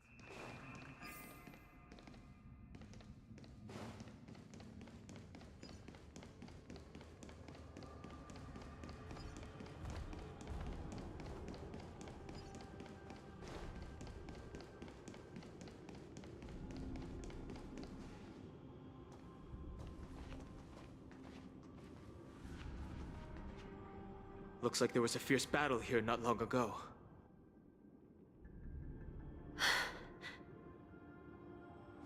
The gate to the prison delve is wide open. Hule has managed to break free. Thank Where are the Yaoqing messengers? And where's my sister? Are they still alive? Let's look around. Maybe we'll find some clues.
Oh,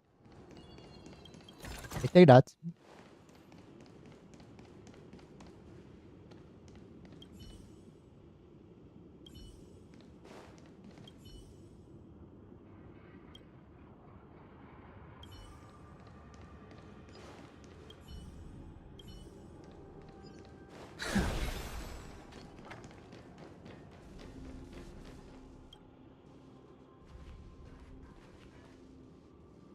Xueyi is here.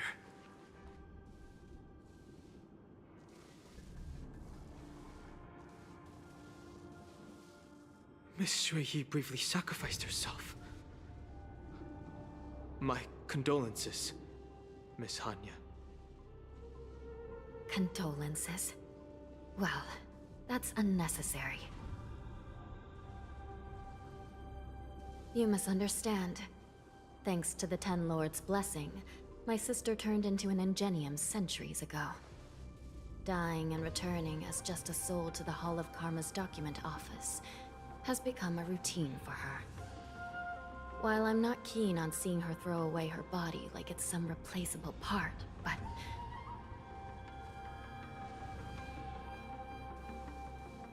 By the way, have you seen bodies that might be the Yaoqing messengers? One of them is a Foxian wearing exquisite clothes, and the other wears a dark cloak, like a fugitive. No. I haven't found any Foxian bodies. Only Borisin ones. So, the intruders and Hule are holding the Yaoqing messengers hostage. This is the worst situation. With hostages in their grasp, the prison guards can't do anything about the prisoners. If anything happens to the messengers, the relationship between the Yaoqing and the Luofu could be irreversibly damaged. We must rescue the messengers, get out of here, and spread the news. We mustn't give up as long as there's a glimmer of hope.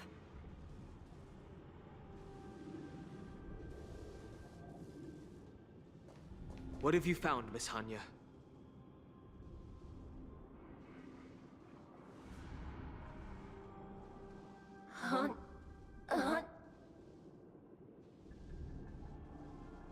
What?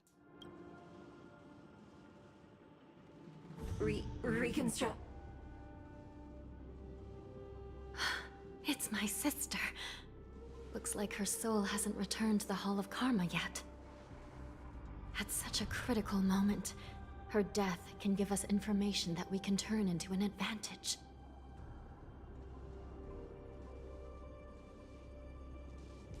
Let me see. The damage isn't too bad. If I can fix it up, my sister will have a temporary body.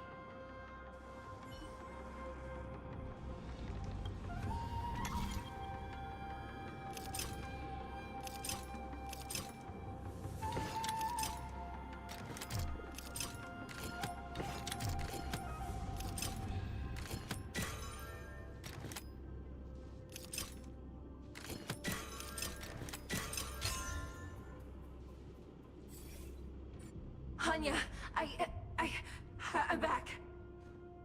Welcome back, sister. I don't know what kind of expression I should have at a time like this.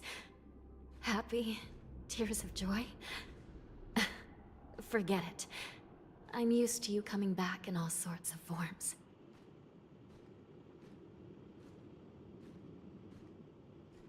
Her new farm is kind of cute. Now is not the time for jokes. This side crane can't hold all of me. Sister, what did you see when you were killed?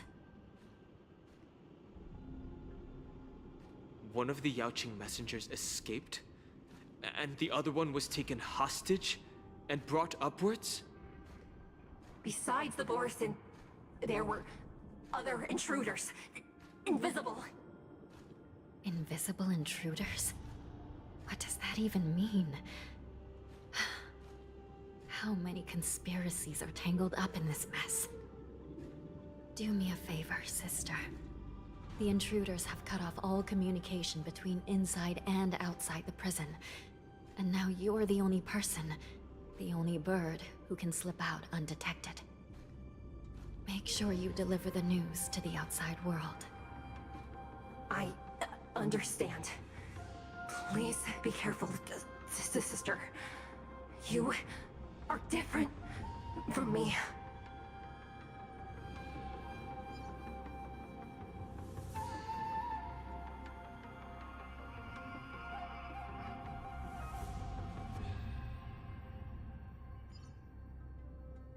Time is running out, Miss Hanya. If we keep delaying, those Borison will escape from the prison. All right. If we happen to come across that Yaoqing messenger who got away... No. Stopping Hule should probably be our top priority.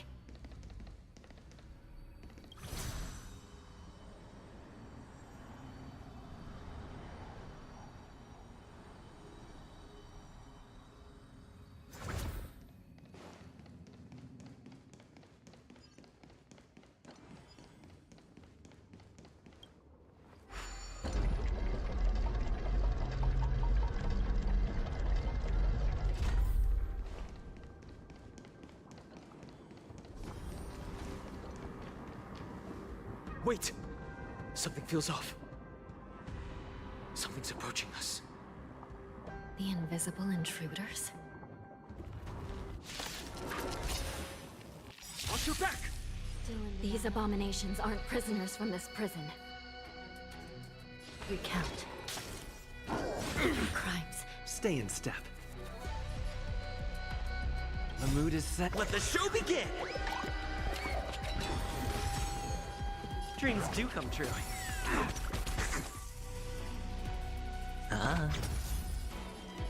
Heaven's Surge. Rise!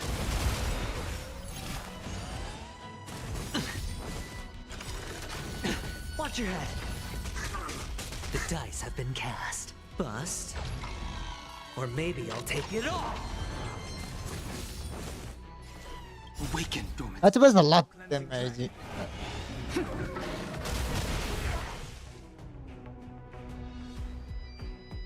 I shall be the judge.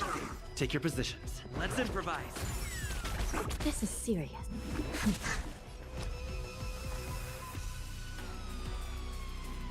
I sense a storm. Heaven's Surge. Break! The prison management on the Lawfu is truly concerning. Who are you? Aren't you looking for me? Recount. By the will of the Ten Lords' decree, hereby ordained. No dirty tricks, all right. Stay in step.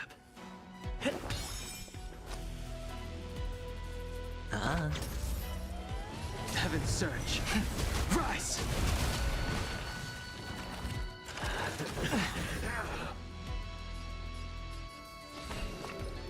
I shall be the judge.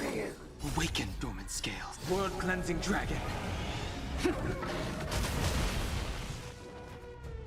It'll catch up. Inevitable. Watch your head.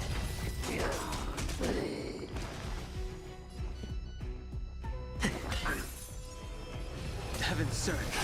Break! Just focus on the fight. Recount. The dice have been bust. Or maybe I'll take it all. All in. Merciful Medicus! The mood is set. Let the show begin!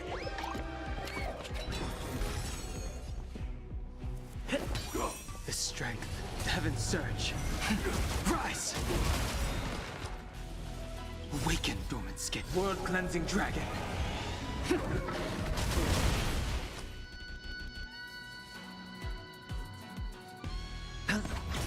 Give it up. I shall be the judge. Let's improvise. Recount. By the will of the Ten Lords' decree, hereby ordain. Still the same one. Watch your head. Sure, I'll play along. I sense a storm. The heavens surge. Break!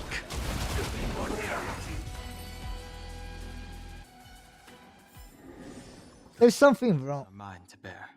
He's using his lights on. Why? What? It feels like something's wrong.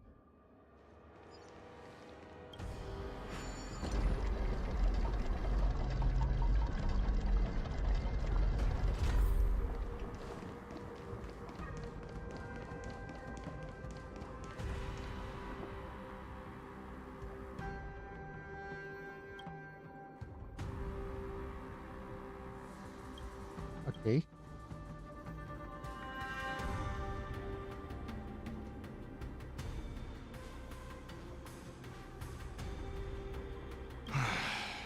The prison management on the Lawfu is truly concerning.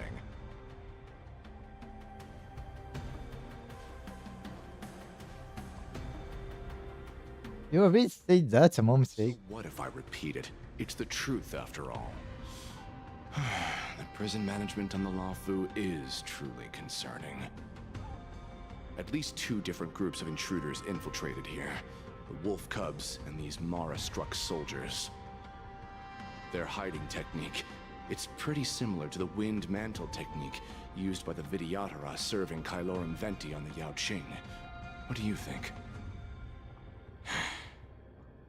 Well, never mind if you don't have any clues. Now is not the time to exchange assassination techniques. I'm Waza. My friend fell into the clutches of that wolf. I was planning to escape and report back as quickly as possible, but now it seems... The prison on the Lawfu is a real maze, I must admit. Thank you for your help, Mr. Morza. We'll do our best to ensure your friend's safety. No. You can do nothing for him now. And you shouldn't be focusing on his safety at the moment.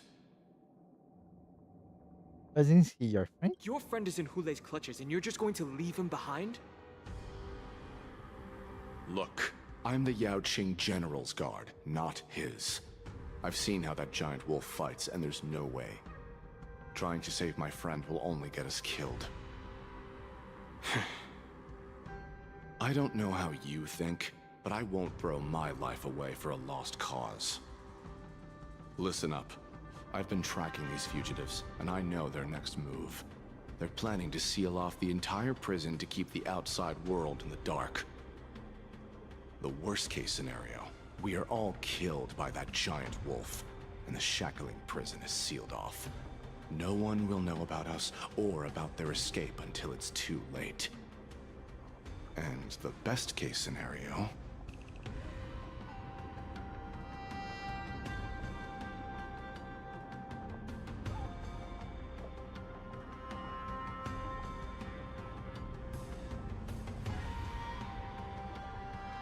We kick out those bad guys, but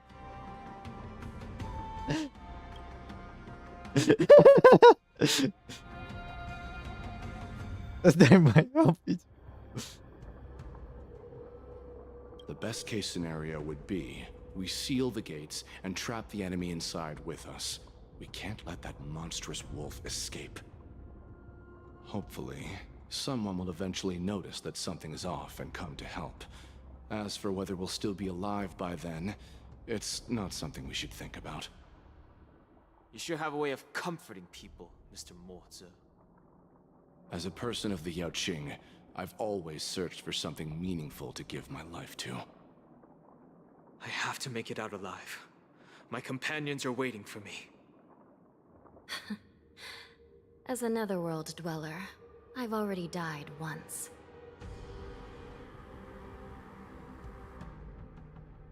Oh, I will give it to my own. We won't give up. Not until the very last moment. None of you are part of the Ten Lords' commission, so sacrificing yourselves isn't the right move. As a judge, it's my responsibility to guard this prison, and if someone should step up to stop Hule from escaping, it should be me, not you. Once we reach the gate, I hope you'll help me seal it. After that, I'll do everything I can to fight the Borisin, and you find a safe place to hide and wait for reinforcements. Now, let's proceed upward.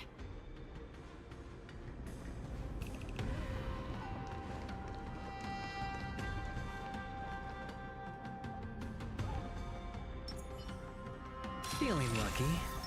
Please stay tuned.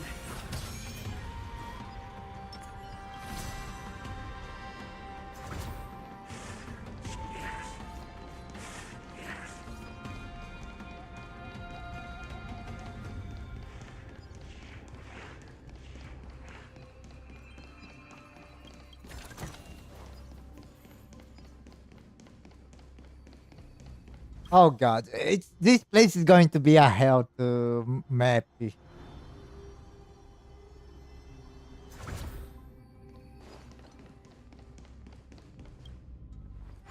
We must seal the entrance before the Borisin fugitives get out.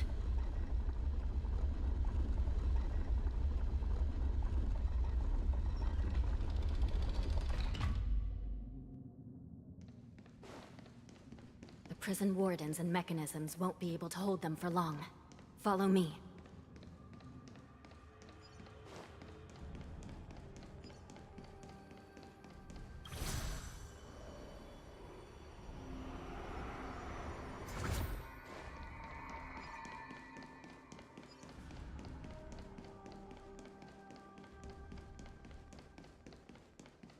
We're almost there.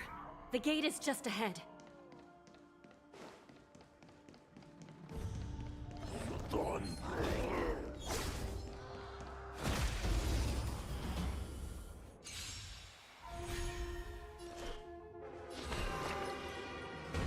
Recount.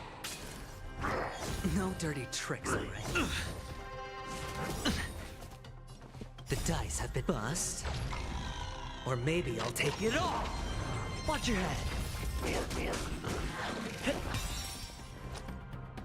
It's on me. Heaven surge. Rise!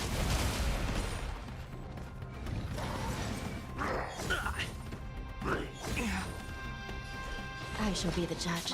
Take your positions.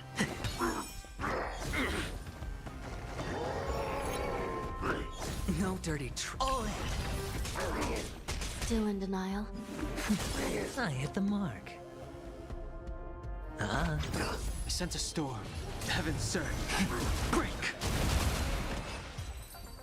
Okay. Consequences are mine. This is serious. Recount. Awaken, dormant world-cleansing dragon.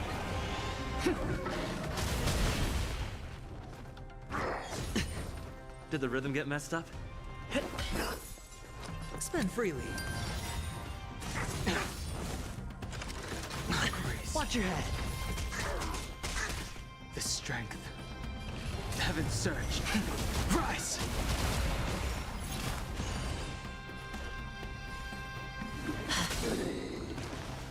Stay in step. It's on me. Still in denial? I shall be the judge. All in. I sent a storm. The heavens surge. Break! Take your positions. I hit the mark. Stay in step. Let's improvise. Recount. The strength. The heavens surge. Rise! Okay. The consequences are mine to bear. The fugitives are charging at the gate. Please be careful, Your Honor.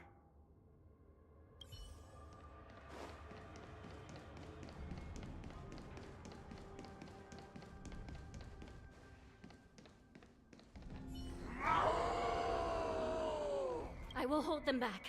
Don't let Hule escape.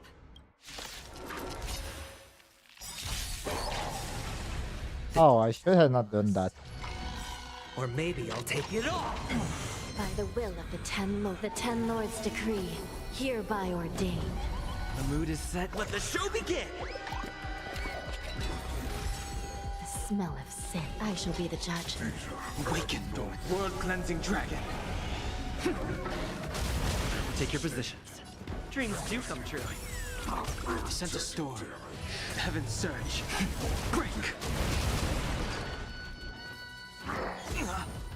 I hit the mark. It's on me. Recount. Stay in step. It'll catch up. The heavens surge. Rise!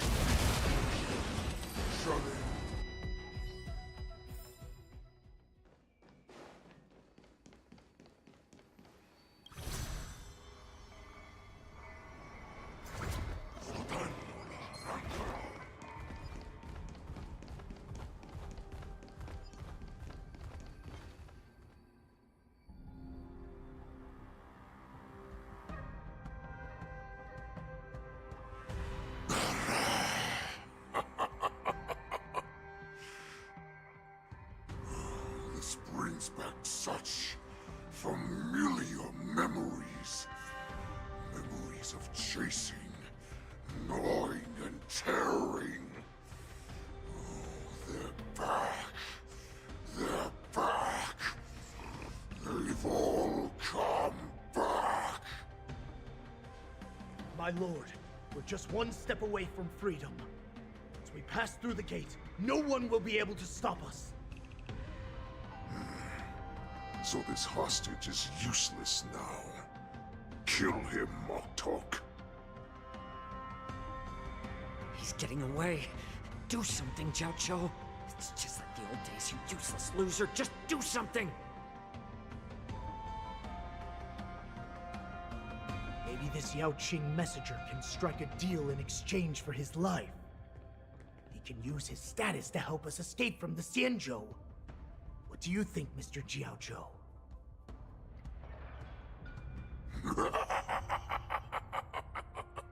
Oh, just look at you. Fallen so low during my absence. You're even negotiating with livestock. As far as I recall, no one from the Yao Qing would ever consider a deal with Duran's offspring. I've got to make this beast stay here. Whether it's for the sake of Fei Xiao or the Yao Qing. Deal. I certainly have more value alive. My identity, my knowledge of the Xianzhou, and my understanding of many things that your minions have no knowledge of. They'll all be valuable.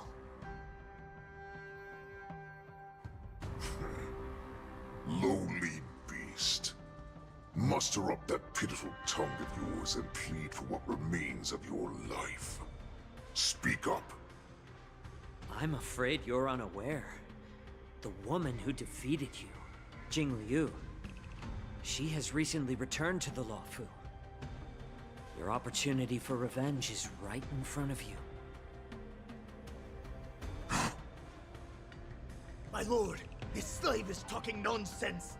I've never heard anything about this. May I just kill him now? Silence, Moktok. And you, slave. From now on, you'll stay by my side. You'll only speak and move when I allow you to. Otherwise, I'll dismember you from head to tail, inch by inch. Got it? But my lord... We must stay here for some time, Moktok. Fear not. Because once I step out of the prison, it's the people of the Xianzhou who should tremble in fear. I'll show them what true calamity means. Now, Duran's whelps, follow me!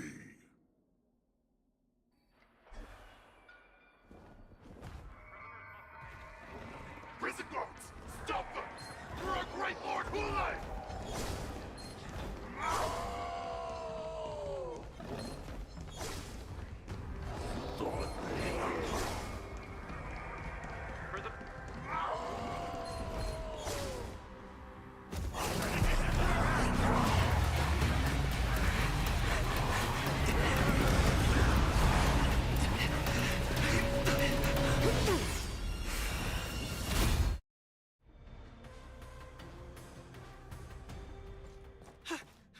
Report! After we lost contact with the Shackling prison, we received a message from a Psycrane. The prisoners have revolted, and the criminal Hule is nowhere to be found! What about the Yaoqing messengers and the Nameless? No news at the moment. We're trying to restore contact with the Shackling prison as soon as possible. I see. You're dismissed.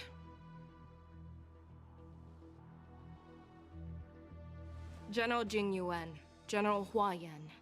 It's just as we suspected. The rise of the Ambrosial Arbor was not the end of things, but the beginning. The hand of the Ruined Legion has already sown the seeds of destruction. From this moment on, the Xianzhou Alliance will face an even greater challenge, from both the abominations of abundance and the destruction itself. If this is what they want, I'm always up for a challenge.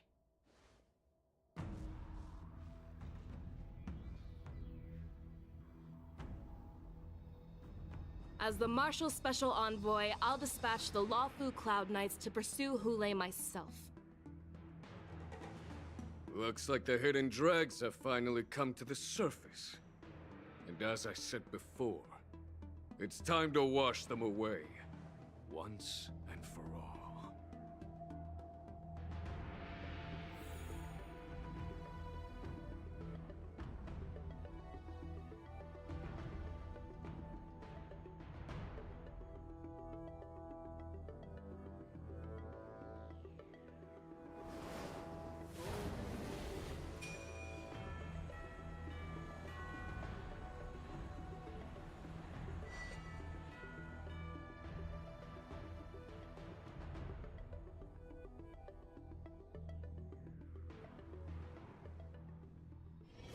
All remains as it did yesterday.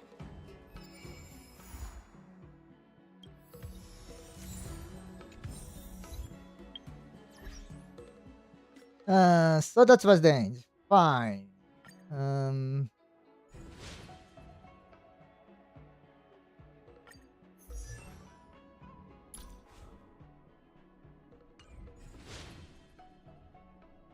I'm.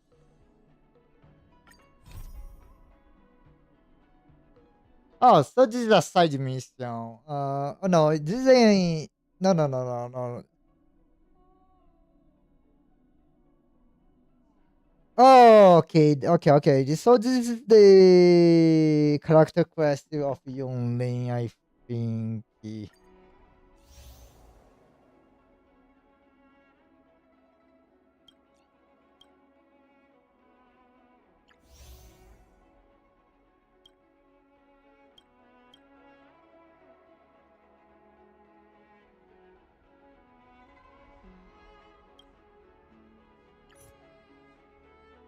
Yeah, okay. It's that. We have this side quest that has a lot of um. Okay, so we start doing the character quest.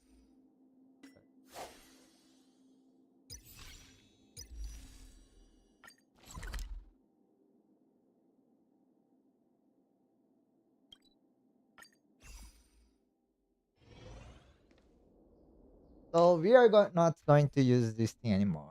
Yay! That means I can change the Dunhane relic. I will need to go for another relic. So going to be so annoying.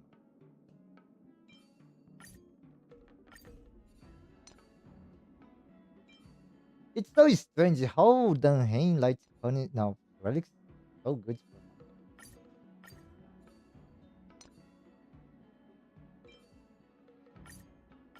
And yeah, I always thought, oh god, these relics has too much break effect. But I mean, it's the least worst the uh substats that they could get in my opinion. I would not expect them to be very useful because overall it's still not a bad rate of the crit rate damage. It's a high work effect.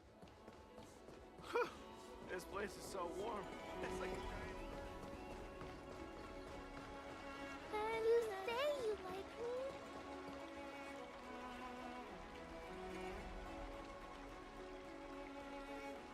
All right. Now that you're in position, Miss March, let's get this lesson started.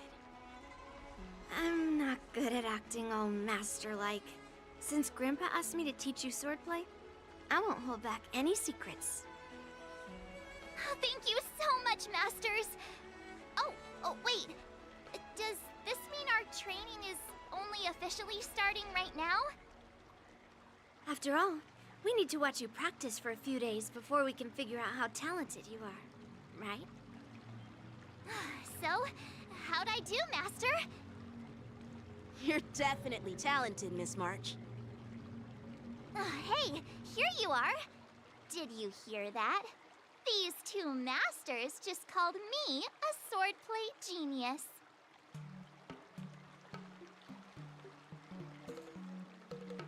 I search for the overly generous chance of a nicely marked. Oh, you're right.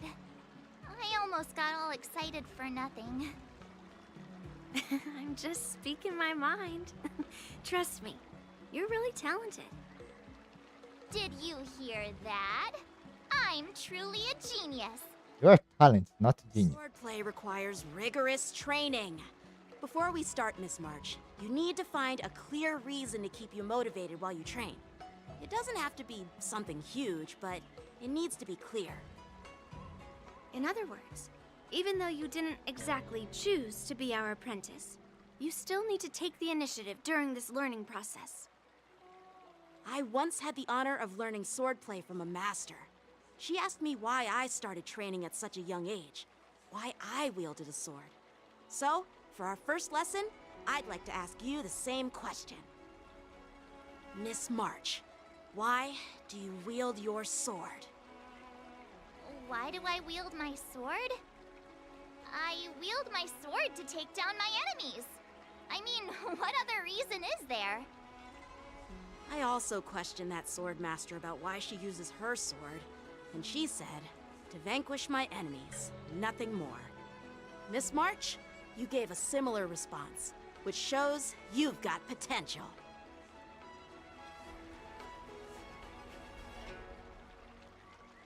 If you want to defeat your enemies, you can stick to your bow.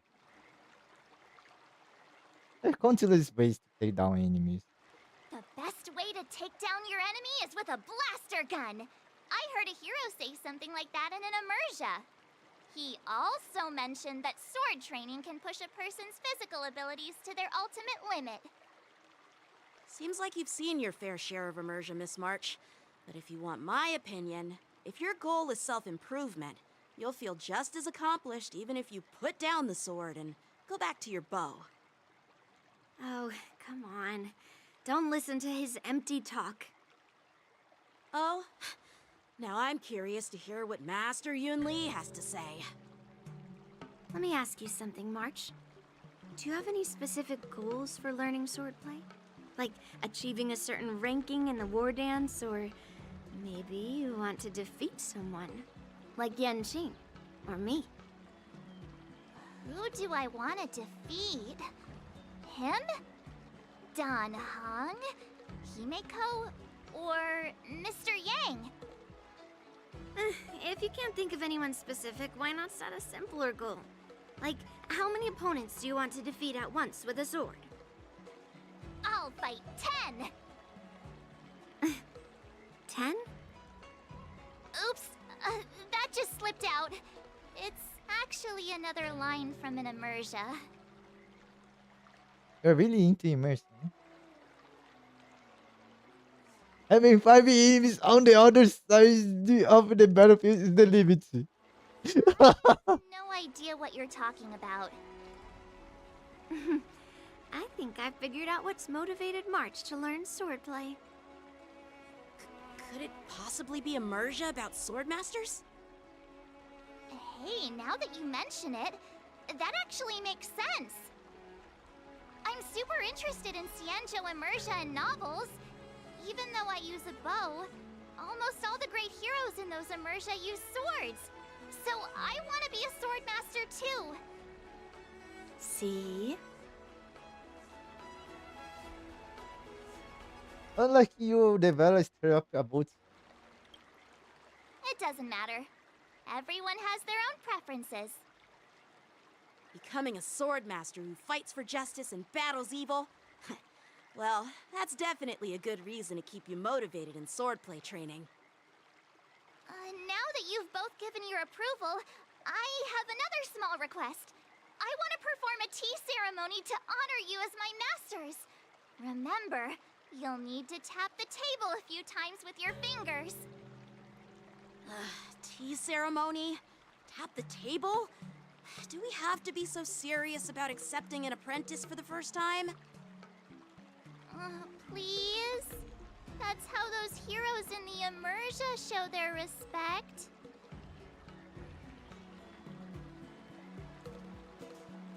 but in those immersions they always knew and well, right? Even more unnecessary. Let's just stop wasting time. Just treat us to some milk tea. And then we can start our real swordplay training, okay? Yeah! Alright, let's go. To the Sleepless Earl.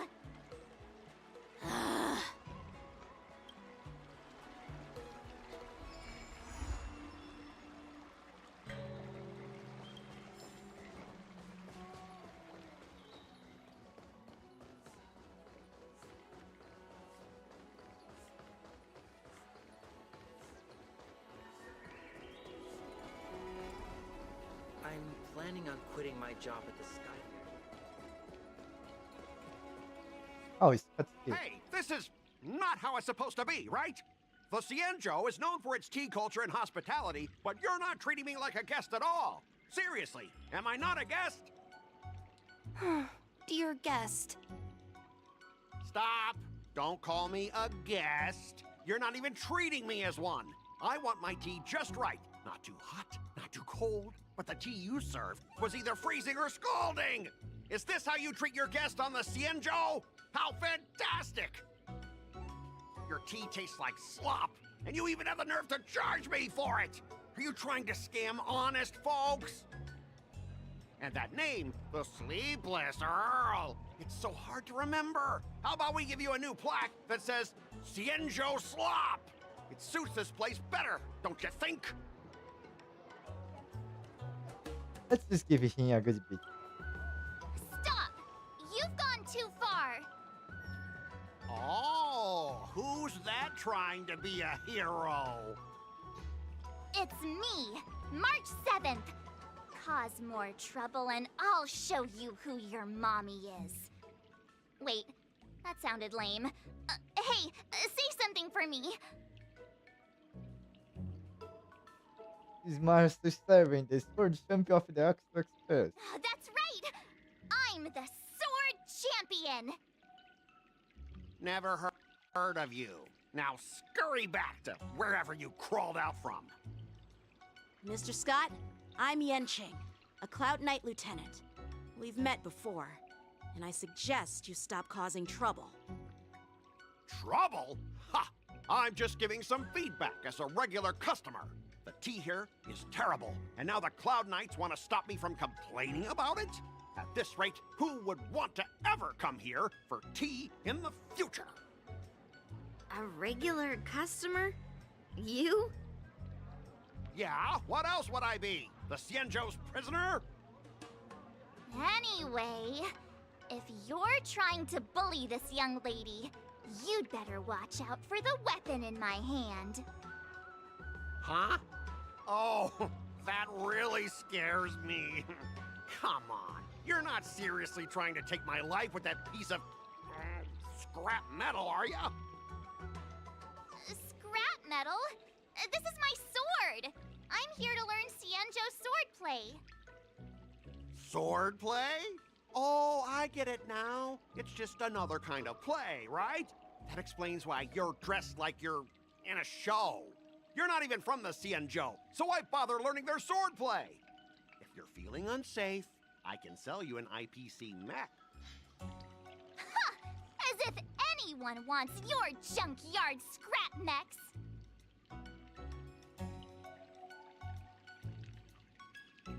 March 17 cuts through your merch with a single step. Oh, how marvelous! How about you show me then? Well, guess it's time to show these bumpkins something serious.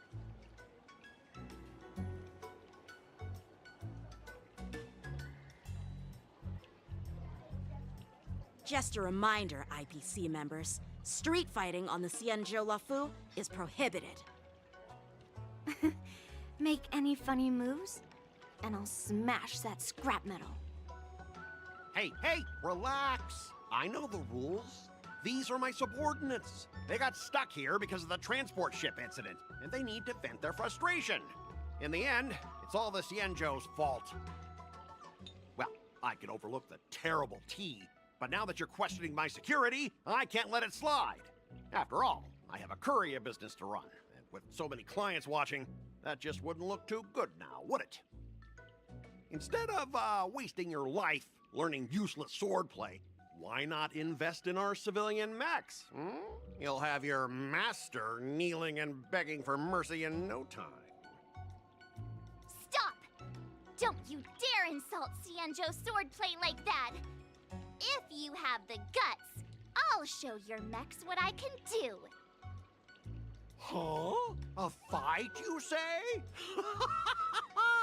Now that you've thrown down the gauntlet, March 7th, I feel I'm obliged to accept your challenge. Say whatever you want, but once you've seen what our mechs can do, you'll be practically begging us for them. Oh, come on! How could I say no to a bet? So, I can see you're no master yet, March, but I'll play fair. You go back and learn swordplay from your teachers here, and in 15 days, I'll come find you and challenge you with my mechs. Only 15 days? All right. Fine. And if you lose, you'll have to bark like a dog in public and shout, "Xianzhou swordplay is a total joke!" You'll stand at the entrance of Our Room Alley and say it to everyone passing by. Okay. Oh, and if that's the case, just forget about your master and become my apprentice instead. I'll teach you how to pilot a mech. And if I win? I'll become your apprentice? Nah, I don't think so. I don't like you. Okay, how about this? If I lose, I'll squeal like a pig in public and say, IPC mechs are a total joke. And I'll even print that on every mech on the transport ship. Deal?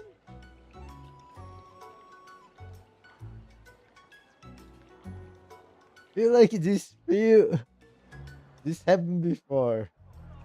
Squealing isn't enough. You also need to apologize to the owner of the Sleepless Earl and take back what you said about Xianzhou's swordplay. Fine, fine, I get it. But you've got to actually beat me with that little scrap of metal first. You all heard it, right? We'll meet again in 15 days. Let's go.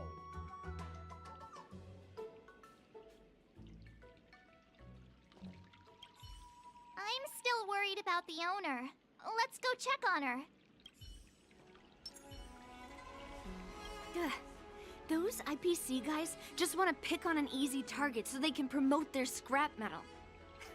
So typical. The Xianzhou and IPC signed a trade agreement, so those IPC people won't dare to cause any trouble. But, I mean, a bet like this is quite unexpected. Are you okay? Oh, yes. Thank you all for your timely help. The shop facing a bit of flack from visitors is a minor issue, but Miss March's decisions to challenge him is serious. Oh, I feel responsible as if the shop has inconvenienced you. Don't worry. I can't stand by and watch someone be bullied. I have to stand up against injustice, no matter what. Oh, not only do you speak like a hero from an immersia, but you also have a kind heart. Your charisma has completely won me over, Miss March. I'm not quite a hero. Yet. I know you're here for the tea ceremony. Please come inside. Thanks for the invitation, but right now, I just want to focus on practicing swordplay. Masters, let's save the tea for later. Sure, the tea can wait for now. However, I have a question, Miss March. How confident are you about the bet you just made? I don't think March has given it any thought. Come on, how could I possibly lose? You didn't give it no. You're right. It seems she really hasn't considered anything. I don't see any issue with it. Let March give it a shot. As long as she trains diligently, I believe she can easily deal with that hunk of IPC scrap metal. As long as she trains diligently. I'm now filled with determination, Masters. I'll learn swordplay well and teach that guy a lesson. You're my most trusted friend. You'll be my assistant teacher and make sure I learn swordplay properly. So I get paid as an accident teacher. Hey, when have I ever treated you poorly? Masters, Mr. Teaching Assistant, let's go back and start the training now.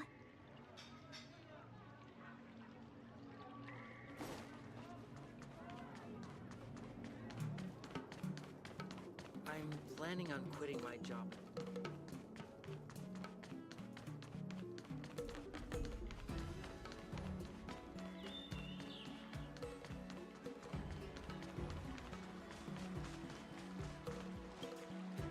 That IPC guy will show up in 15 days.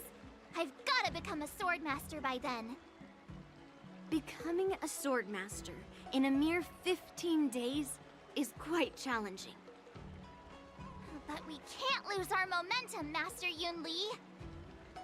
Momentum alone will only keep you going for about 3 days. If you really want to stick with it, you need a solid plan. That's true. No worries. I've found my professional teaching assistant to help me organize the lessons, so there won't be any problems.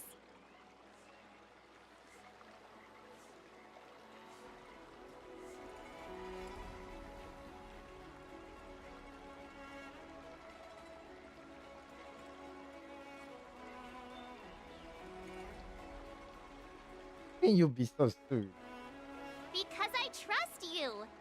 Even if my masters have doubts, they'll trust your judgment. Miss March is really passionate about learning swordplay, and now she has a clear goal in mind. That's a good thing for her. There are many ways to defeat villains, but if you want to become a true hero, you have to focus on self-improvement. I hope you will always remember this, Miss March. Got it. It's all etched into my memory. Since you've got that in mind, it's time for me to set some targets for you. Please, go ahead, Master Yunli. We'll have 3 exams during these 15 days.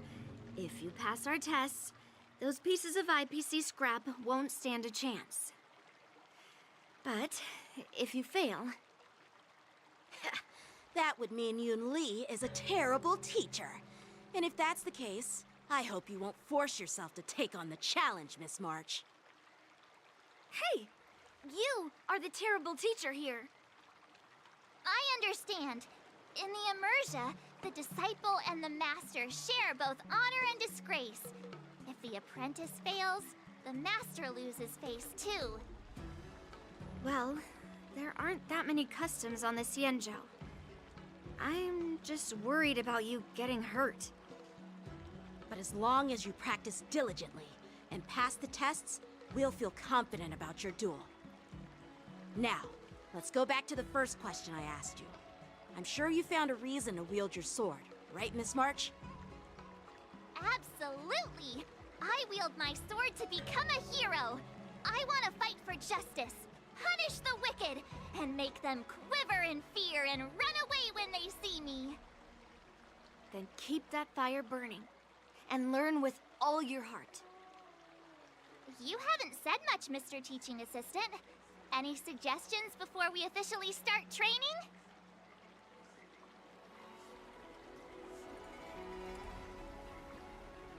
Trains on the roads bring twists of it. What, twists? Like the ones in those Swordmaster novels? But I wonder what kind of unexpected twists I'll encounter.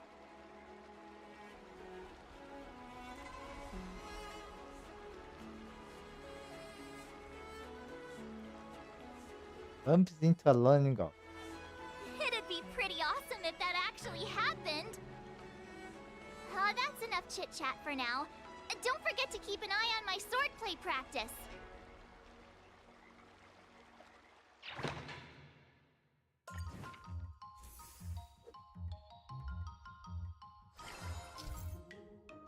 Okay.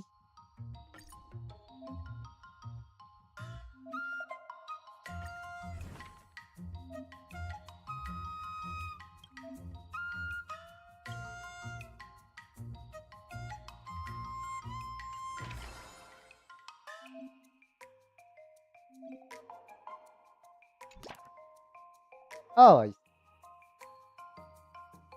So let's see. What she needs? Strength. So the most important thing is strength.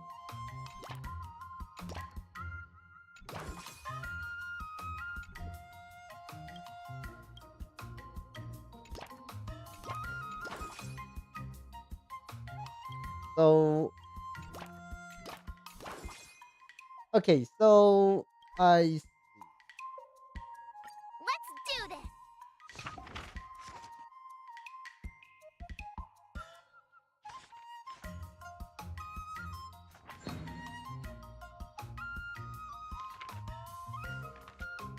see.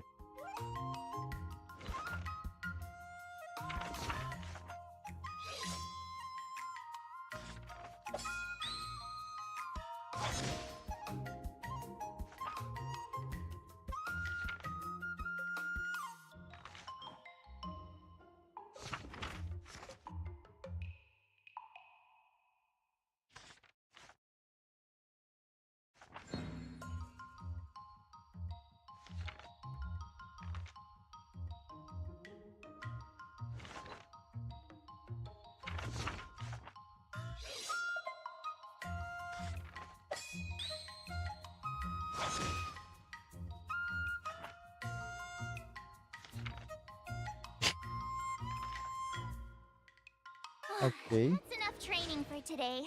I need.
What do you recommend?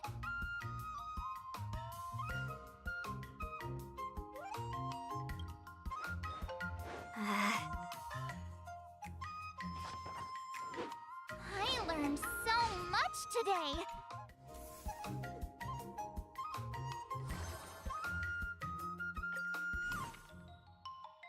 Hmm.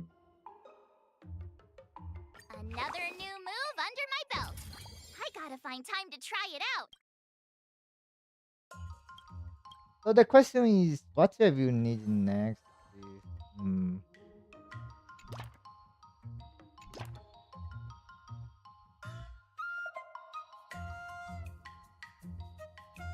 that's 30, 46. No, I will need one more. That should win.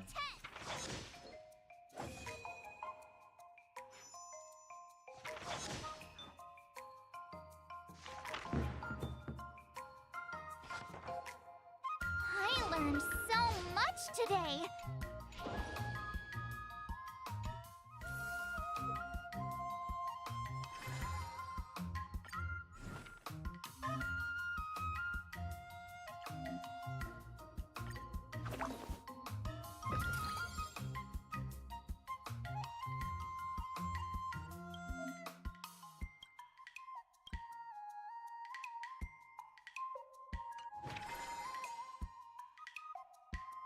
So I will need it enough. Um,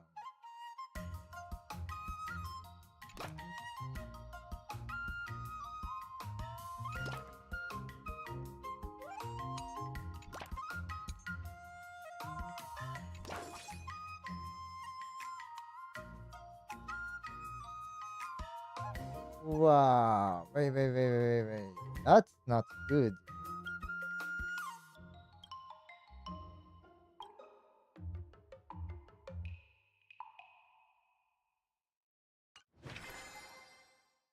Uh, if it's better just increase tenacity thing around this fine.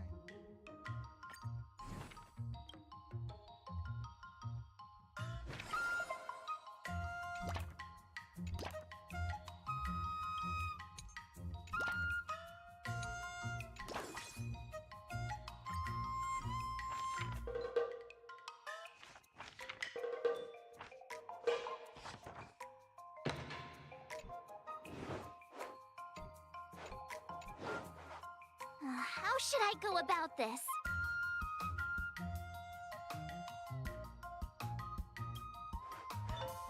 Huh?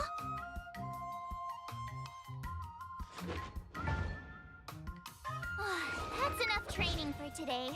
I need. Today, you'll face your first test. It's all about the basics. Oh, I know. It's a float like a butterfly, sting like a bee, right? That's boxing? But close enough, I guess. Grasping the basics is crucial to mastering swordplay, Miss March. Focus on wielding your sword properly, making your thrusts swift and strikes brisk. And parries should be fluid and ramble. Got it. See? Even March is getting bored of your rambling. But I'm actually not bored at all. Miss March is still a novice, so I'm giving her some tips on the basics to help her better understand them. Neglecting the basics will only make you vulnerable in a fight. Even for an extraordinary sword master like you, Yunli.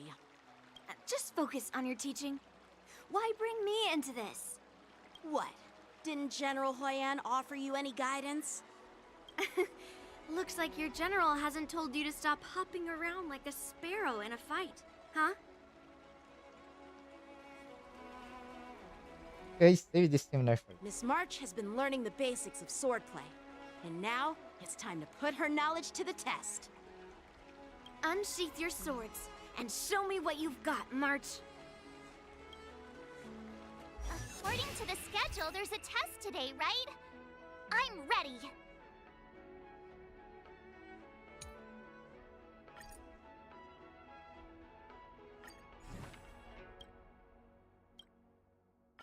Another step closer to star-crazing glass greatsword.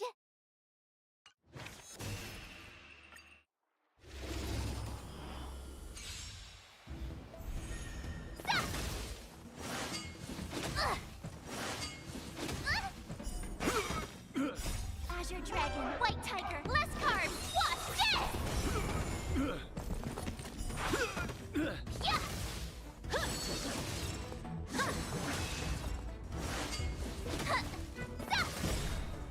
Azure Dragon, White Tiger, less carbs, what's this? Oh, I get it!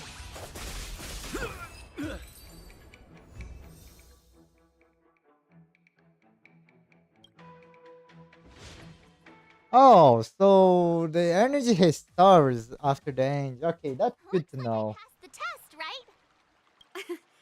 Yeah. Well done. You passed with flying colors. Great! Hey, hurry up and congratulate me. Don't get too cocky. You still have 2 more tests to go. Ah, jeez, you sound just like those parents on the Sien show. Can't I get some praise now? No. Yeah, your aim is Mars. You must be busy. I couldn't have done it without my masters and you, Mr. Teaching Assistant. So if I were to take on that IPC guy now, what would you say are my chances? You already have a martial arts background and plenty of real combat experience. With swordplay guidance from me and Yunli, if you were to challenge the IPC's security mechs now, I believe... You wouldn't stand a chance. Yunli's... right. No chance? Hey, are you trying to crush my confidence? I'm the kind of girl who performs better when I'm showered with praise, just so you know.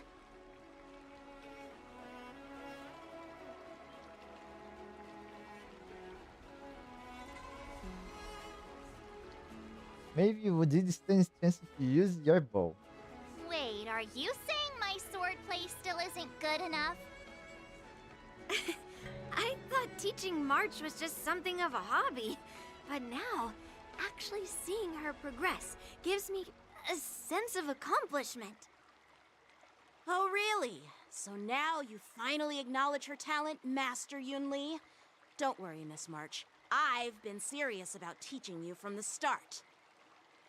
Don't try to cause a rift between us. Every move and technique I taught March is straight from the Juming art of swordplay. 15 days of training is short, Miss March. Whether you pass or fail this test, I hope you'll continue with the basics, because that's your best shot at winning.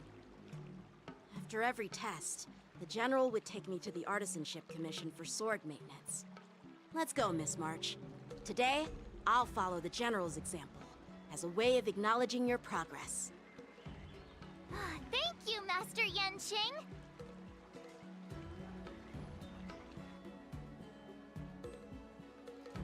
So, have you found any information about her? Yeah, That girl is one of the nameless on the Astral Express. Oh, she's no pushover. Don't you think this bet's a bit too risky? Yeah, it is. So what? Have you seen those big shots in the strategic investment department? Do they ever make safe bets? She thinks she can fool me by flying under the radar? You there! Get me the most powerful mech we've got! Understood. Checking the inventory now.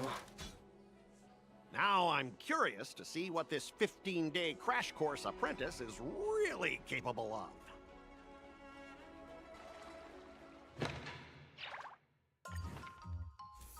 Okay.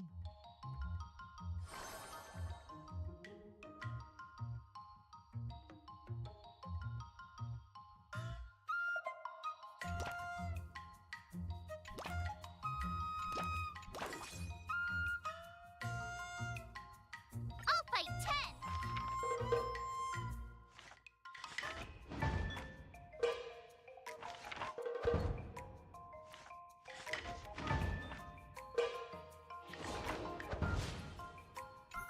Wonder what I'll run into today!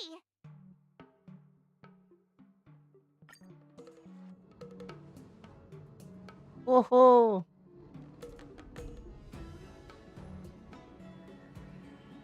Long time no see, still best place. A few Helios late job games. They have been replaced with other methods. Think about you. What are you doing? Take a break at first. But this turkey you one by one. Maintain large chemistry, but run into something that's been wasted everything. I have been kept on low word space.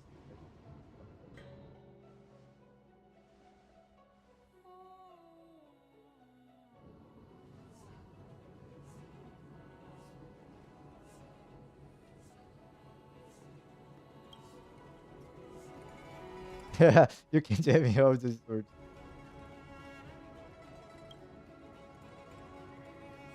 Don't have hands.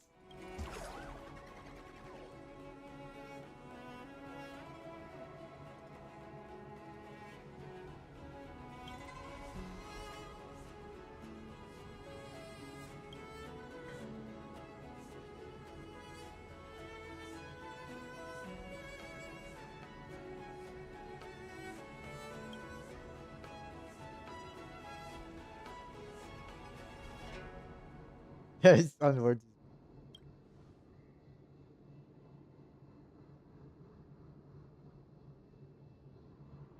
There's no shortcut.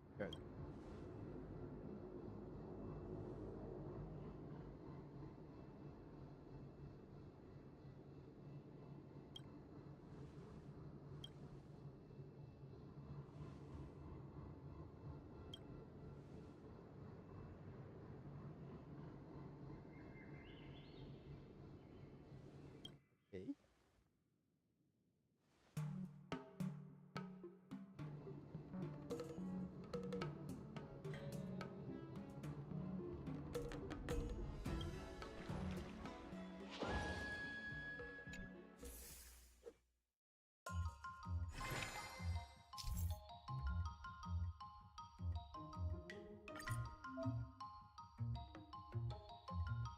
Okay. Assist effect. Strength.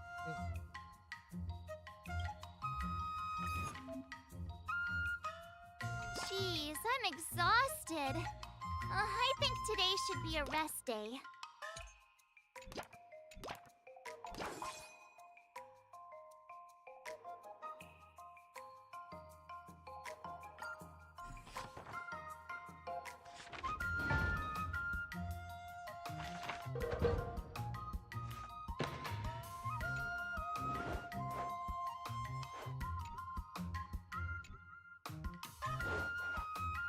How should I go about this? I.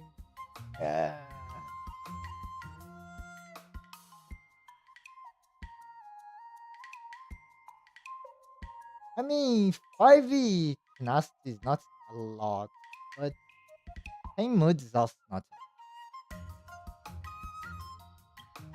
I will go with. Huh?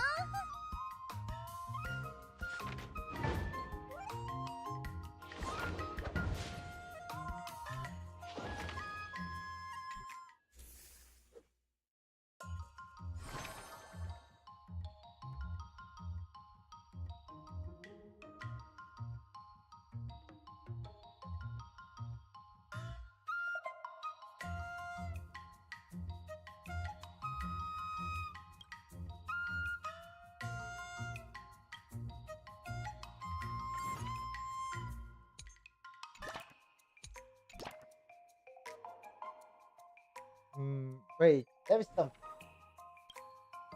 Another step closer to star-crazing glass greatsword.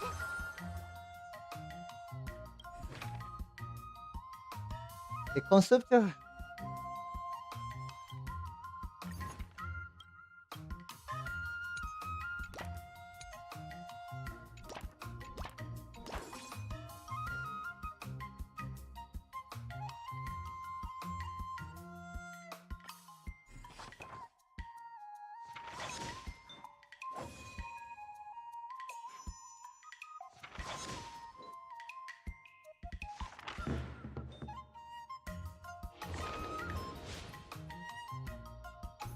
Wonder what I'll run into today.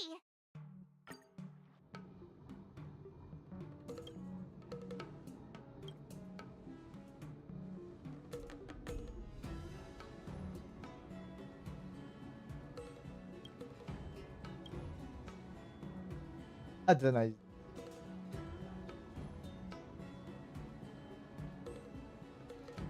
Just be a side effect from being inspired.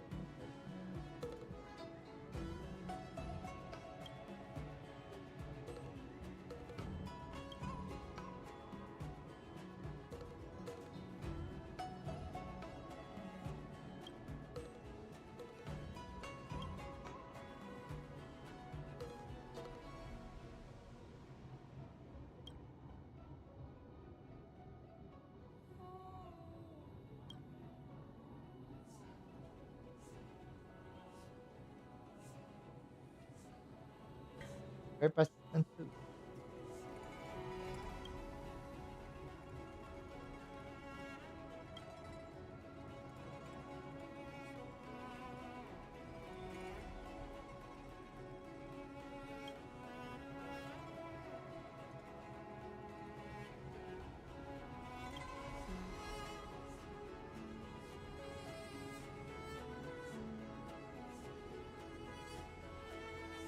Must be a ele, ó.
What do you recommend?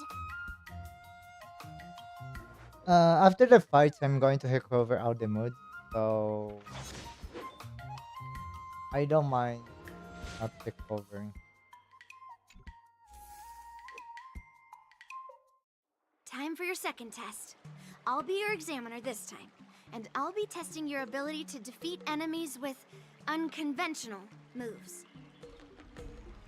Grandpa always said that everything can be a sword, and that there are endless possibilities for learning swordplay in this vast world. If you want to defeat your opponent, you'll need your own secret move. Speaking of secret moves, I've prepared some flaming potent tea. Huh? Is that the flaming potent tea from Arumali?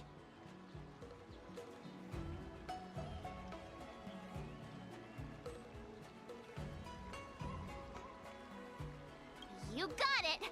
I saw this immersia where the hero drank the flaming potent tea and started stumbling and shaking all over the place. But then he managed to defeat his father's murderer with his drunken swordplay. Good example. Do you know how to do the drunken swordplay? No. No. I figured I could just learn it by drinking flaming potent tea. That's not how it works in real life, Miss March.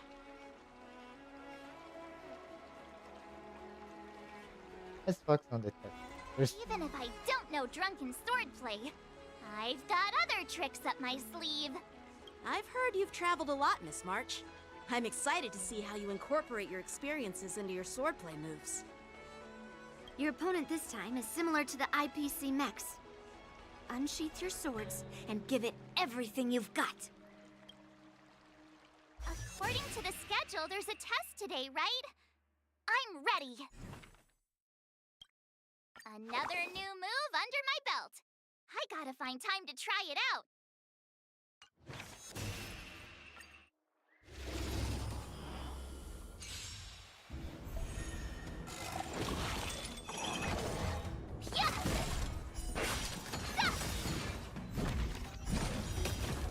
Azure Dragon, White Tiger, less carbs, watch this!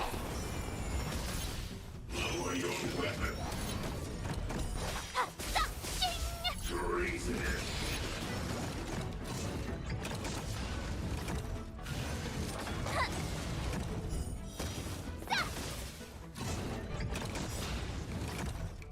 Azure Dragon, White Tiger, less carbs, watch this! Ooh.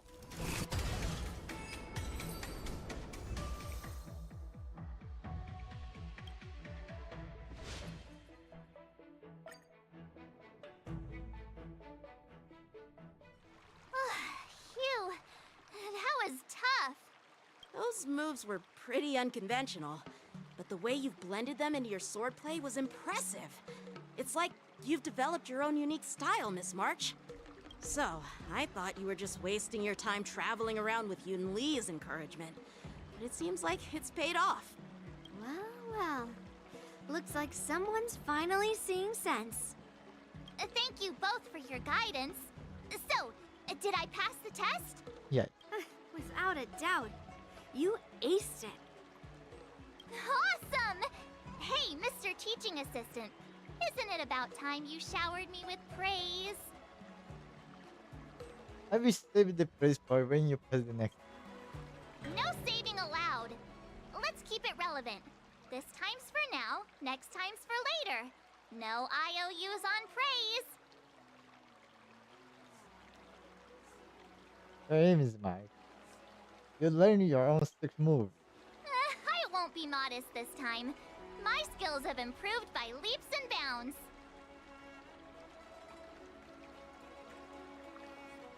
General Jing Yuan once told me that everyone has the potential to be my master. Not just Cloud Knight instructors, but also artists and outsiders. Actually, I was once convinced by Guinifin into swallowing a sword. That's definitely not something you learn from regular practice. So, what do you think your odds are, March? Maybe around 30 or 40%? I don't think his confidence was that. Well, I've gained a deeper understanding of swordplay, and I'm more aware of my own strengths now. By the way, in those immersia stories, the sword masters always hide their true strength before a decisive battle.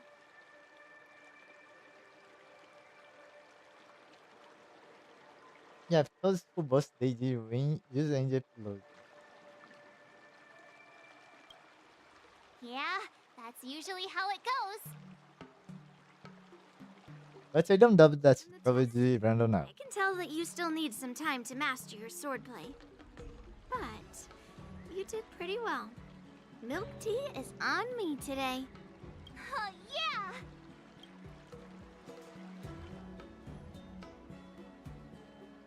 The progress report on the Nameless Girl's sword training is complete. What should I do now, Specialist Scott? Huh? Are you being sarcastic or something? I mean, don't I have other important tasks to do? It feels like a bit of a waste of time to keep tabs on some random girl's swordplay training. A waste of time? No! This is about safeguarding the reputation of the IPC and the honor of the Amber Lord. Are you saying that March 7th can actually take down an Arumaton from the Artisanship Commission with a sword? Come on, an Arumaton is no match for our state-of-the-art mechs. Go and strengthen our mechs even further. I refuse to believe that little sliver of metal can actually challenge our cutting-edge technology. But the armor's already pretty thick. No, it's not enough. Reinforce it more. If I lose face, it's like losing face for the IPC and the Ember Lord. Can we afford to let that happen? Understood.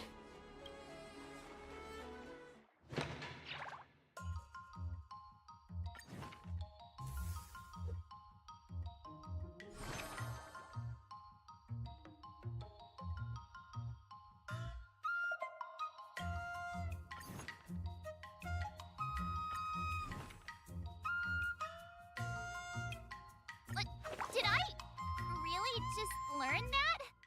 I guess Yeah. I am pretty awesome after all. No, we're not. But it's okay. Uh, some people are calling me to end this stream, so I will end this stream.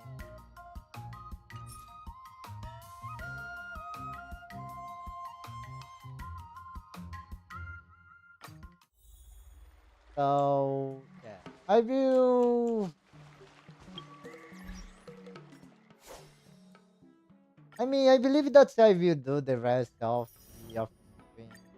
This has been pretty mild adventure quest. I was expecting more, or I will be honest. I can already see where this is going. I will enjoy playing this.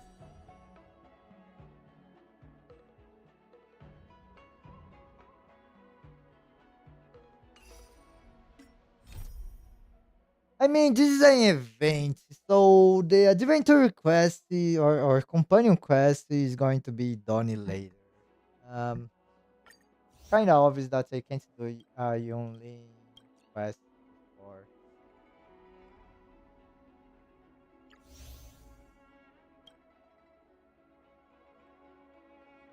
Yep, I can't do that without. It's okay. So everyone, thank you very much for watching now. Hope that you guys enjoyed it, and I will end